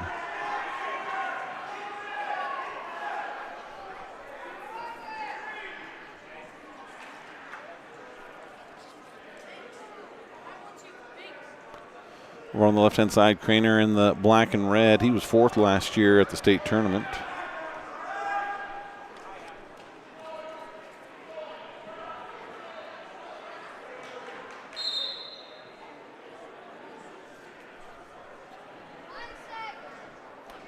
Some injury time over on mat number 2. Grantsville in with another shot. They're going to go up 6-1.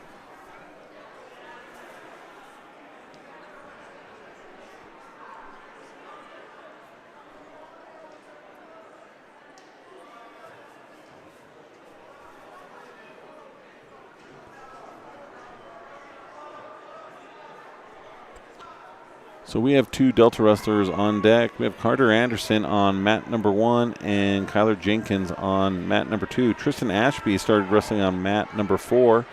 You see that stream on Delta Wrestling on YouTube. As Morgan Wrestler on mat number 2 comes to his feet and is back ready to wrestle. They're scoreless on that map. As on mat number 1, Craner of Grantsville continues to lead 6-1 as time is getting ready to expire on mat number 1, but not before he tries to get some near fall.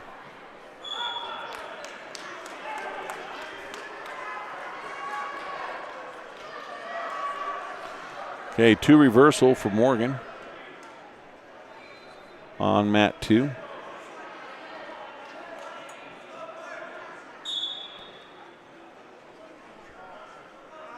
Morgan has a bar looking to grab the wrist, and they're out of bounds.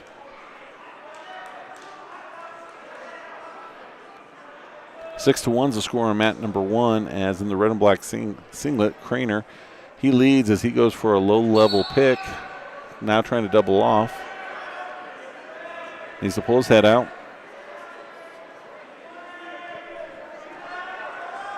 Morgan back to a bar and a wrist that he had before they went out of bounds. Switches it to a bar and a half.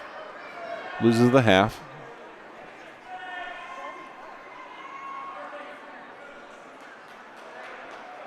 And there Craner gets the takedown right to his back. And looking to get the fall. Not able to do it, so he's going to add 4 more to his score. So I think he's 13-1. Mat number 2, Morgan is up 5-0 over Cruz of Logan. So after both of these matches are done, we're going to have Delta wrestlers. At the end of the first period, it's going to be Logan's choice. He defers. Morgan's going to go neutral. Tristan Ashby's match, mat number 4, is still scoreless as they near the end of the first period.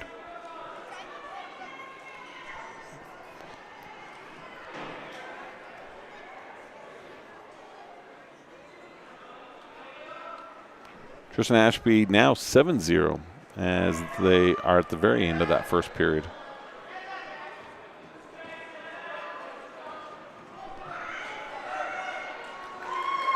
So Craner gets the tech fall, and so we should see Carter Anderson now.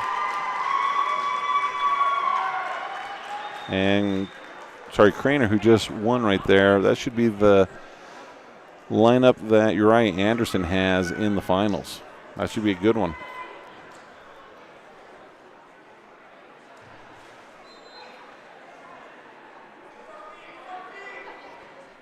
So we'll give all of our attention to mat number 1 as Carter Anderson is up.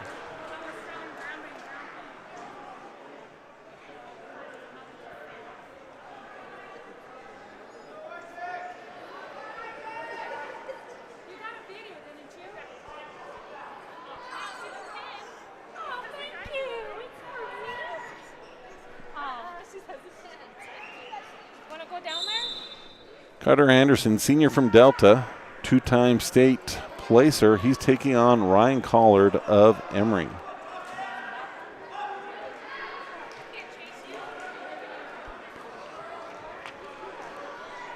Nothing yet.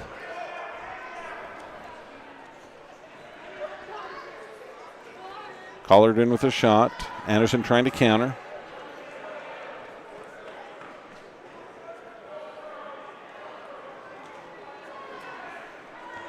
And it looks like this might be the first time these two have met up this year, as Anderson gets the 3-point takedown. Tristan Ashby over in the other gym. He continues to lead 7-1 at the midway point of the second period. And then we should expect to see Kyler Jenkins coming up here at the next, as mat number 2 concludes in about another 2 minutes. Okay, 1 count for Anderson, but they're going to call them out of bounds before he has another attempt at it. All these matches are semifinal, so the winners move on to the finals that will be wrestled today. This is a 1-day tournament. Historically, they've done it as a 2-day. So Anderson with a tight waist, gathers that right arm, does a step over, gets in between the legs. Trying to gather that left arm, either into a bar or to a half. Keeps that leg. So as he loses leg, starts to bring it up, trying to go to a little bit more of a cradle, gives that up. With the tight waist, tries to get his left arm free, does. Head to the armpit, gathers that left arm.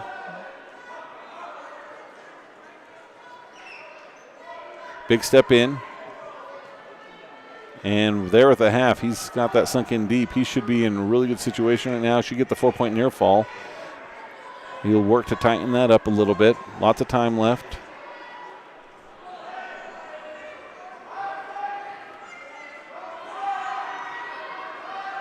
Now they're down to short time, and they're out. Thought he had enough time to get the fall, but not quite. He goes up 7-0. So after this match, we have Trey Bradshaw, who'll be on this mat. On mat number 2, Nash Jensen is up.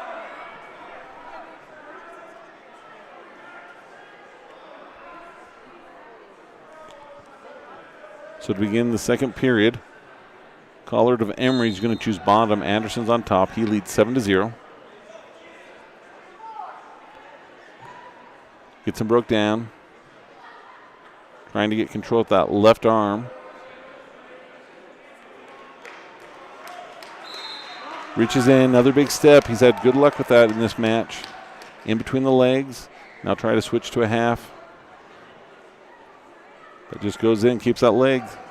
Hopefully he's in there counting. He is. And right, not there. Almost so close. Kind of just keeps rocking back and forth. Switches to the other side.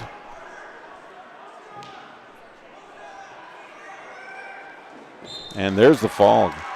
Congratulations to Carter Anderson. He's going to make it into the finals. Okay, we're going to go double duty now as we have 2 semifinal matches happening. Over here on the right-hand side, Kyler Jenkins, and on the left, Trey Bradshaw.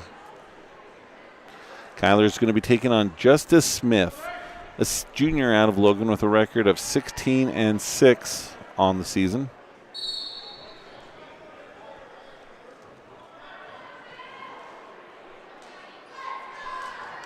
So both of these matches will feature Delta versus Logan. And Trey Bradshaw is taking on Mason Red, a sophomore.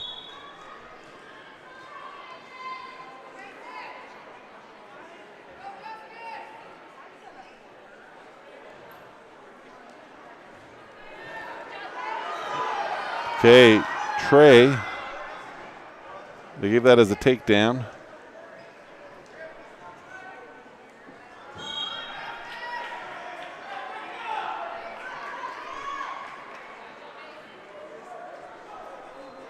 Scoreless on Jenkins. Trey's down 3-0 with about 1:30 to go in the first period. Trey trying to hit the Granby. He does. So that should be a 6-point move, 2-point reversal, 4-point near fall. Usually a pretty hard position to try and pin from. And they're going to go out of bounds. Come back to mat number 2. Jenkins gets the takedown. Now has a half. Now driving it. Now getting near fall counted.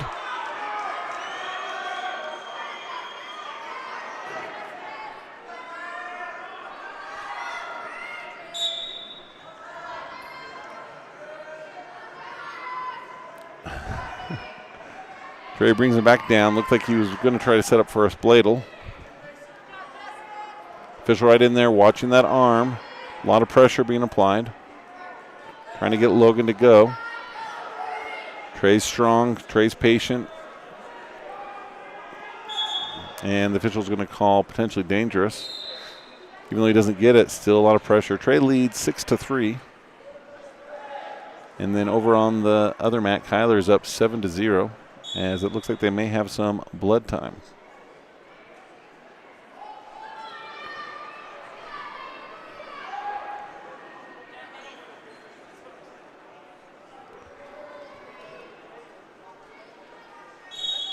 Okay, potentially dangerous called. Not sure what he did. Did he? Somebody with the leg. That's going to be 1 point. So that should make the score 6-4. Trey's still ahead.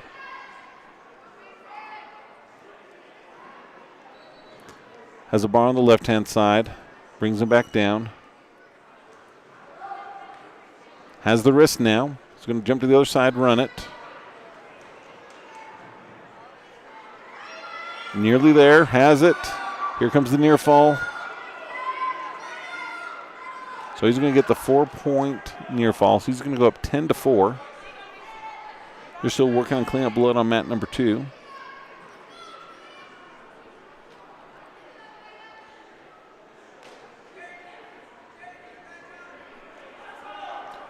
Short amount of time left on mat number 1.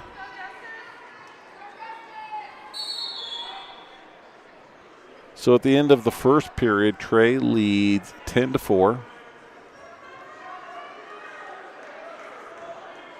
Trey's going to defer, and Logan's going to choose neutral. They're wrestling on both mats now. Jenkins leads 7-0.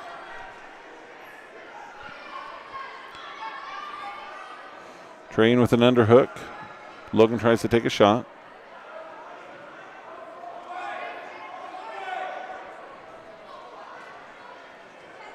Trey trying to keep him in bounds to get the score. Got to be careful right here.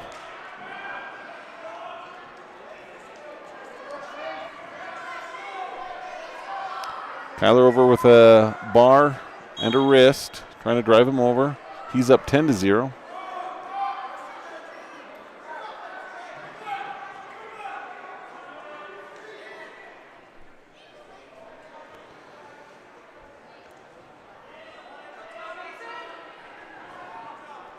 Okay, 3-point takedown for Trey. He is up 13-4.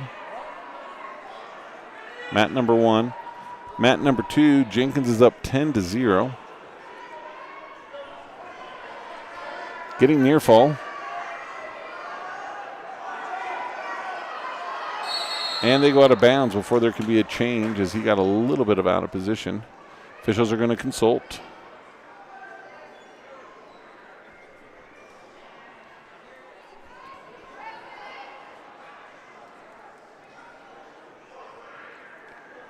Okay, 13-0. Kyler on top. 31 seconds to go in the second period. Over on mat number 1, Trey continues to lead. About 30 seconds to go. He has a bar. Wants the kid to come up a little bit. He's not doing anything.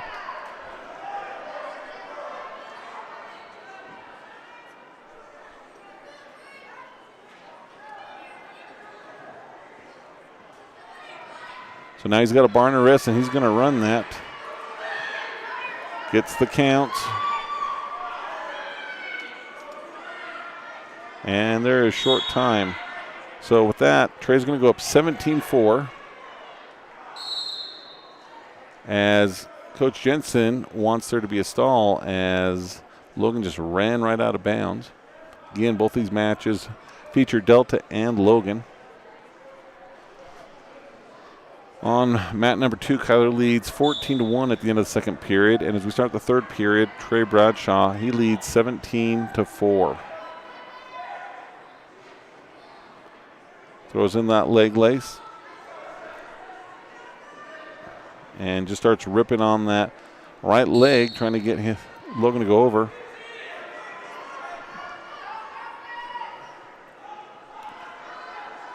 Kyler sat out, trying to get some separation. Comes up.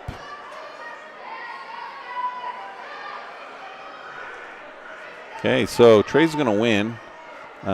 He's got the takedown, not the takedown, the near fall. So he's going to give that up, add the 4. He's going to go up 21-4, and he's punched his ticket into the finals. There's a big score difference between Logan and Delta on that one, but I will say that that is a tough Logan kid. Really stout, wouldn't turn easily, and Trey did a lot of things to apply a lot of pressure. So with full attention on Kyler Jenkins, he leads 15-1, 1:10 to go.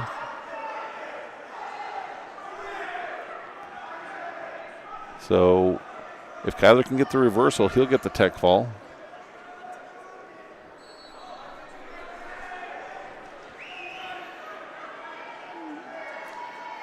They're going to call him out.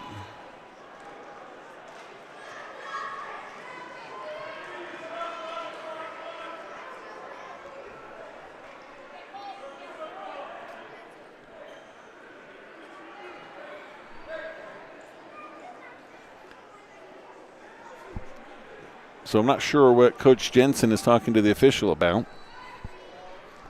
But the chat's over.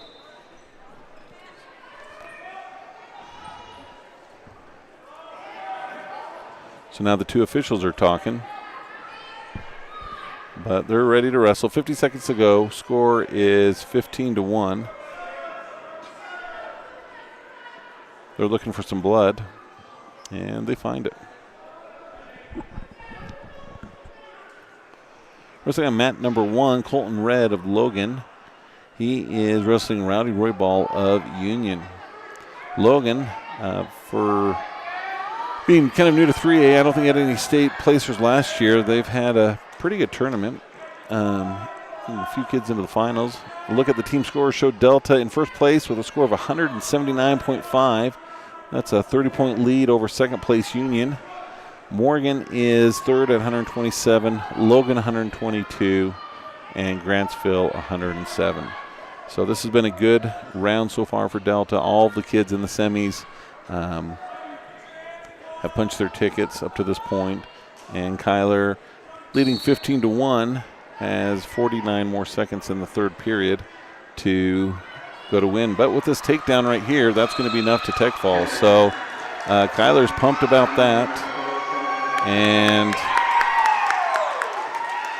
I believe that's 5 for 5 for Delta in the semifinals.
How's it going over here?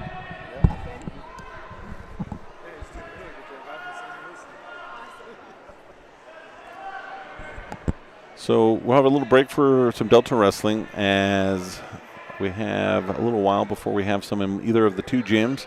If you want to, you can also watch our broadcast of mats 3 and 4 on the Delta Wrestling YouTube page.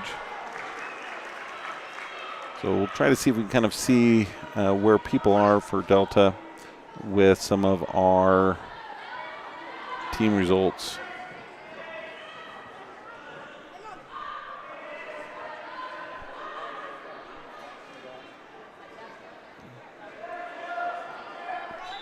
So first, we're going to look at the schedule. This is our championship semifinals and consolation quarterfinals.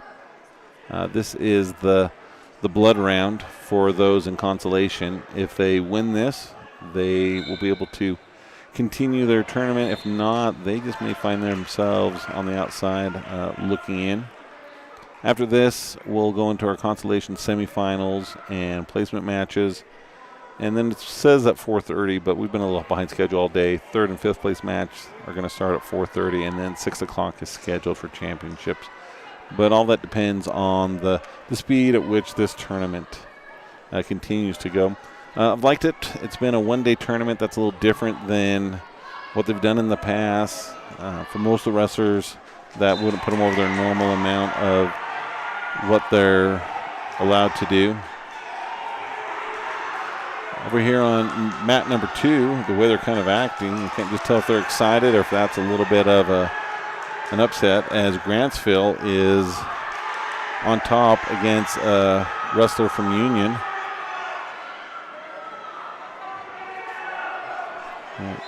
He gets it. So looking at that, that looks like a little bit of an upset. The way that the team is responding. It was still a close match before that, so it wasn't like a big come from behind. It was 3-2. So Grantsville going to the final. Davidson of Union walks away a little bit defeated as Grantsville jumps to his coach. So, yeah, kind of looks like that. Over here on mat number 1, 3-time state champ Tucker Roybal. He gets his ticket into the finals.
About my rug I got from there.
So as we kind of step back, we'll give you an update of who's wrestling on mat number 1. Emory has Hazen.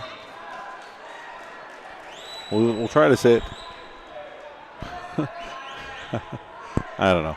Mercancelio, please apologize. He just gets the fall over Grayson Boylan of North St. Pete. Again, all these are semifinal matches in here. That was 190 pounds. Over on mat number 2 at 150 pounds. Tyson Pace of Morgan leads 10-2 over Spartan Strandinger of Union as they near the edge.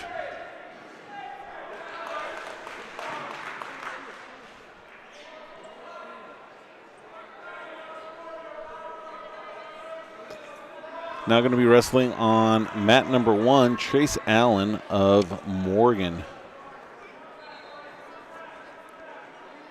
Chase Allen is ranked 3rd in the state, not just in 3A, but in all classifications. And number 1 at that same one from 3A is Ladd Holman. So very much a matchup that we could see at the state tournament. His opponent is Ivan Herrera of Logan.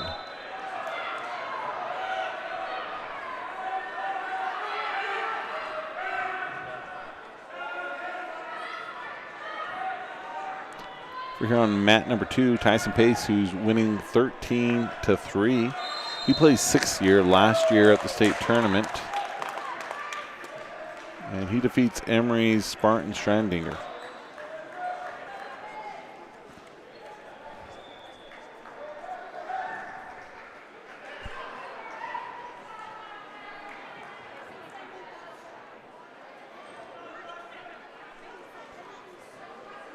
Bo Bryan is wrestling. Lots of matches coming up for Delta on mat number 3. Bo Bryan, after that, it's going to be Austin Stevenson. After that, Dominic Villegas. So you can flip over to our other stream. Not sure if anyone's over there broadcasting or not, but you should be able to get in there and watch it. And then Dante Rodriguez is going to be on deck on mat number 4. So again, turn to that, see all those matches happening.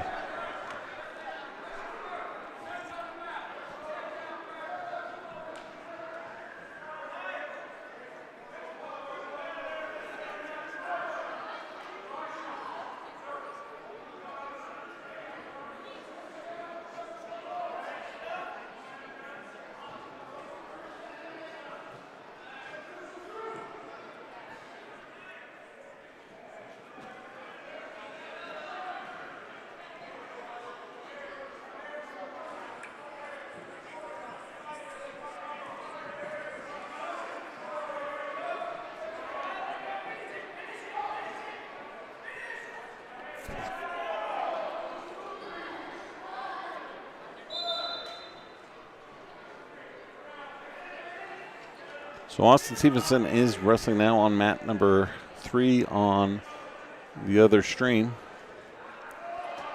He's going to be taking on Wade Oxley. We're going to probably keep let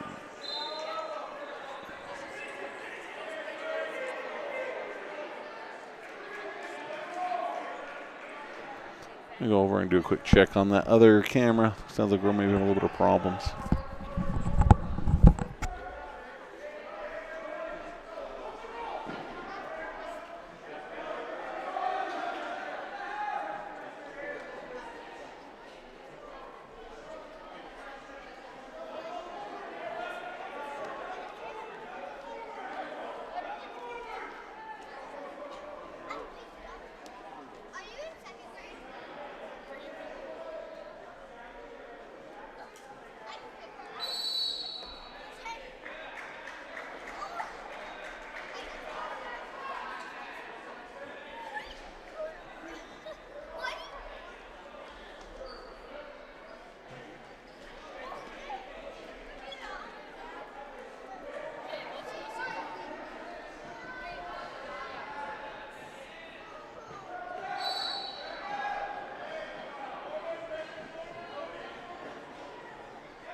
So over to the other gym, Austin Stevenson won by fall.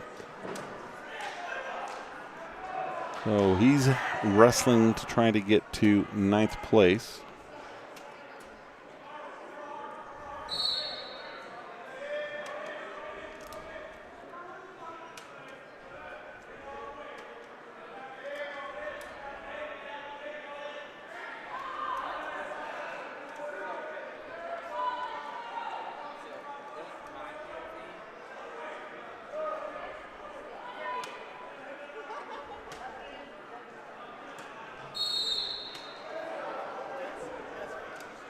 Dominic Villegas is wrestling over on mat number 3. He leads 3-0 over Riker Fugate of Providence Hall. Wrestling in here, you have Tracer Clark of Grantsville taking on Gabe Toon. This is a 215-pound matchup. Gabe Toon is ranked 9th overall in the state at 215 pounds. Gabe Toon is a 2-time state placer. As a sophomore, he placed 6th, and as a junior, he placed 3rd. Tracer Clark of Grantsville last year was a state placer. He is 6th place. So pretty good matchup between these two here on mat number 1. Then on mat number 2, at 157 pounds, we have Damon Farley of Emory. Emory, not having the best year last year, only returns 1 state placer. And then Union's Straxon Strandinger, he placed 5th last year at the state tournament as he leads 3-1.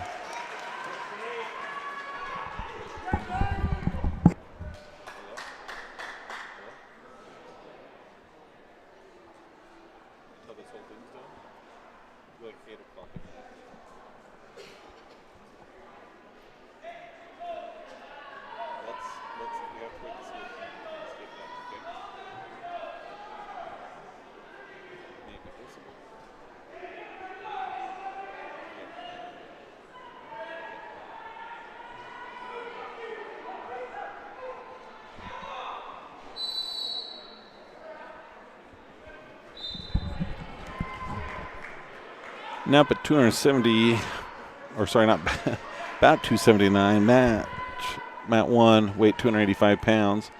We have Grantsville and Union. Mason George of Union has a record of 11-9 on the season, and he's taking on Trenton Aguirre of Grantsville. Over on mat number 2, Damon Farley continues to wrestle Saxon Strandinger. Strandinger leads 3-0 with about 34 seconds to go in the 3rd period in this low-scoring one.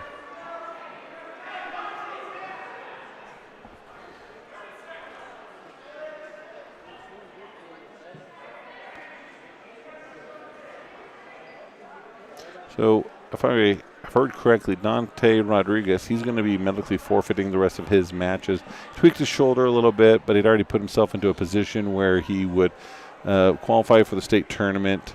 And so it'd be more important for him to get healthy rather than advance his position here at the tournament. Ian Bryan gets the fall against Dylan Pence of Morgan.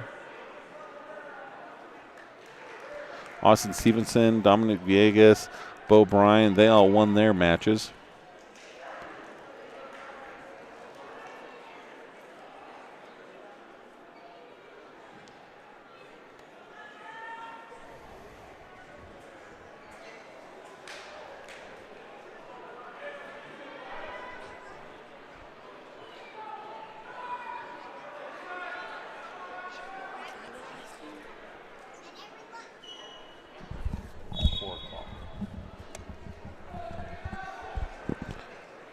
So wrestling on mat number 2, Skylar Crowther of Morgan. He's a senior with a record of 17-3. He is ranked 5th overall in the state in all classifications. He placed 3rd last year as a junior. His opponent is Liam O'Riordan of Grantsville. He has a record of 23-9. Morgan's Crowther gets the takedown. He goes up 3-0. And over here on mat number 1, the score is still 0-0. as they enter into the second period. Ty Draper and Easton Stefanoff are going to have to wrestle each other. On mat number 3, they're on deck. And unfortunately, one of them's going to put the other one out of the tournament. I don't mind when Delta kids wrestle. It's just always more fun when it's in the finals rather than any time earlier than that.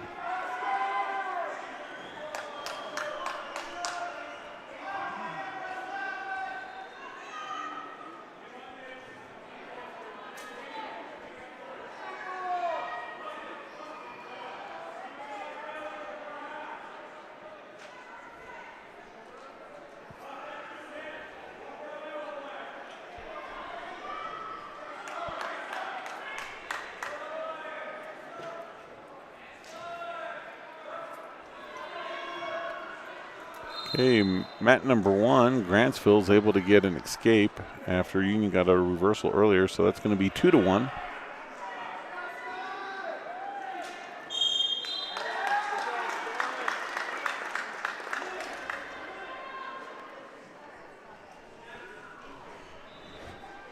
And Crother of Morgan's going to get the fall advance to the finals. Moving up to 190 pounds on mat number 2, McAllister Crowley of Union. He's a freshman with a record of 9-5. Pretty good for a freshman at that size. And he's going to be taking on Jesse Nuttall of North San Pete. Nuttall, record of 24-11.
So quick match over on the right-hand side. Nuttall of North San Pete took the initial lead, but then ended up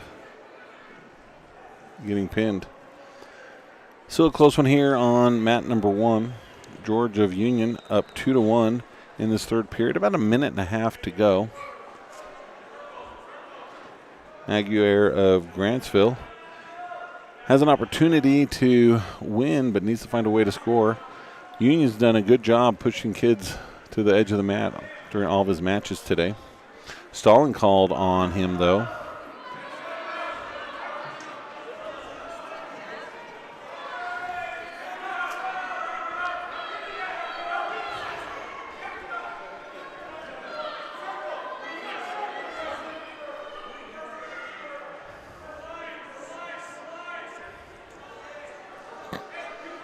So it looks like they're done on mat number 2 for a while. Ty Draper, Easton Stefanoff starting on mat number 3. 22 seconds to go on mat number 1. This could become interesting if they could find a way to get Union to get another stall. This time they're calling it on the Grantsville. Union spins around behind, so he's going to go up 5-1 with just about 10 seconds left on the clock.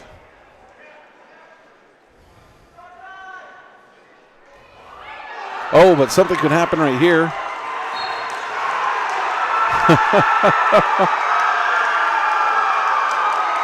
So here is the problem. Time had ran out. No one came over and touched the official. And because of that, they're not sure of when it went. So I think the official's doing what is best, and that is to make it 5-5 and have them figure it out. However, Grantsville coach comes over and says, hey, what is going on here? You didn't stop it. He was wrestling. There's 2 officials down there. Now they're talking. Like, hey, what do we do? So really that needs to come to the table help to be aware of what's going on.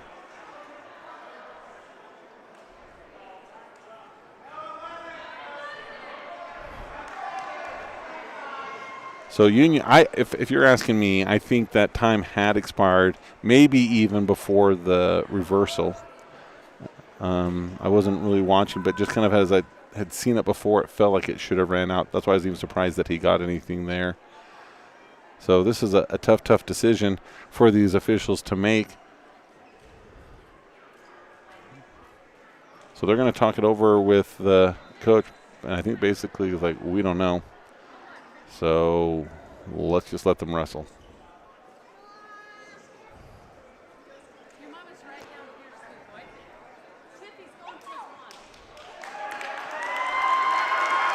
Oh, wow.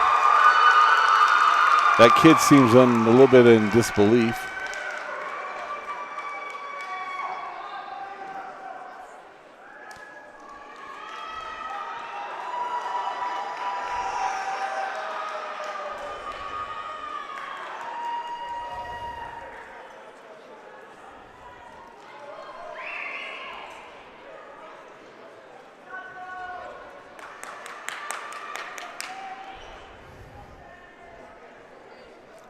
So over in the other one, Ethan Stefanoff's ahead 3-0 over Ty Draper.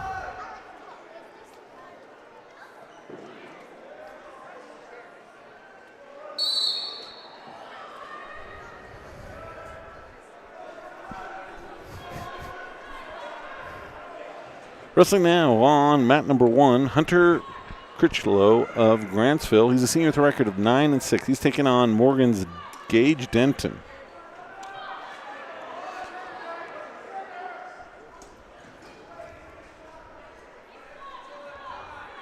This is a 285-pound.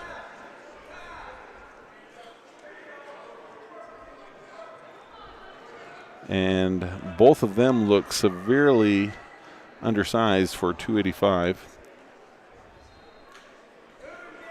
I think the winner will wrestle the winner of the last match, which Grantsville won that one, so it could be a Grantsville if Critchlow is able to get the win.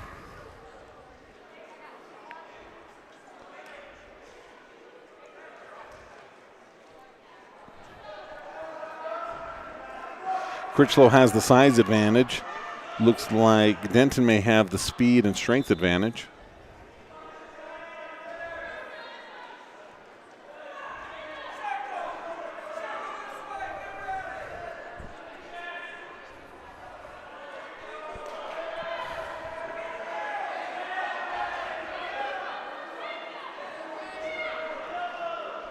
Grantsville has an underhook on one side, looking like he might try to tie it up for a throw. Head slips out, thinks better of it. I'm guessing Morgan's coach has said basically don't get stuck underneath. If you can get a takedown, just don't do it from underneath him.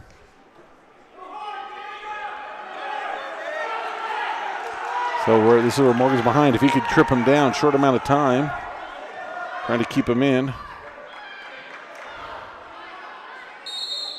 Okay, so they're still scoreless 0-0.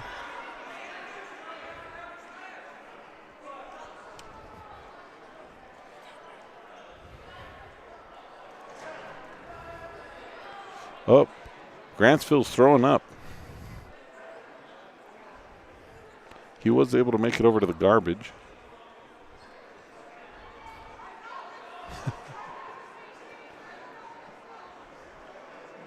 As at least one of the table help is covering their ears to not hear it.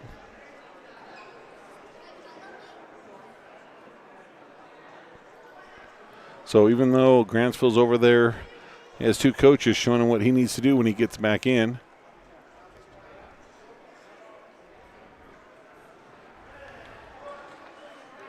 Grantsville's going to choose top to start the second period.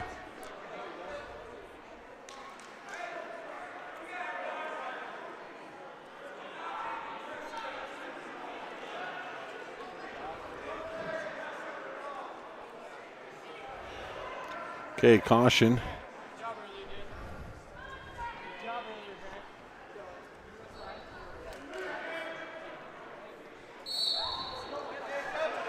Okay, Morgan quickly comes to his feet, comes near the edge, locking of hands.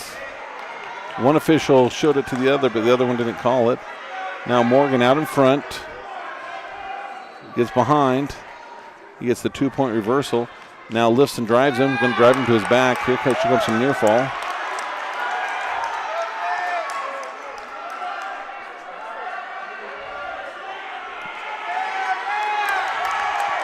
And right there.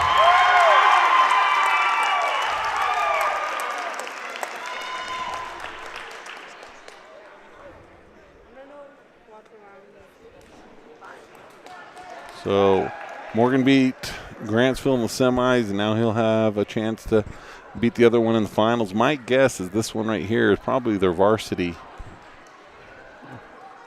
kid. But that's why it's always good to have two, because you never know who you're going to be able to get in.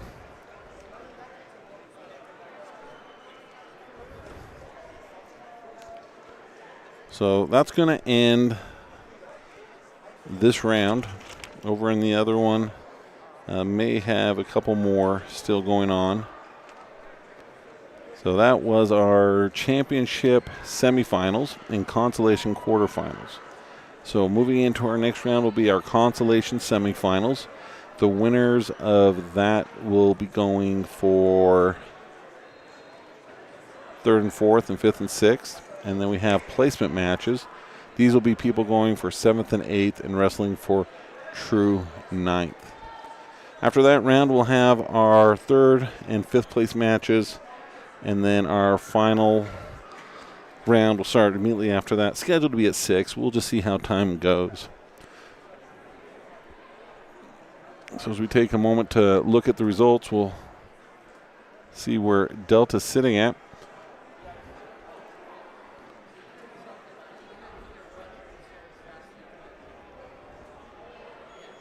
So those who are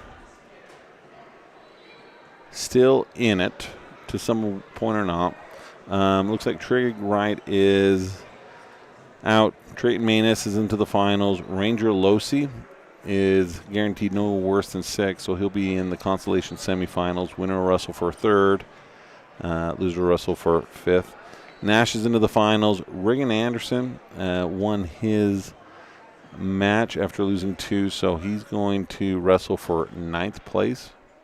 If anyone gets injured ahead of him, then he would have the opportunity to go to the state tournament.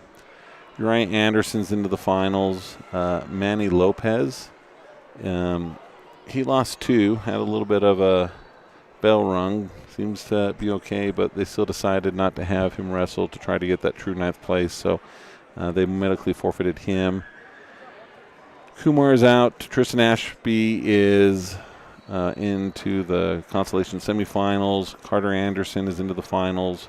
Tyler Jenkins into the finals, along with Trey Bradshaw.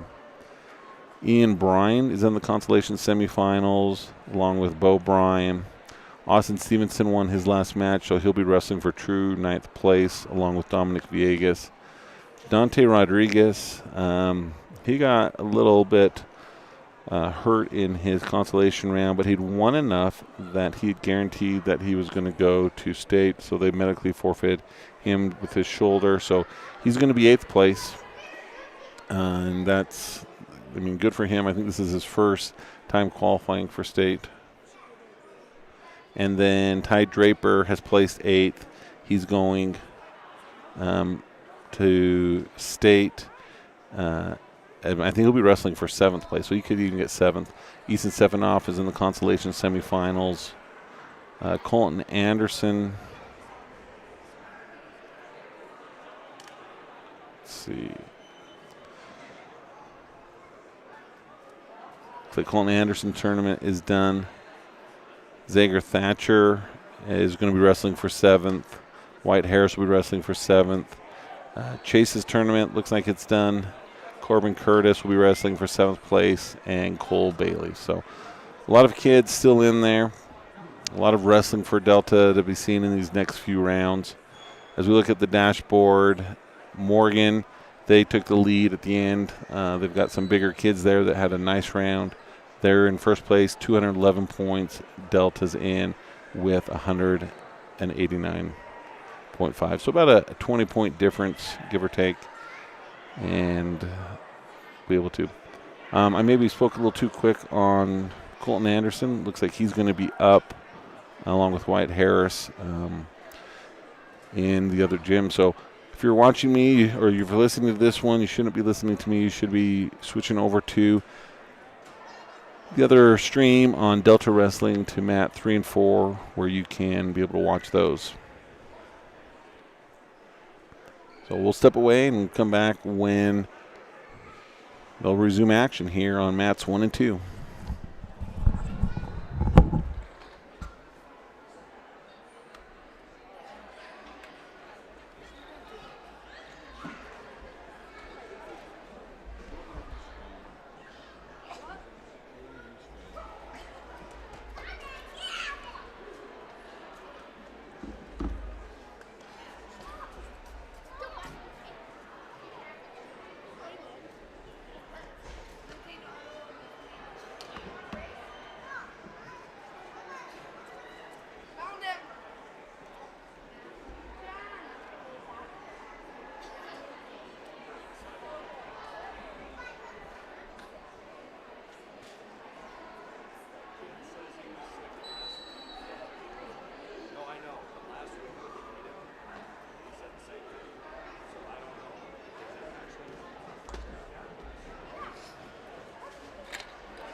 times you're like, yeah, you not you. But it was still Thanks a for good your time, experience. right?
Corbin Curtis of Delta, Landon Rudolph of Logan, Mat 2.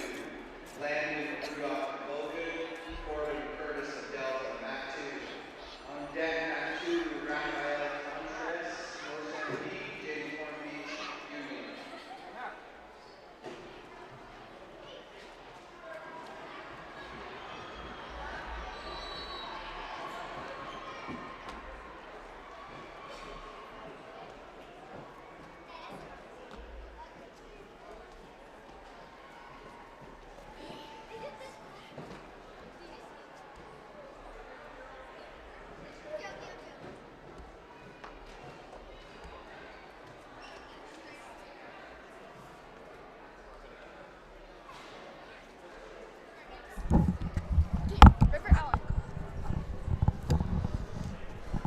So they're going to be shifting some of the matches from this previous round back into this jam. So we have Corbin Curtis, who's going to be wrestling.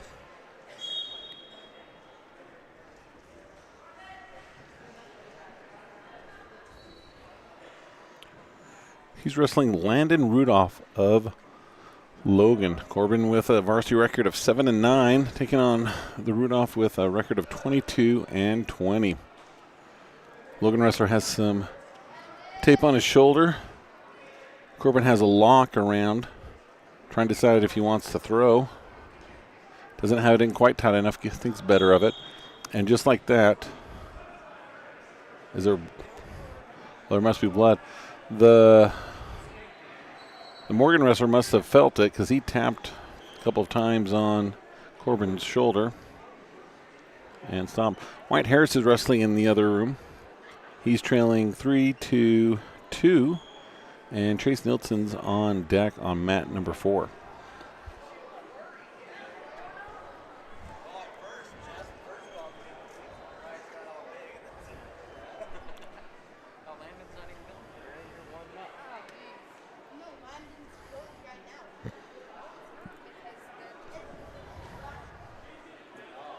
What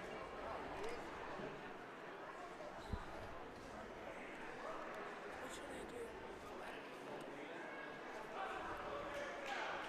I do? What should I do?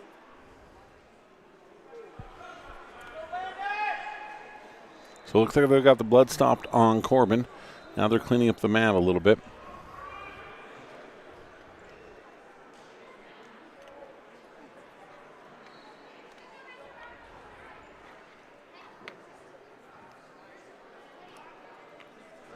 Well, I'd stepped away Canyon View at this point in their tournament, Division A. They're ahead of Juab. So maybe after this might be fun for some people to get on to see how that is looking.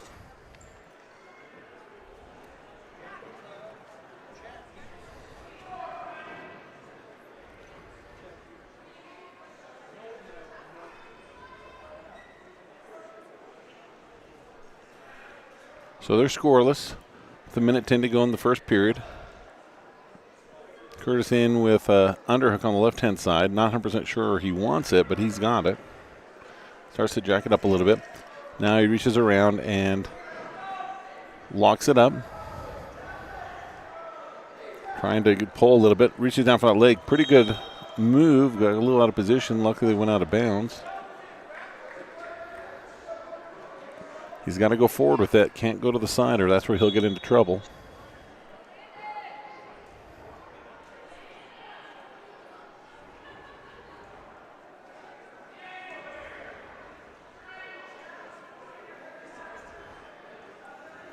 So Curtis, if he wins this match, will make it into the Consolation semifinals. If not, I believe he'll wrestle for 7th and 8th place.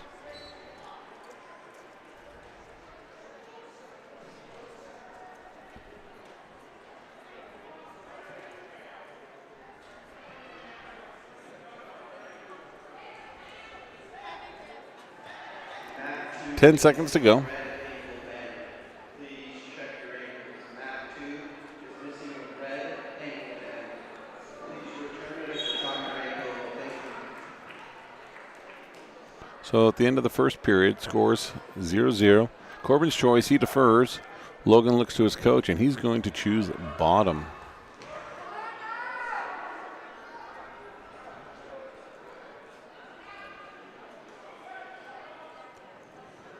Curtis covers.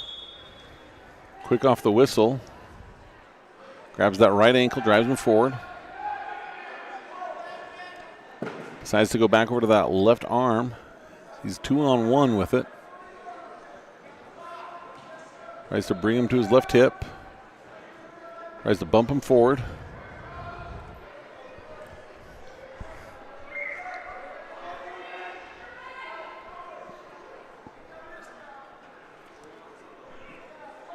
So doing a good job, good forward pressure, brings that left arm back, loses it, tries to cross face. Logan builds back into a base.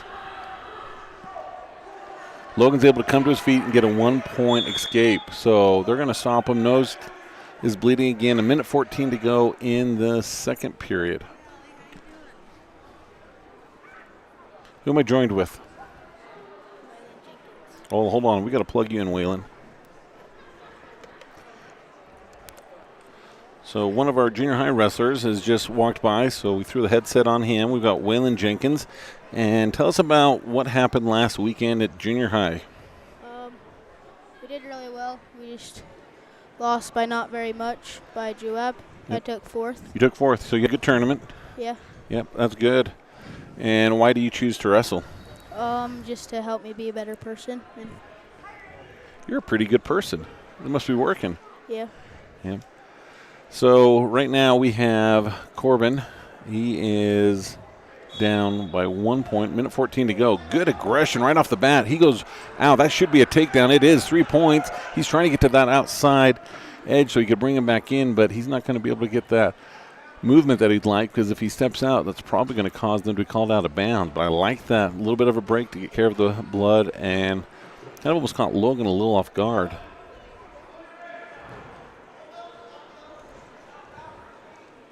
So what do you think he should do right now to get some near fall? I think right now he should break him down and try an arm bar right there with Arm? that arm. Okay, so we'll see if he takes your advice. Hopefully he can hear you, as he does get a slightly better position. Good forward pressure right near the edge. Can't really see too much. Coaches are in the way. Looks like he's working to try and get wrist control. If you take your advice, get arm control, get that bar, he'd have this match won.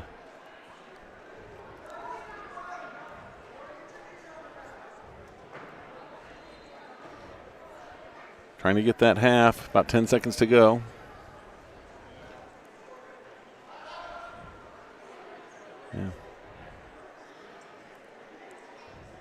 Yeah, a lot of things I liked from Corbin in that round. So who'd you come to watch today? My big brother, Kyler. Well, that's a good, acceptable answer. You could have said everyone for Delta. Yeah, everyone. But yeah. you know what? I think Kyler's a great one to watch. And he's made it into the finals. Mm-hmm. Okay. What would you suggest that he does to become a divisional champ today? Be aggressive off the bat. And just be smart. That's, I don't think you can find much better advice than to be aggressive and to be smart. Because you can be aggressive and dumb, that doesn't help you, and you can be smart and passive, and that doesn't. So, man, you've got a future as a coach ahead of you. So Corbin's going to choose bottom to start the third period. He leads 3-1, quickly comes to his feet. Logan, that should be a locking of hands. Official's a little bit out of the way to be able to see it, but Corbin again comes to his feet, trying to fight hands. But not able to get away.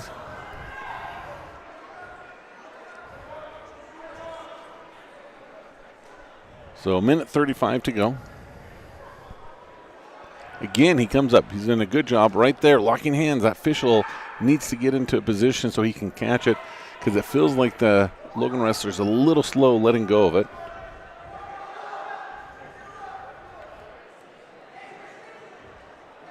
So Logan's so busy trying to keep Corbin down, he hasn't had much of an opportunity to try to get him his own offense going. So Corbin, for the fourth time, I think this round, comes to his feet, works the hands.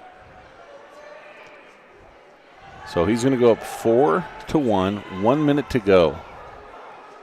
Oh, beautiful right there. Duck under, lands just down top, and he's just there. He's stunned. The kid's quitting right there. He's sunk. Good job to Corbin. So Corbin, that puts him into the Consolation semifinals. So if he wins his next match, he goes for third and fourth. And if he doesn't, he gets fifth and sixth. So what do you do to make your brother tougher at wrestling? wrestle around with him at the house. And Yeah. And if he's beating you, do you call in some reinforcements?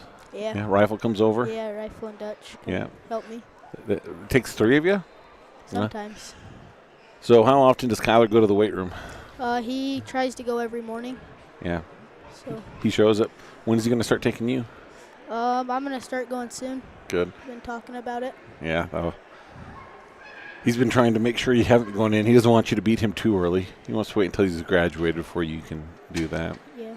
So, well, what else do you want? So, are you wrestling this weekend? No, I'm not. Okay. And then what about Super State next weekend? No, I'm not wrestling at Super State either. I've been going to a little bit of practices though. And that's fine. And that's the thing. Those other ones, those are far away. Those tournaments. But this is the time of year where I think you're doing the right thing in your family. This is the time to support Kyler, be at his tournaments and doing those things. Yeah. As divisionals will end today, and then we're going to look to state on February 4th and 5th. So, you coming to that? Yeah. Yeah.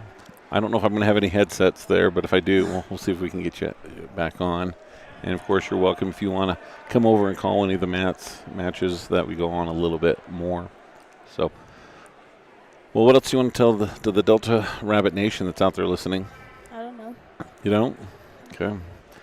Well, yeah, I don't know if Coach Joe Morris is going to like that you put that on. You're doing a good job. We're not having him with us. He's done a good job with us all year, helping us at our home duels. So, Coach Morris, we appreciate you. We know you're out there listening. If you're not listening right now on this one, you're listening on the other broadcast, and you're going to come back and listen to this one.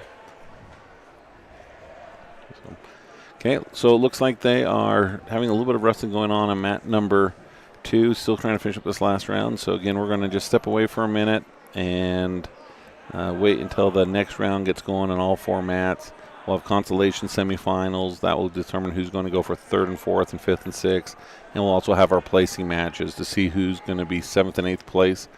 And then who's 9th place. 9th place is going to be the ones who take a spot if anyone above them gets hurt between now and the state tournament. So thank you, Waylon. You've done a great job, and you've got a job in this coaching, wrestling, broadcasting. Okay, thank you. If you can go down there, if I can go down there and ask them questions. You're welcome.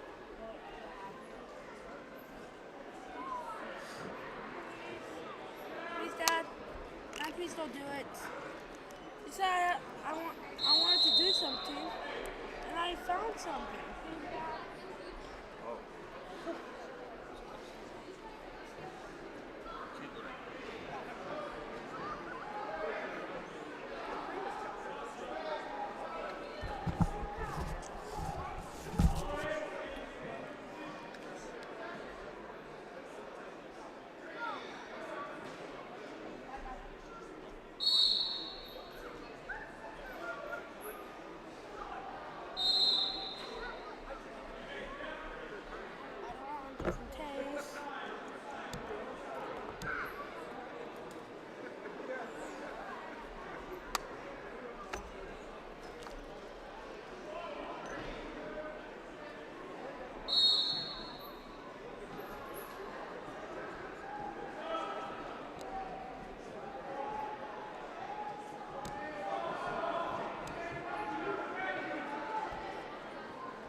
Okay, we're going to get started with cons semis on 1 and 2, and then 7th place and 9th place matches on 3 and 4.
Table help, refresh, you should have matches. Refresh, you should have matches.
What? What business? That.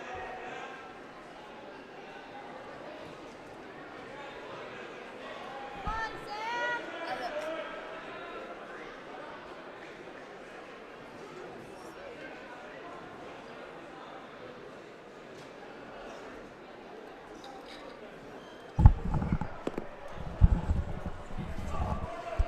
So we're underway with our next round of action. It looks like we are in our Consolation semifinals and placing matches.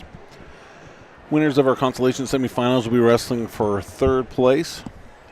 Losers will be wrestling for 5th place.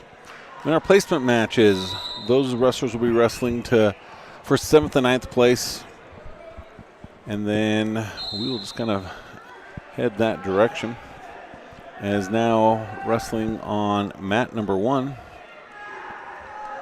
is Sam Woolsey of Morgan. He's taking on Brady Kuhn of Grantsville. And just finishing over on mat number 2, Ryder Sullivan of Grantsville just defeated Corbin Brady. But that means Ranger Losey's up on mat number 2, so we're going to bring our camera over here.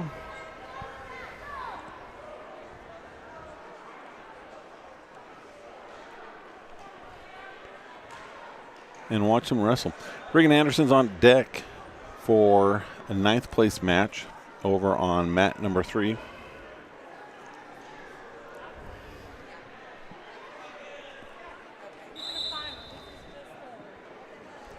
Ranger Losey, a freshman, has a record of 6-9.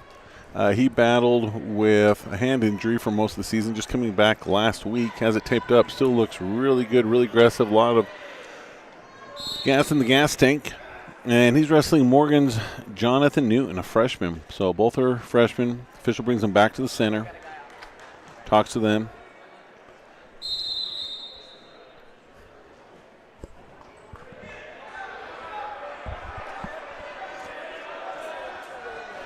Nothing yet.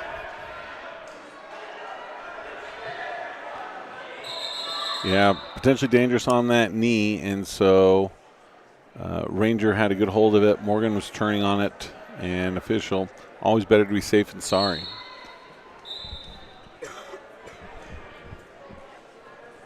Minute 30 to go in the first period. This is 113 pounds. Ranger in with a good low-level single, switches it to a double. Trying to step across, needs to bring those hands up above the hips. And there, he should have it. And the official does give him the 3-point takedown with a minute 12 to go in the first period. Bringing that left leg up, trying to tie it up. He does make sure he keeps him in bounds. He's really out of position for where he wants to be. Needs to be careful he doesn't get that head hooked. Because if he did, he could be in a little bit of trouble because he doesn't have the movement. And they're probably going to go out of bounds.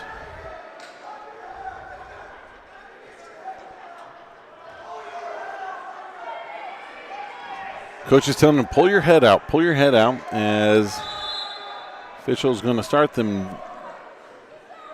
He indicated a neutral sign, but I don't think that's what it should be.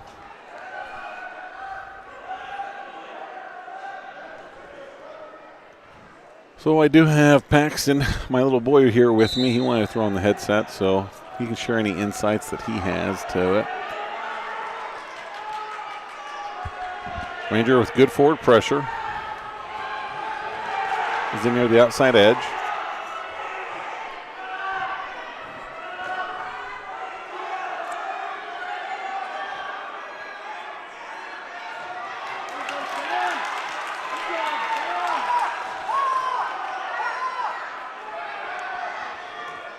Ranger trying to get some near fall, short amount of time. He's going to have enough to get all 4, and he does as there's 3, 2, 1 time. So he's going to go up 7-0 at the end of the first period. Ranger, who they call root beer in the room, it's going to be his choice. He defers, but looks at the coaches and says, you know what, let's go neutral. Looks at the coach again, he's like, oh, wait, let's defer. Lots of matches ran today.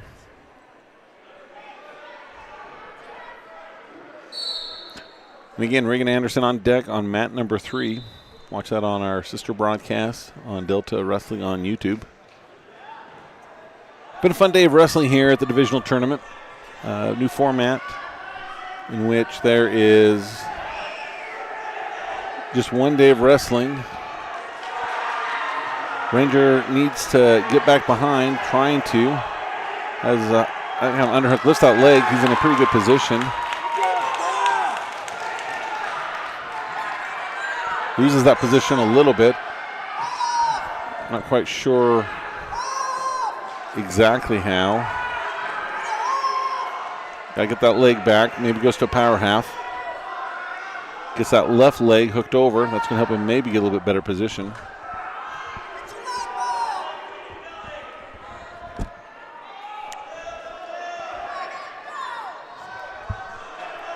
As my co-host takes his mic off as he's eating some ice cream, and it just gave him a brain freeze.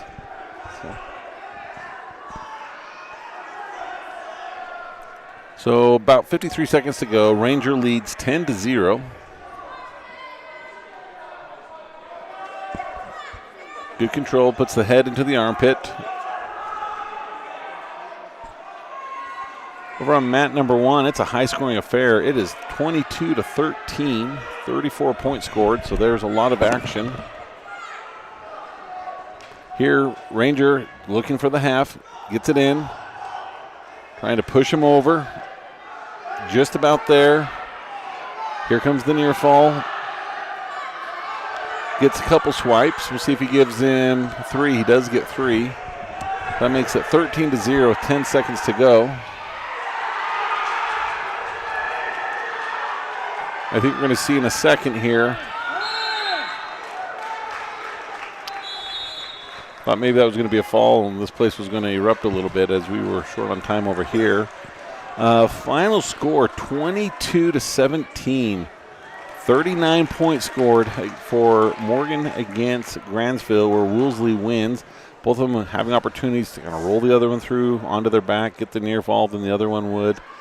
But the reason Woolsey probably won is he had a little bit of a build-up of points to start with. But as we go into this third period, Ranger Losey, he leads 13-0 and just needs something. Anything from that top position will give him the win. Morgan coaches telling their wrestler, stand up, stand up. Ranger does a good job of bringing him back down to the mat.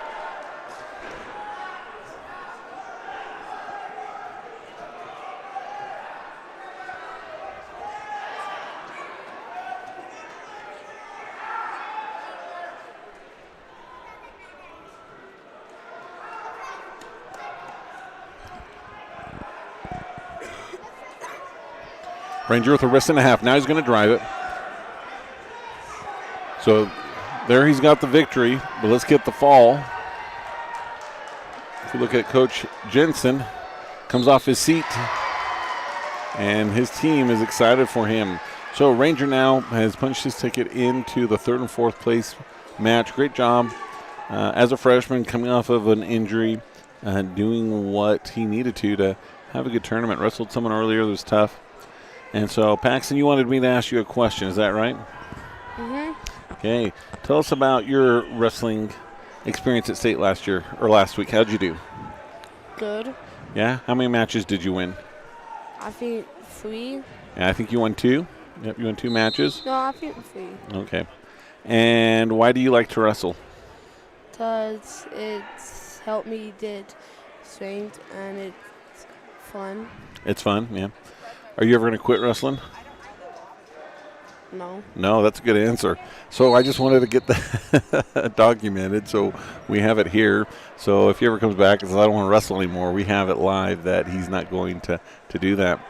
So now wrestling on mat number 2, we have Tristan Herrera of Provençal wrestling Ty Christiansen of Emory. So with both of these matches not being Delta, we're going to try and spread the love a little bit and highlight both of these for other people that are watching that have found us on Delta Wrestling on YouTube. We've had a lot of people come by and ask us where they can watch it. No other teams are broadcasting, so it's been good for some people that aren't able to come. So here on mat number 1 with a 6-point advantage, Wyatt Griffith of North St. Pete leads Luca Suhaka, a freshman from Logan. And over here on the right-hand side, 3-2 lead for Union in kind of a little funk-style situation that those two are in.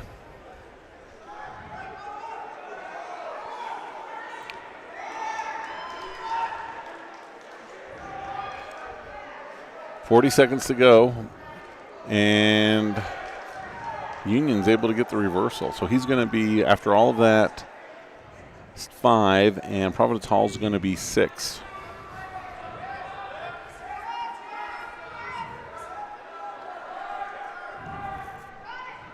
Okay, Paxton, what do you think Delta needs to do to win this tournament today?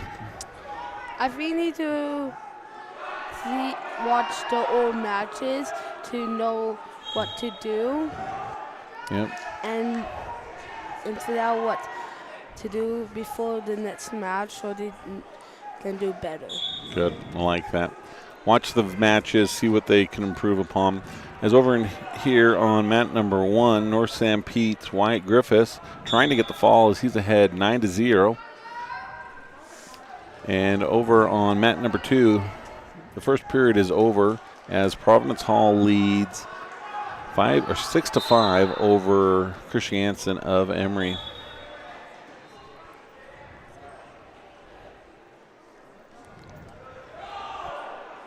Providence Hall with a low shot. Christiansen looking to counter him as he's got like a front quarter Nilsson maybe. Official's a little bit in the way. Trying to get behind, and he is able to.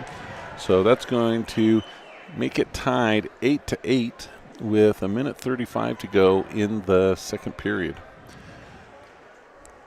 And now he works that arm over, has Providence Hall where he can drive him over. Here comes some near fall. Providence Hall fighting. But Emory's got him deep with that half, have that arm spread out, and so coming from behind, ties it up, and then gets the fall. So congratulations to Christiansen of Emory. Back wrestling after a little bit of blood time over on mat number 1 is Wyatt Griffith, who leads 13-0. Over in the other gym on mat number 3, Regan Anderson has started. He's also has, Austin Stevenson's on deck for mat number 4. Wrestling now on mat number 2 is Trey Larson of Morgan, a sophomore with a record of 28-15. He's taking on Chase Christiansen. So the two mats in here look like they've been dedicated for the Consolation semifinals. Winners go for 3rd, losers go to 5th. And in the other gym, we're going to find those that are doing those placement matches of 7th and 8th and 9th and 10th place. Nothing scored yet over here on mat number 2 as North St. Pete is behind, but Morgan has, good things those kids are made out of Gumby and rubber and flexible, because that just hurt my knee to watch that. Even if I see a guy over here on the other side of me, he's moving his knees just looking at that as well. But Morgan does get the takedown with 1:15 to go. He leads 3-0. And over here on mat number 1, in the red singlet, he leads 13-0. North St. Pete over Logan.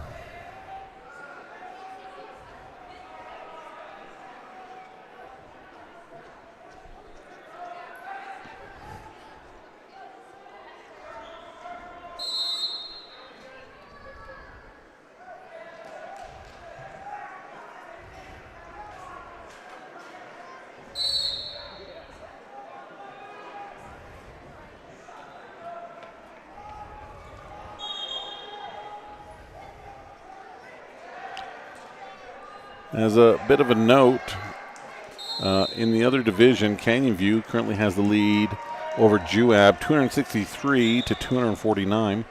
Also, Canyon View has more wrestlers in the finals.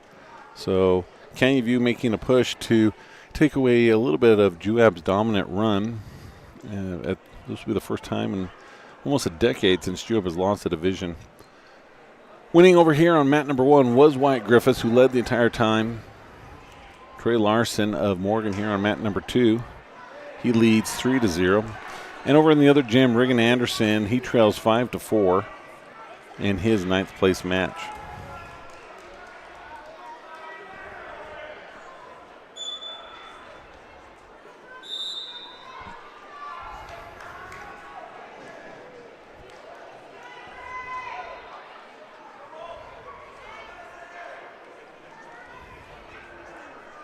Score is now 6-4 for Riggin. Well, in Riggins' match, he trails by 2.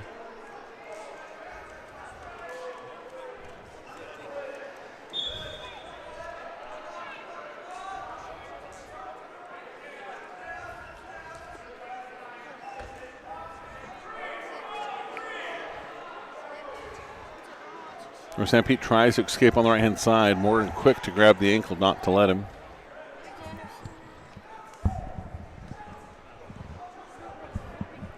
North Pete trying to get the switch, steps across. Needs to get that left arm free probably before the official will grant it unless he's able to drive it, but he does get it. That's going to make the score 7-5. No, I'm sorry, 9-3. I thought Morgan was ahead, but no, North Pete is in the lead. Minute 22 to go.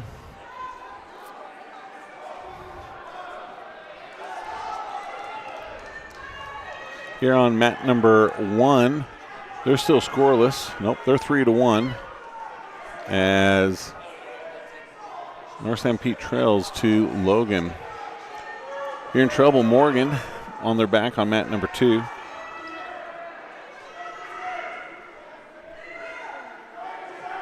a minute I will.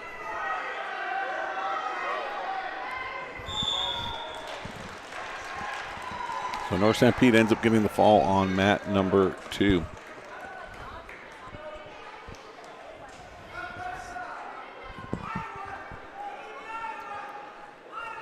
So as time expires here on mat number 1, it's going to be North Pete ahead 4-3 as there is 1 second left on the clock.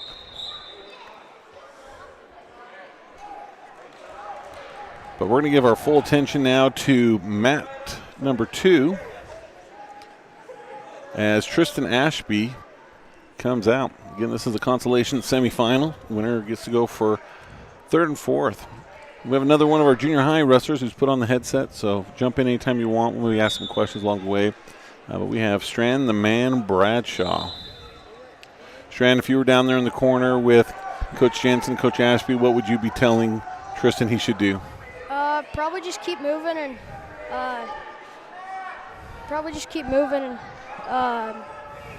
keep having fun, I guess. Yeah. Well, yeah, if you're wrestling not having fun, what's going on? Yeah, if you're gonna have fun, you got to keep moving and definitely be aggressive out there. So they're scoreless as we're at the 125 mark. Tristan pushing him out of bounds.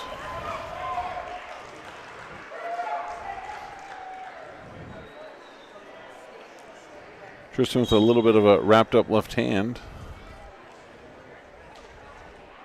They said he also had some knee problems earlier. Yep. Tristan last year placed 3rd at the state tournament. Don't remember exactly how he did at divisionals, but did a good job there. And he's trying to repeat that again. Yeah. So Logan in with a little bit of an underhook. Tristan not seeming to like it. Tries to pull it out. Does a great shrug by. Gets the takedown. Has Logan spread out on the mat. Over in Reagan Anderson's match in the other gym, he trails 13-6.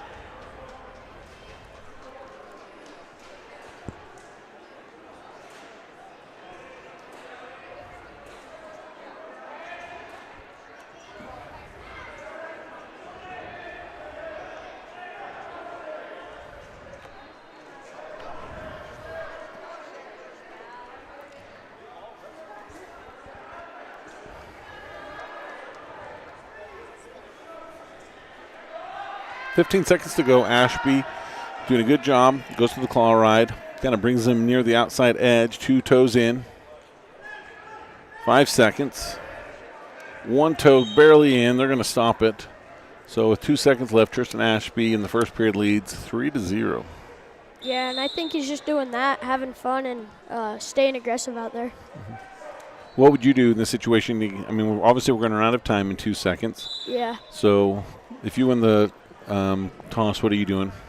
I'd probably defer it. Okay, why do you defer it? Give them the chance, and if I'm down points, I'll pick bottom and get away and see if we'll get the takedown. Yep. Good thing right there. There was only 2 seconds instead of 3, as Logan did a roll trying to get Tristan out of position. So Tristan does defer, and Logan does choose down. So Tristan doing a good job riding him. We'll go into the second period with his 3-point lead.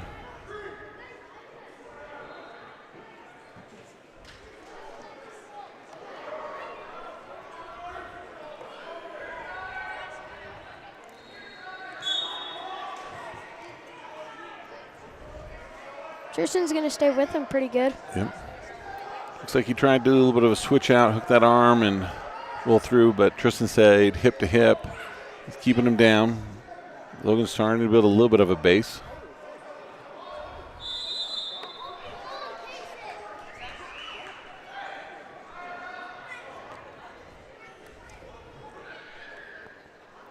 So 1:30 to go, no change. Ashby riding him well, not able to get anything really going, but now with that bar, that changes things as he'll catch the shoulder, switches to the wrist, starts to drive it. Official right in there watching, but he brings him over. Ashby getting some near fall. Going to probably try to come back and scoop that head.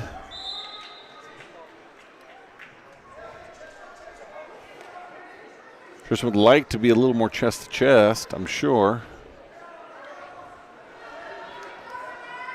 Small little changes, small little maneuvering, puts his chin into the chest. Logan pushes his face away. Lots of time left, 48 seconds. He's still holding that 4 near fall too. Yep. Now he goes ahead and awards it, so that's going to make it 7-0. Drives him forward. Logan coach is unaware that they're blocking the view that we have, but I guess we'll let it slide.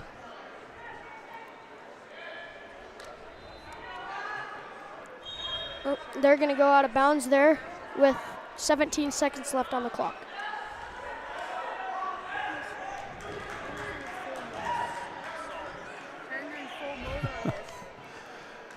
So I stepped away a few minutes ago, and with track wrestling, if you have an account, you can set what team you want highlighted.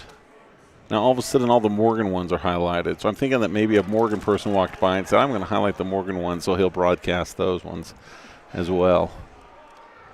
But we are at 17 seconds to go here in the second period. Tristan Ashby leads 7-0 and looking to ride him. So he's up. It's going to be his choice. What do you think he's going to choose to start the next round? Probably neutral or bottom. Yeah. I think those are pretty good choices. Okay, and he's going to, you know what? He's going to top. Yeah. He's not listening to you, coach. But he's done a good job riding him. Yeah.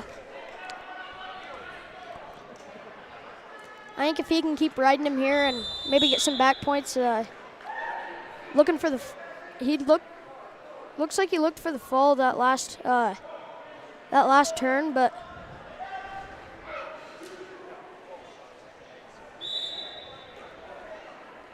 careful right here. that's neutral. So 7-1. Logan showing some real good aggression.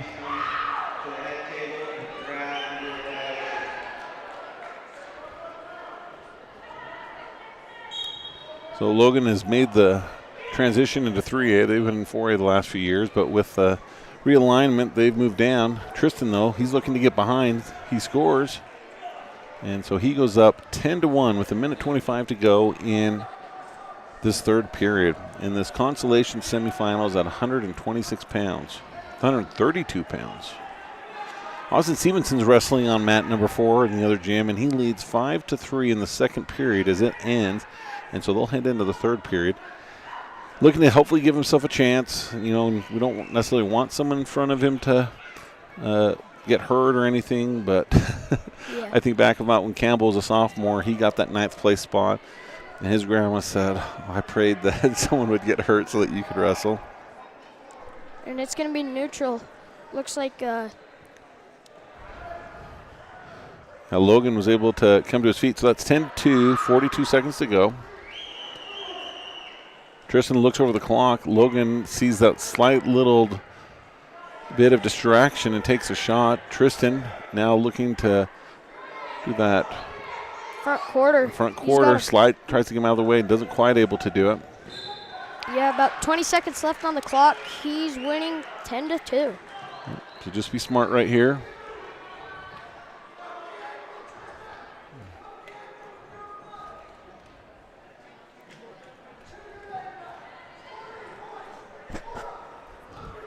Three seconds. And good job. Yeah. Yep. I think he definitely stayed aggressive and action in that whole match. So Yeah, it comes up a little gingerly. Well, something happened a little bit there, but probably will be okay when he comes back in the next round. Wrestles for third place. Yep. Austin Stevenson still ahead, 5-3 on mat number 4. Options. Mountain Dew, Dr. Pepper, and there we go. Do you need a water too? No, this is Or great. I sure? still Okay, have one. Perfect. 6-3. Austin must have got away. Yep. You ready, boys? I was just rescued by AC Jensen. She saw that I needed a drink and brought me one. Actually, she said, "You've got 3 choices." So I'll take the Mountain Dew.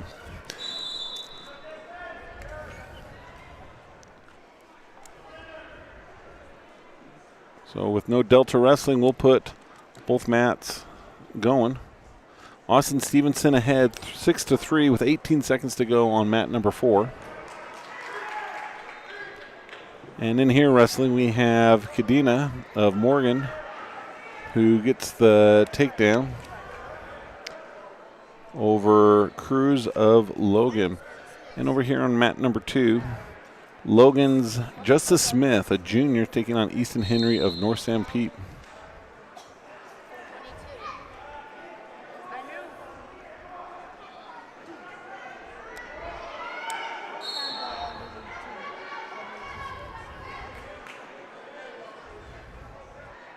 That's exactly what they did. Someone came in and added Morgan. That's clever.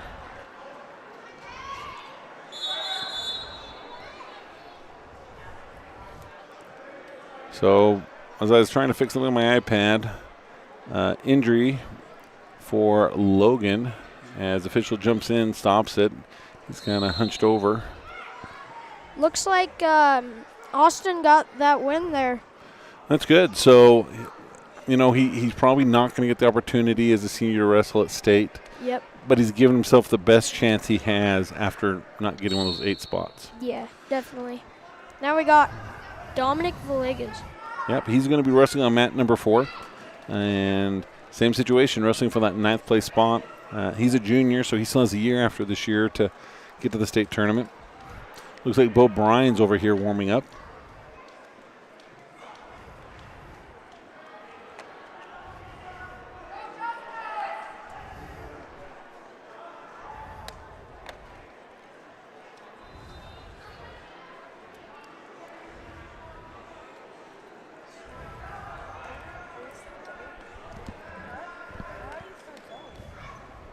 Hey, Sharon, can I ask you a question?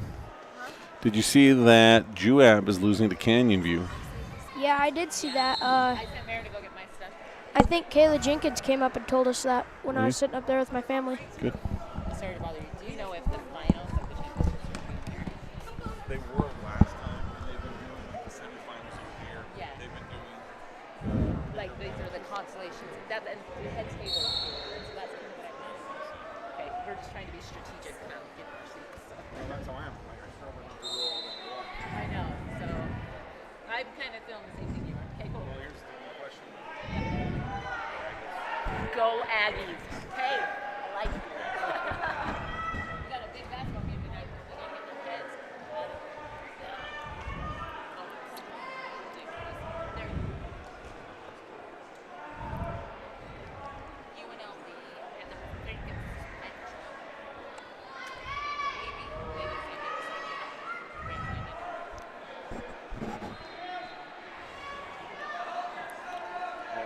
Looks like they're going to continue this match with Logan and Morgan Yeah. as Logan gets the 2 reversal.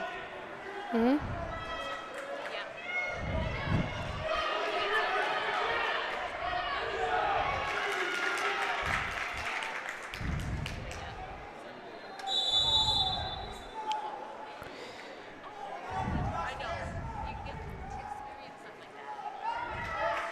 On mat number 2. And it looks like Dominic Villegas is going to have, they're going to be tied at the end of the first. On mat number 4. Yeah, 4-4.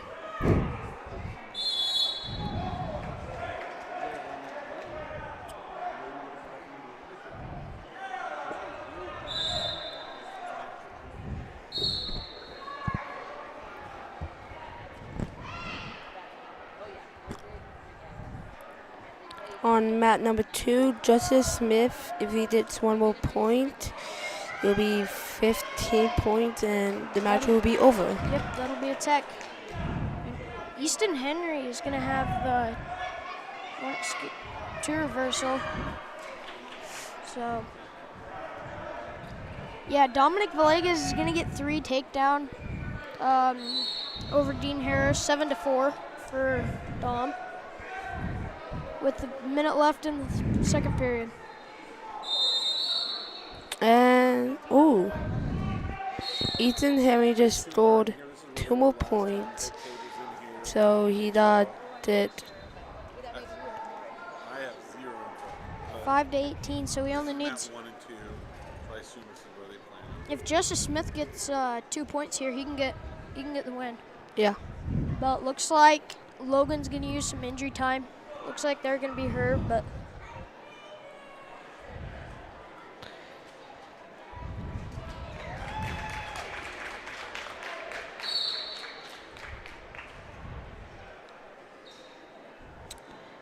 and looks like Dominic Villegas, I think, won it. I think he did. Keep the camera on the action. Tell them what's going on. So we got Beckham Bell. He's a junior, so he still has 1 more year to go to state.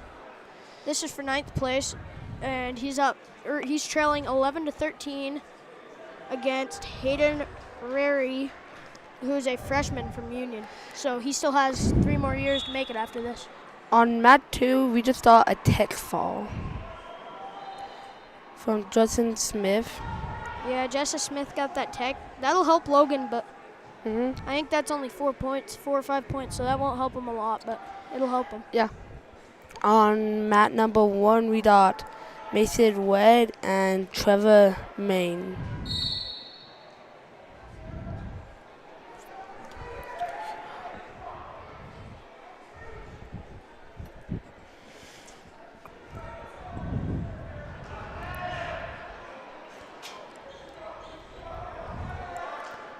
So on mat 1, Mason Red and Trevor Mann. So Mason Red's a sophomore from Logan, so he'll have another 2 years to make it after this. And Trevor Mann is a junior, so he still has next year, which will be his last year to make it. And it's 0-0 right now from North St. Pete. On mat number 4, Heathen Hort, a freshman. He can make it to state this year. Daytoran Jr. Yeah, this is gonna be his. He's gonna be a freshman. He's down by 1 in the end of the first period. So, but if the winner of this match, that'll be the backup if somebody gets hurt at state. So, yeah. Mason Red's gonna get the takedown over Trevor Mann. Looks like.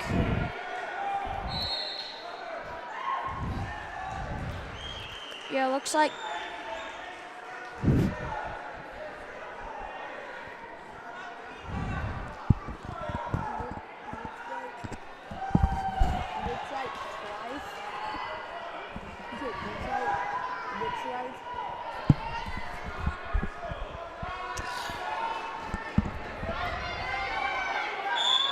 And Beckham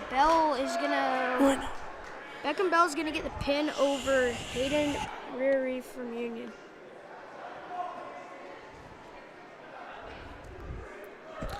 Ryan Cohen on mat 2 won it by 3 points. No. Carter Wardell won it by, I think, a pin, it looks like. Oh yeah, it does. And then we have, next up we will have, on mat 3, I think we will have Carter Anderson versus F. Calisco. So, let's see, Ian Bryan, he's wrestling now. Wrestling someone from, I believe, Union.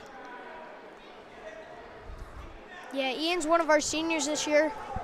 He's one of our team captains as well.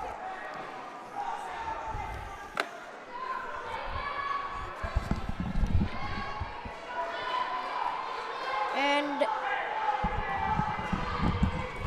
Jaden Davidson is going to get the 3-point takedown, but Ian Bryan's going to get the 2 reversal and looking to trip him back down. And Union's going to get the 1-point escape.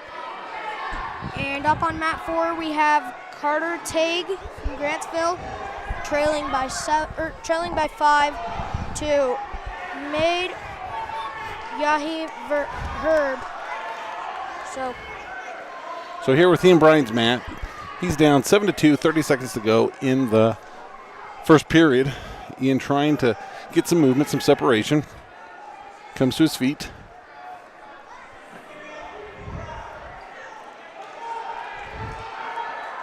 Doing a good job, lots of movement. Yeah, Ian's going to get in the tripod position. He needs to score right here, 5 seconds, go right now. And no change, 7-2 in favor of Davidson of Union. Yeah, Ian's one of our seniors this year, so it'll be his last year to, they're going in the Consolation semis, so the winner of this match will go to for third and fourth. Yep. Colton Anderson, let's see, Carter Anderson is on deck on mat number 3.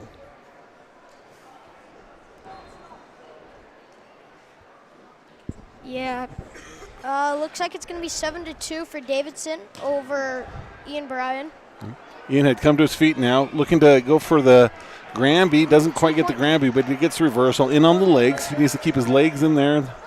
That can help keep his man down as he tries to reposition. Yep, so it's 4-7 right now. He's trailing by 3. Minute 27 to go in the second period. Yeah. A little bit of a funk stuff right there. Not good positioning as Davidson's going to get his own reversal. Minute 14 to go. This is almost where I don't think you should always reach back, but sometimes good things can happen in this type of situation right there. If he'll just reach back and hook that head. But he goes for the leg instead. Yep. There he tries to switch in. Yep. And he should have the reversal. He's going to get that front quarter.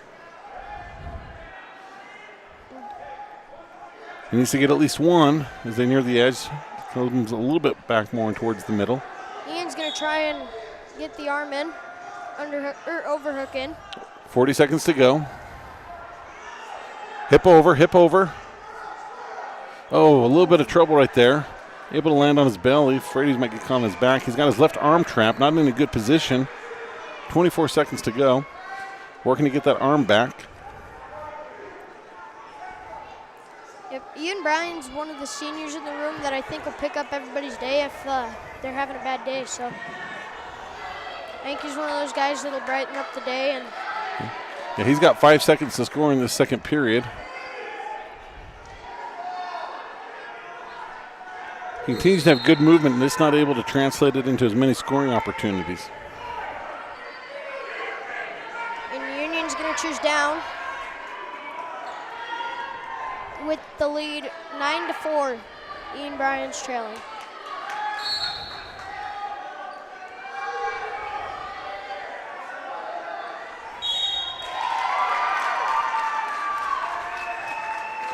Colton Anderson's wrestling over on mat number 3. He's scoreless as they're just ready to start.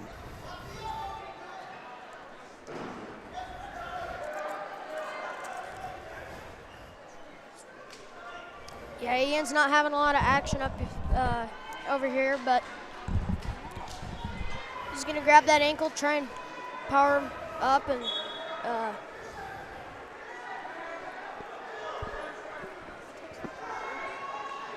trying to get that head into the hole.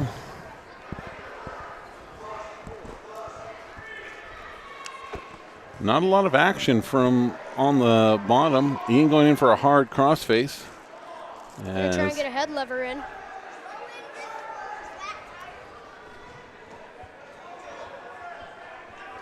But Union seems pretty content. He leads by 5. No stall warnings. Ian goes across, has that far arm, did a big step in. He's able to get into the legs.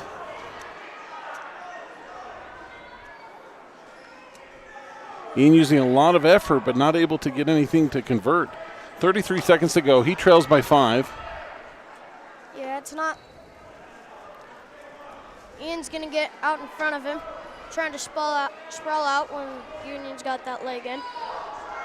Not sure if he got it. Yep, that's what he's going for. He's going for the cement mixer. That's what I wondered. Do it again. He's got 13 seconds. He's got to do something. Got to do something. He's going to go for that cement mixer again. Oh, and he goes for it and he loses it. But that's the right thing to do right there. 1. So not done. That was a consolation semifinals. He can still come in and get 5th place. Yep. And that's good. Yep. Colton Anderson wrestling on mat number 3. He leads 3-1. Colton Anderson's a junior too, so he has another year after this one. And Flores Castro is a sophomore from Logan, so he'll have 2 more years.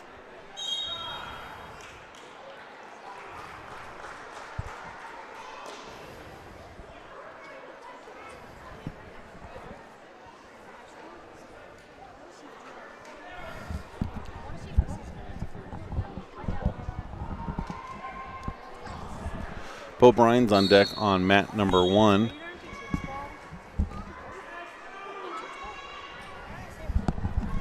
do you mean you guys aren't going to come to church ball? I'm not going to play church ball. You know what church ball is? It's wrestling with a ball. Oh, so you're going to go around and slap people? No, it's called fouling. Oh, so you're going to go around and go like that and nobody cares? Well, I mean, you get a foul. I want to see you guys at the next game. Dude, basketball, I like basketball, but it's like, when's church ball? On Wednesday. So with the end of that match on mat number 1, Bo Bryan's going to be up.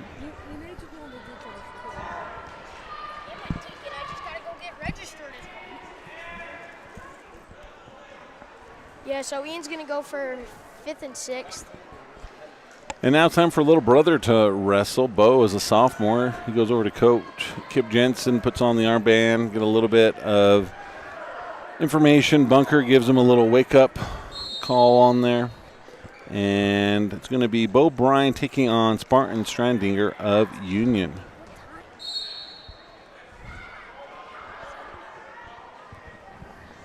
Yeah, Colton's on mat 3. He's leading 6-1 still. We do have our sister broadcast happening on Delta Wrestling on YouTube, so you can see mats 1 and 2 here, and then 3 and 4 on the other one.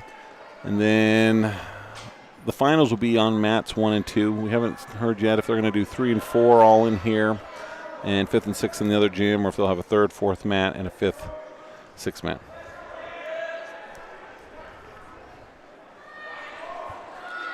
So Bo Bryan waiting for his wrestler. We don't see the coaches. We don't see the wrestler. I see one coach kind of trotting in, but he doesn't have the wrestler with it. So it looks like they might medically, are they going to forfeit? Yeah, no. So the official's talking to 2 coaches.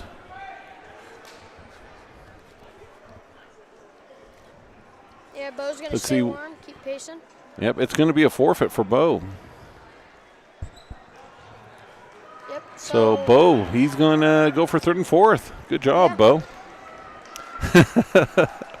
As Coach Kip and him give a big chest bump of congratulations. So yeah, Colton Anderson is up 7-1 so far on mat number 3. 10-1 now. He just scored again. Yep. He's scoring so fast we can't even keep up. Yep.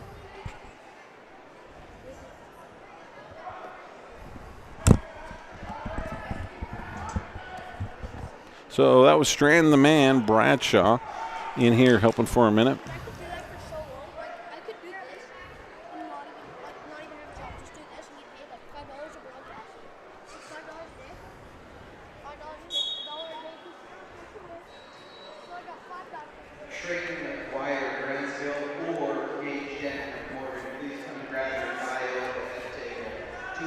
So wrestling on mat number 1 from Morgan, Taven Clark. And then Damon Farley of Emory. He's got the yellow trim here on mat number 1. They're scoreless, and they're scoreless on mat number 2, where Kay Olson of Logan in the black with red. He's shooting to get the takedown on Morgan's Quade Kuhn, and he does. He's getting some near fall as well.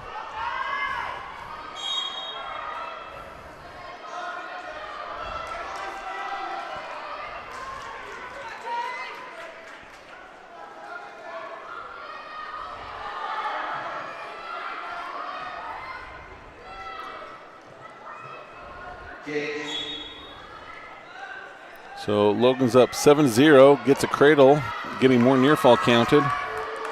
Looking to get that left, or that right knee into that wrestler's left hip, get those mat to the bottom. He's got 14 more seconds in this period to do it, but Morgan's able to break free. So he goes up 11-0 near the end of the first period.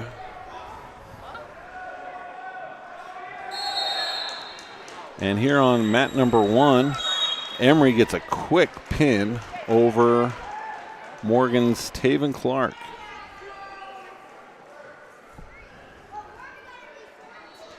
Colton Anderson over on the other one is up 16-3. As long as he keeps everything going there, he's going to end up 9th place. At least gives himself a chance. You never know what's going to happen. Sometimes kids get hurt at these tournaments. They get hurt in practice. Last year, there was a wrestler who'd been a state champion who didn't make weight.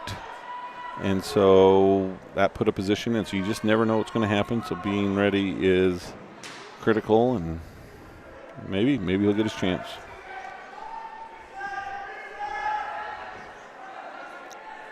So Kay Olson of Logan is up 11-0 as there are a minute 25 to go in the second period.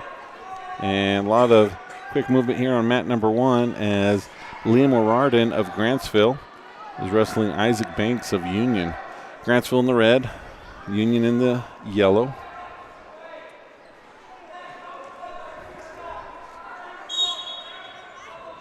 Easton Stefanoff's on deck for mat number 2.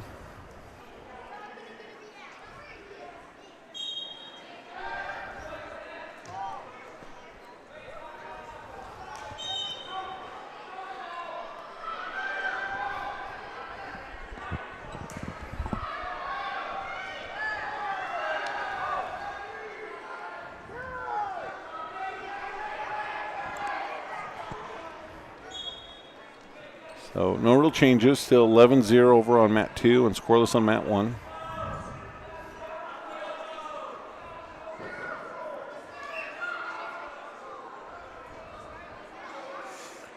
It looks like on mat 2,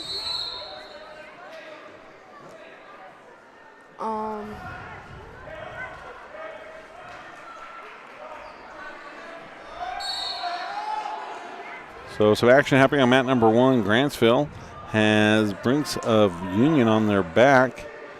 Union trying to push them off. Grantsville's got the takedown. They're going to probably have the near fall. They do. So they're going to be up 7-0 here in the first period, about 40 seconds to go. And time expires at the end of round 2. There's no point scored in that one. So Logan's choice. Nope. Take that back. Morgan's choice. He's going to go neutral.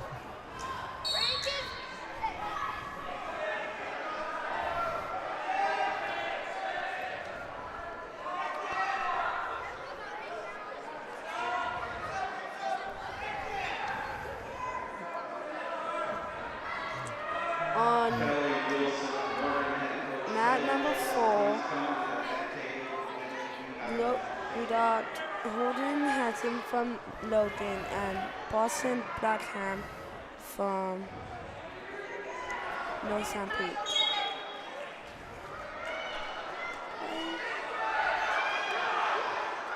So Morgan with an attempted takedown. Logan does a great job countering it, takes him down, is going to get back points. That's the end of the match. If he just even got, yep, they're going to call that.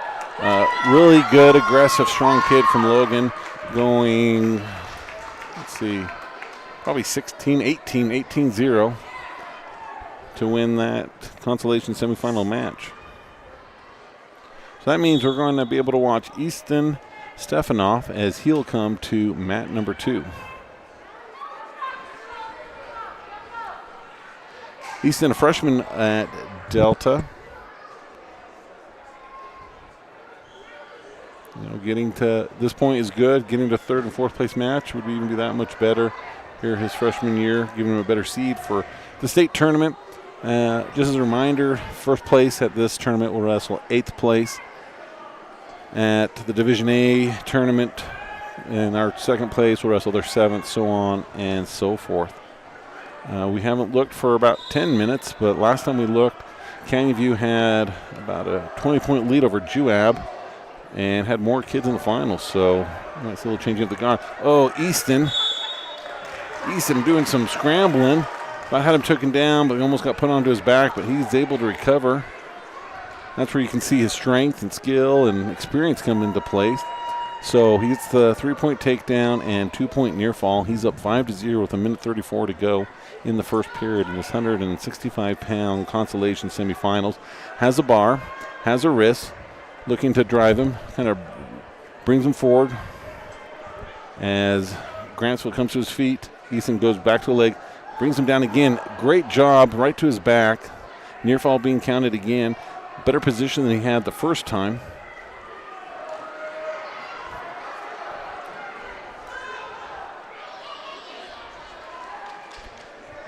Chad, if you were down there, what would you be doing? What would I be doing? Winning. No, Easton's doing exactly what we want to see. He's controlling the arms, getting the bars, trying to go from anywhere from a shoulder to a wrist to a half to be able to run that.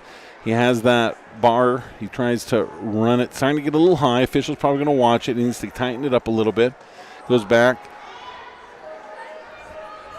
Does a good job keeping him down. 35 seconds to go. He leads 9-0.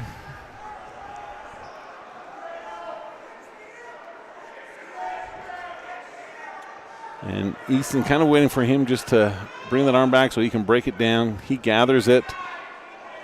Has it, now steps over, has that half again. He does a great job with that half. Deadly when he has it. That should give him a 13-0 lead with 12 seconds to go. And so he's got 10 seconds to try to get the fall. If not, then we're going to go into the second period. So not quite there. So if it's Easton's choice, definitely wouldn't defer, as he's going to probably end at the second period. If Easton send off, It's going to be Grantsville's choice. if Easton send off the 2 more points, it will be a tech fall. Yep, that's right. Oh my gosh, we've got another match we're missing over here on mat number 1. So we're going to go ahead and split our screens so that we make sure we bring action for both of them. As now it is wrestling is Wyatt Harris. He trails 7-0 as Easton leads 13-0. And Easton comes up, takes him straight to his back.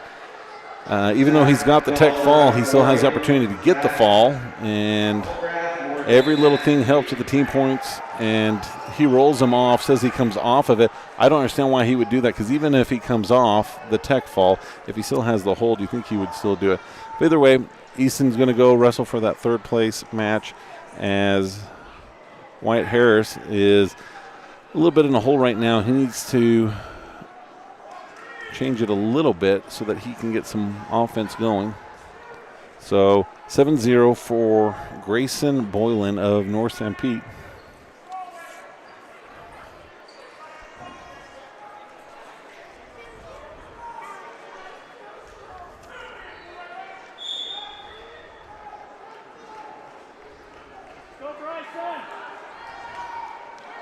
So heading to the second period, it's going to be Delta's choice. He defers. North St. Pete, he's going to choose bottom. No record of these two wrestling throughout the year. White does a good job gathering that left arm, has a bar, has a wrist, loses it. If he can do that again, he's going to be in a good situation because he can usually get a good pin if he can get a kid to his back. Brings that close arm across the body.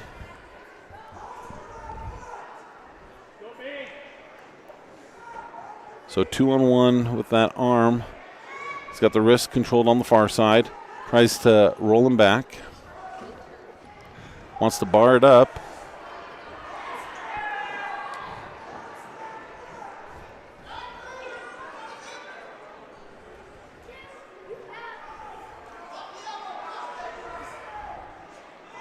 Ty Draper's on deck on mat number 3 as Wyatt Harris, needs to. Wyatt Harris had some good positioning, but the official maybe missed a full nil tonight. I think that's what Coach Jensen's going to go over and argue, that he had an illegal move. So let us see what he's going to say. Or something else. Maybe they're saying that he had the head without an arm locked. You can have the head, but if you lock the arm, if you have the head and you lock hands, that's illegal. If you have the head and you don't lock arms, which he's kind of saying, I didn't see it. Sorry, I didn't see it. This guy's sitting down. He's not actually one of the officials that is part of this, but he didn't say anything either, so we're going to go ahead and end the match. So that's going to end Wyatt Harris's. No, that's Consolation semifinal, so I apologize. He's going to be going for 5th and 6. This is where you see a lot of Harding kids. What do they do after a loss? Do they come back and get a win for the team? And Wyatt, I'm sure the coaches are going to talk to him and get him ready to be able to come and do that with it.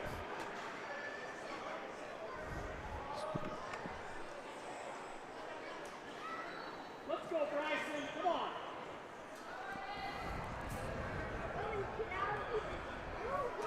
So wrestling on mat number 2. They're scoreless as Union's Boston Harks is wrestling Brisson Anderson of Morgan. And here on mat 1, getting ready to start, Ivan Herrera of Logan is wrestling Hector Perez of Union.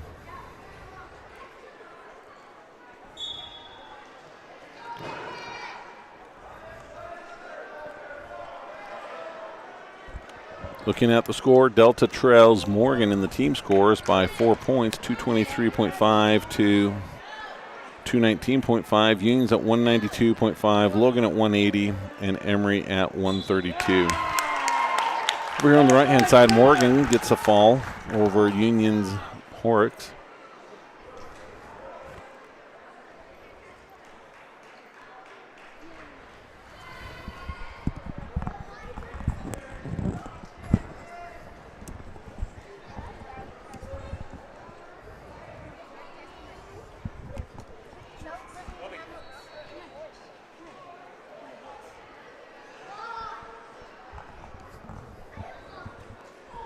So appreciate the junior high helping us out today. So who do we have now with us? Is that Kel Manus? No, it's not Kel Manus, but it's his boy. What's your name? What's your name? Brooks. Brooks. Brooks Manus. Brooks, what grade are you in?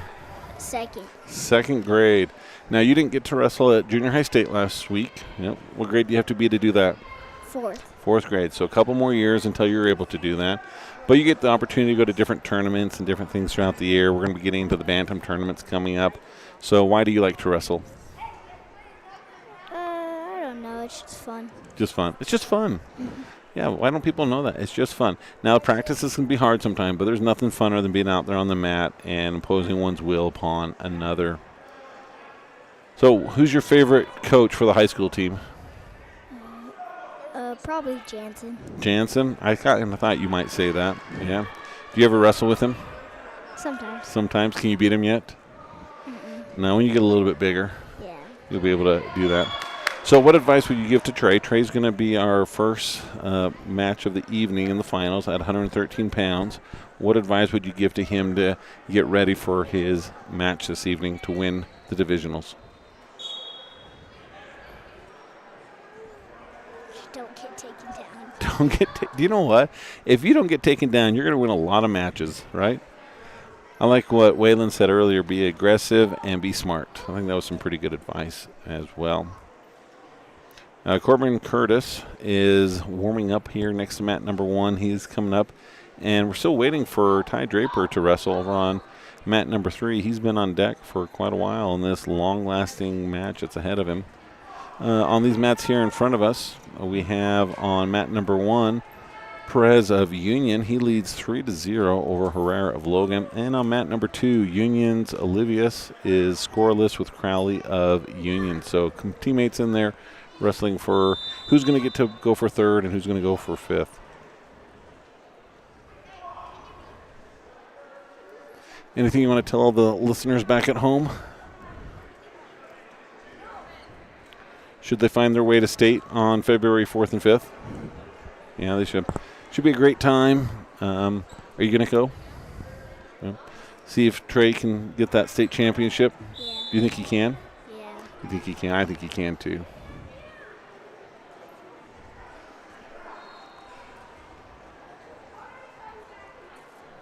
Still scoreless on mat number 2, 2 Union wrestlers. And also a Union wrestler on mat number 1 who is ahead 3-0.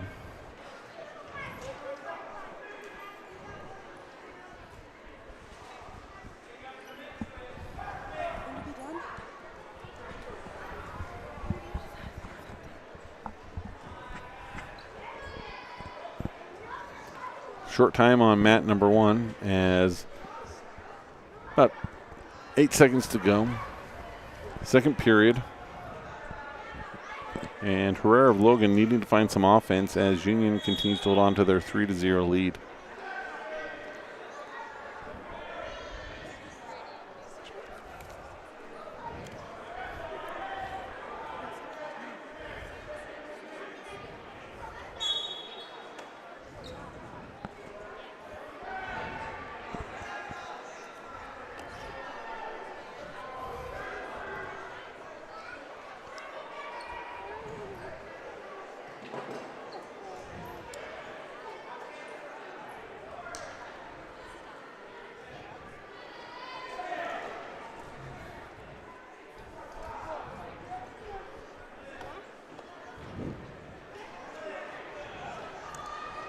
So not a lot of action happening on either mat.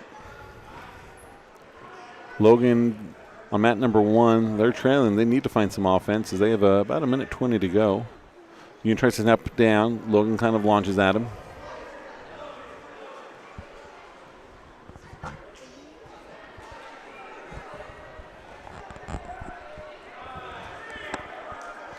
And Union's going to go up now 6-1 as they get the takedown. Fat man roll by Logan, not able to get it going.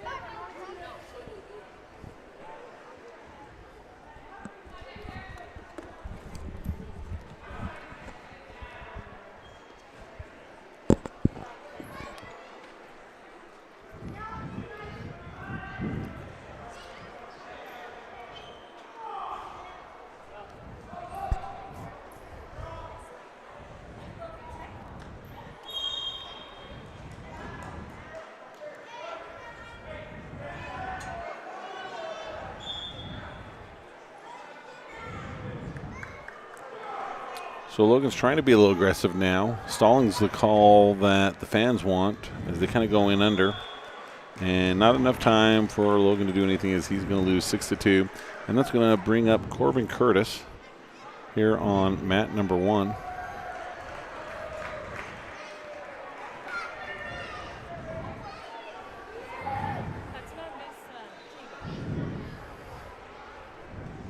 So Corbin Curtis wrestling at 215 pounds. This is the Consolation semifinals. Was out most of the season with a foot injury, but it's been good ever since he's come back. Looks strong, aggressive. Last match we saw that from him as he's going to be taking on Tracer Clark of Grantsville. Clark of Grantsville is a senior and placed 6th last year at the state tournament. Mat number 1 lost their red leg band earlier in the tournament. They haven't ever been able to find it, so they're doing their best to try and make sure they figure it out. Ty Draper is wrestling over on mat number 3, and he's ahead 3-1. Delta and Morgan are tied currently in the team lead as it's 226 points. Maybe that when Angel Brand went on a tall wide. Oh, Corbin in a little bit of trouble right there as he got tripped to his back. Clark looking to the coach, trying to decide what to do. He's in deep on those legs, making it hard for Corbin to be able to move. And Corbin trying to bridge out of it, trying to get some separation.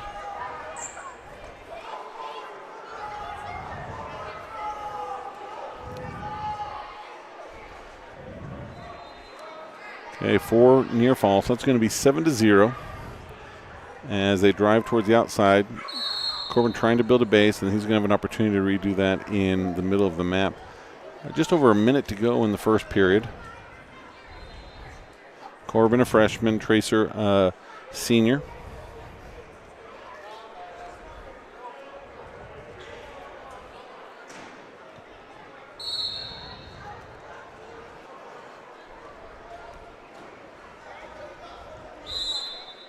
So Clark of Grantsville trying to bar up that left arm, driving Corbin over.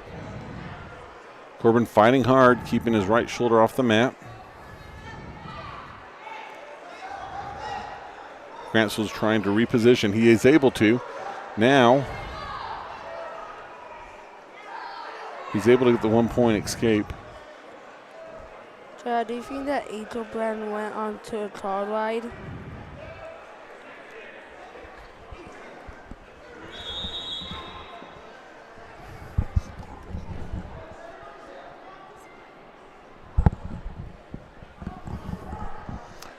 Corbin in a little bit more trouble. 14-1, and with that, it's going to be a tech fall. Just a few seconds left on the clock.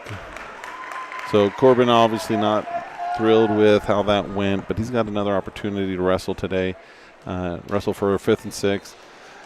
And you know, there's a big difference getting in that 5th place spot versus 6th, who you wrestle in that first round over in there. So as he walks over to the coaches, big smile, big handshake. You know, they're over there telling him, you know, a couple things to learn from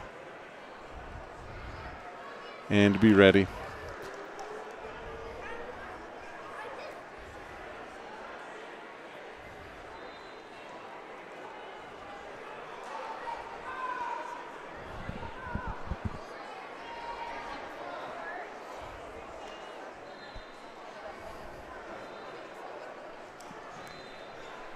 So now we're to our 2 heavyweight Consolation semifinals, which will bring a conclusion to this round in the gym. Here on mat number 1, we have wrestling for Providence Hall in the blue singlet, Nicholas Braga, a senior with a track wrestling record of 12-13, and he's taking on Hunter Critchlow of Grantsville in the black and red with a record of 9-7.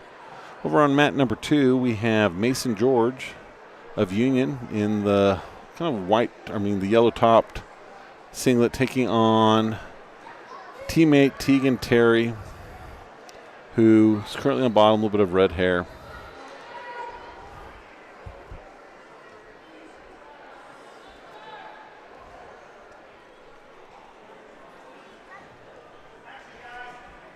George, who just got the takedown on mat number 2, was probably one who was looking to get into the finals, lost to Grantsville in what was described as a little controversial call. He was wrestling a Grantsville wrestler who got a reversal and near fall. Maybe it was even a pin, but it was when other coaches said that time had expired.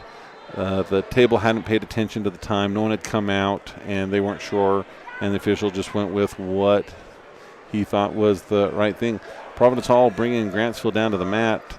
So Providence Hall leads 3-0 over on the other side. I'll call him Union's varsity. George, he's up 3-0. 47 seconds to go on mat 2, 32 seconds to go on mat number 1. This is the final round of the the final matches of the Consolation semifinals.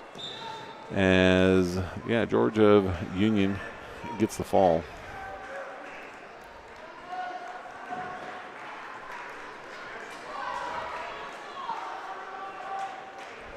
Providence Hall, he's looked like he might get the pin right here. And he does with about 5 seconds to go in the period. So both of these were first period pins. And I think that's going to take us to the end of this round. So we have 2 more rounds.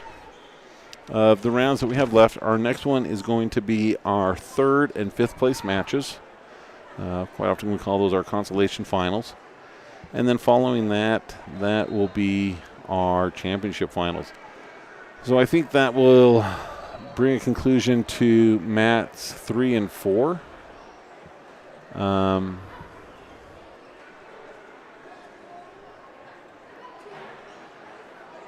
we're going to kind of see them. Looking over here at looks like they're cleaning up mat number 2, pulling off the tape. So I was told this is where the finals are, so we're going to plan on that.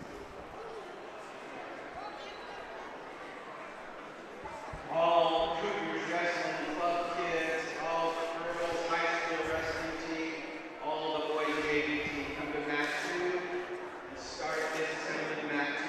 We're going to stage mat 1 for the championship. All welcome to mat 2. So we'll step away until we get that next one ready.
We're going to start 3rd place and 5th place matches on mats 3 and 4. So be ready to roll. We will start writing after 7th place finishes.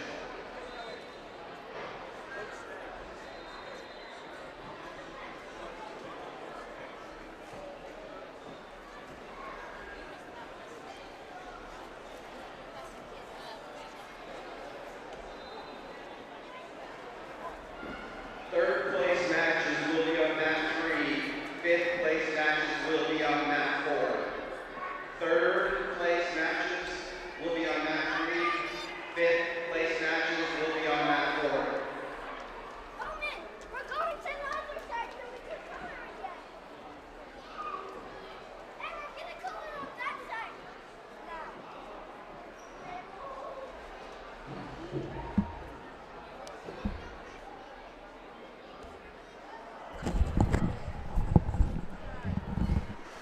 So we got a little bit of clarification. They're going to be doing 3rd and 4th and 5th and 6th matches over in the other gym.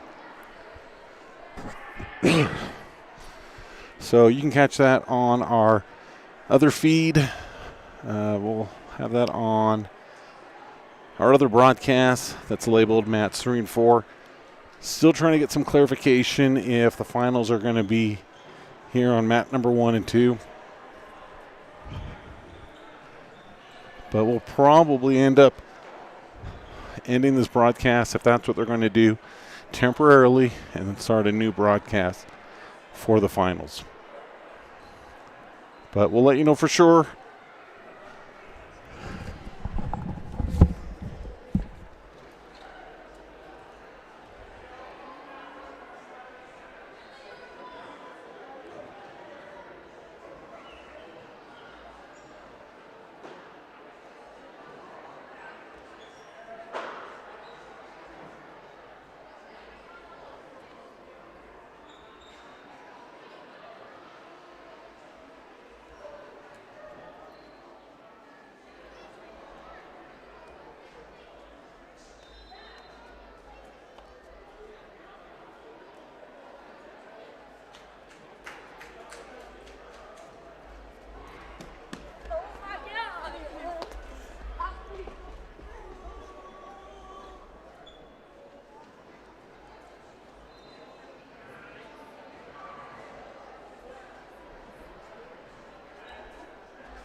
Aren't they doing?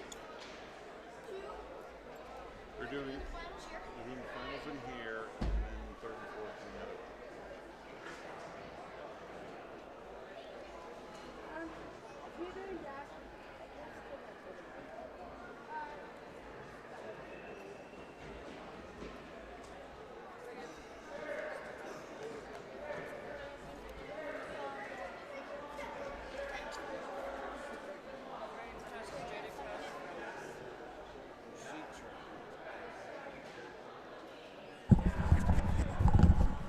So we've got the official word, until it changes at least, that they're going to do third and fourth and fifth and sixth in the other gym. So we're going to stop the broadcast here on mats 1 and 2, and then we'll start it again for the finals and have that broadcast there. So go to the broadcast on mats 3 and 4, and we'll see you back here for the finals.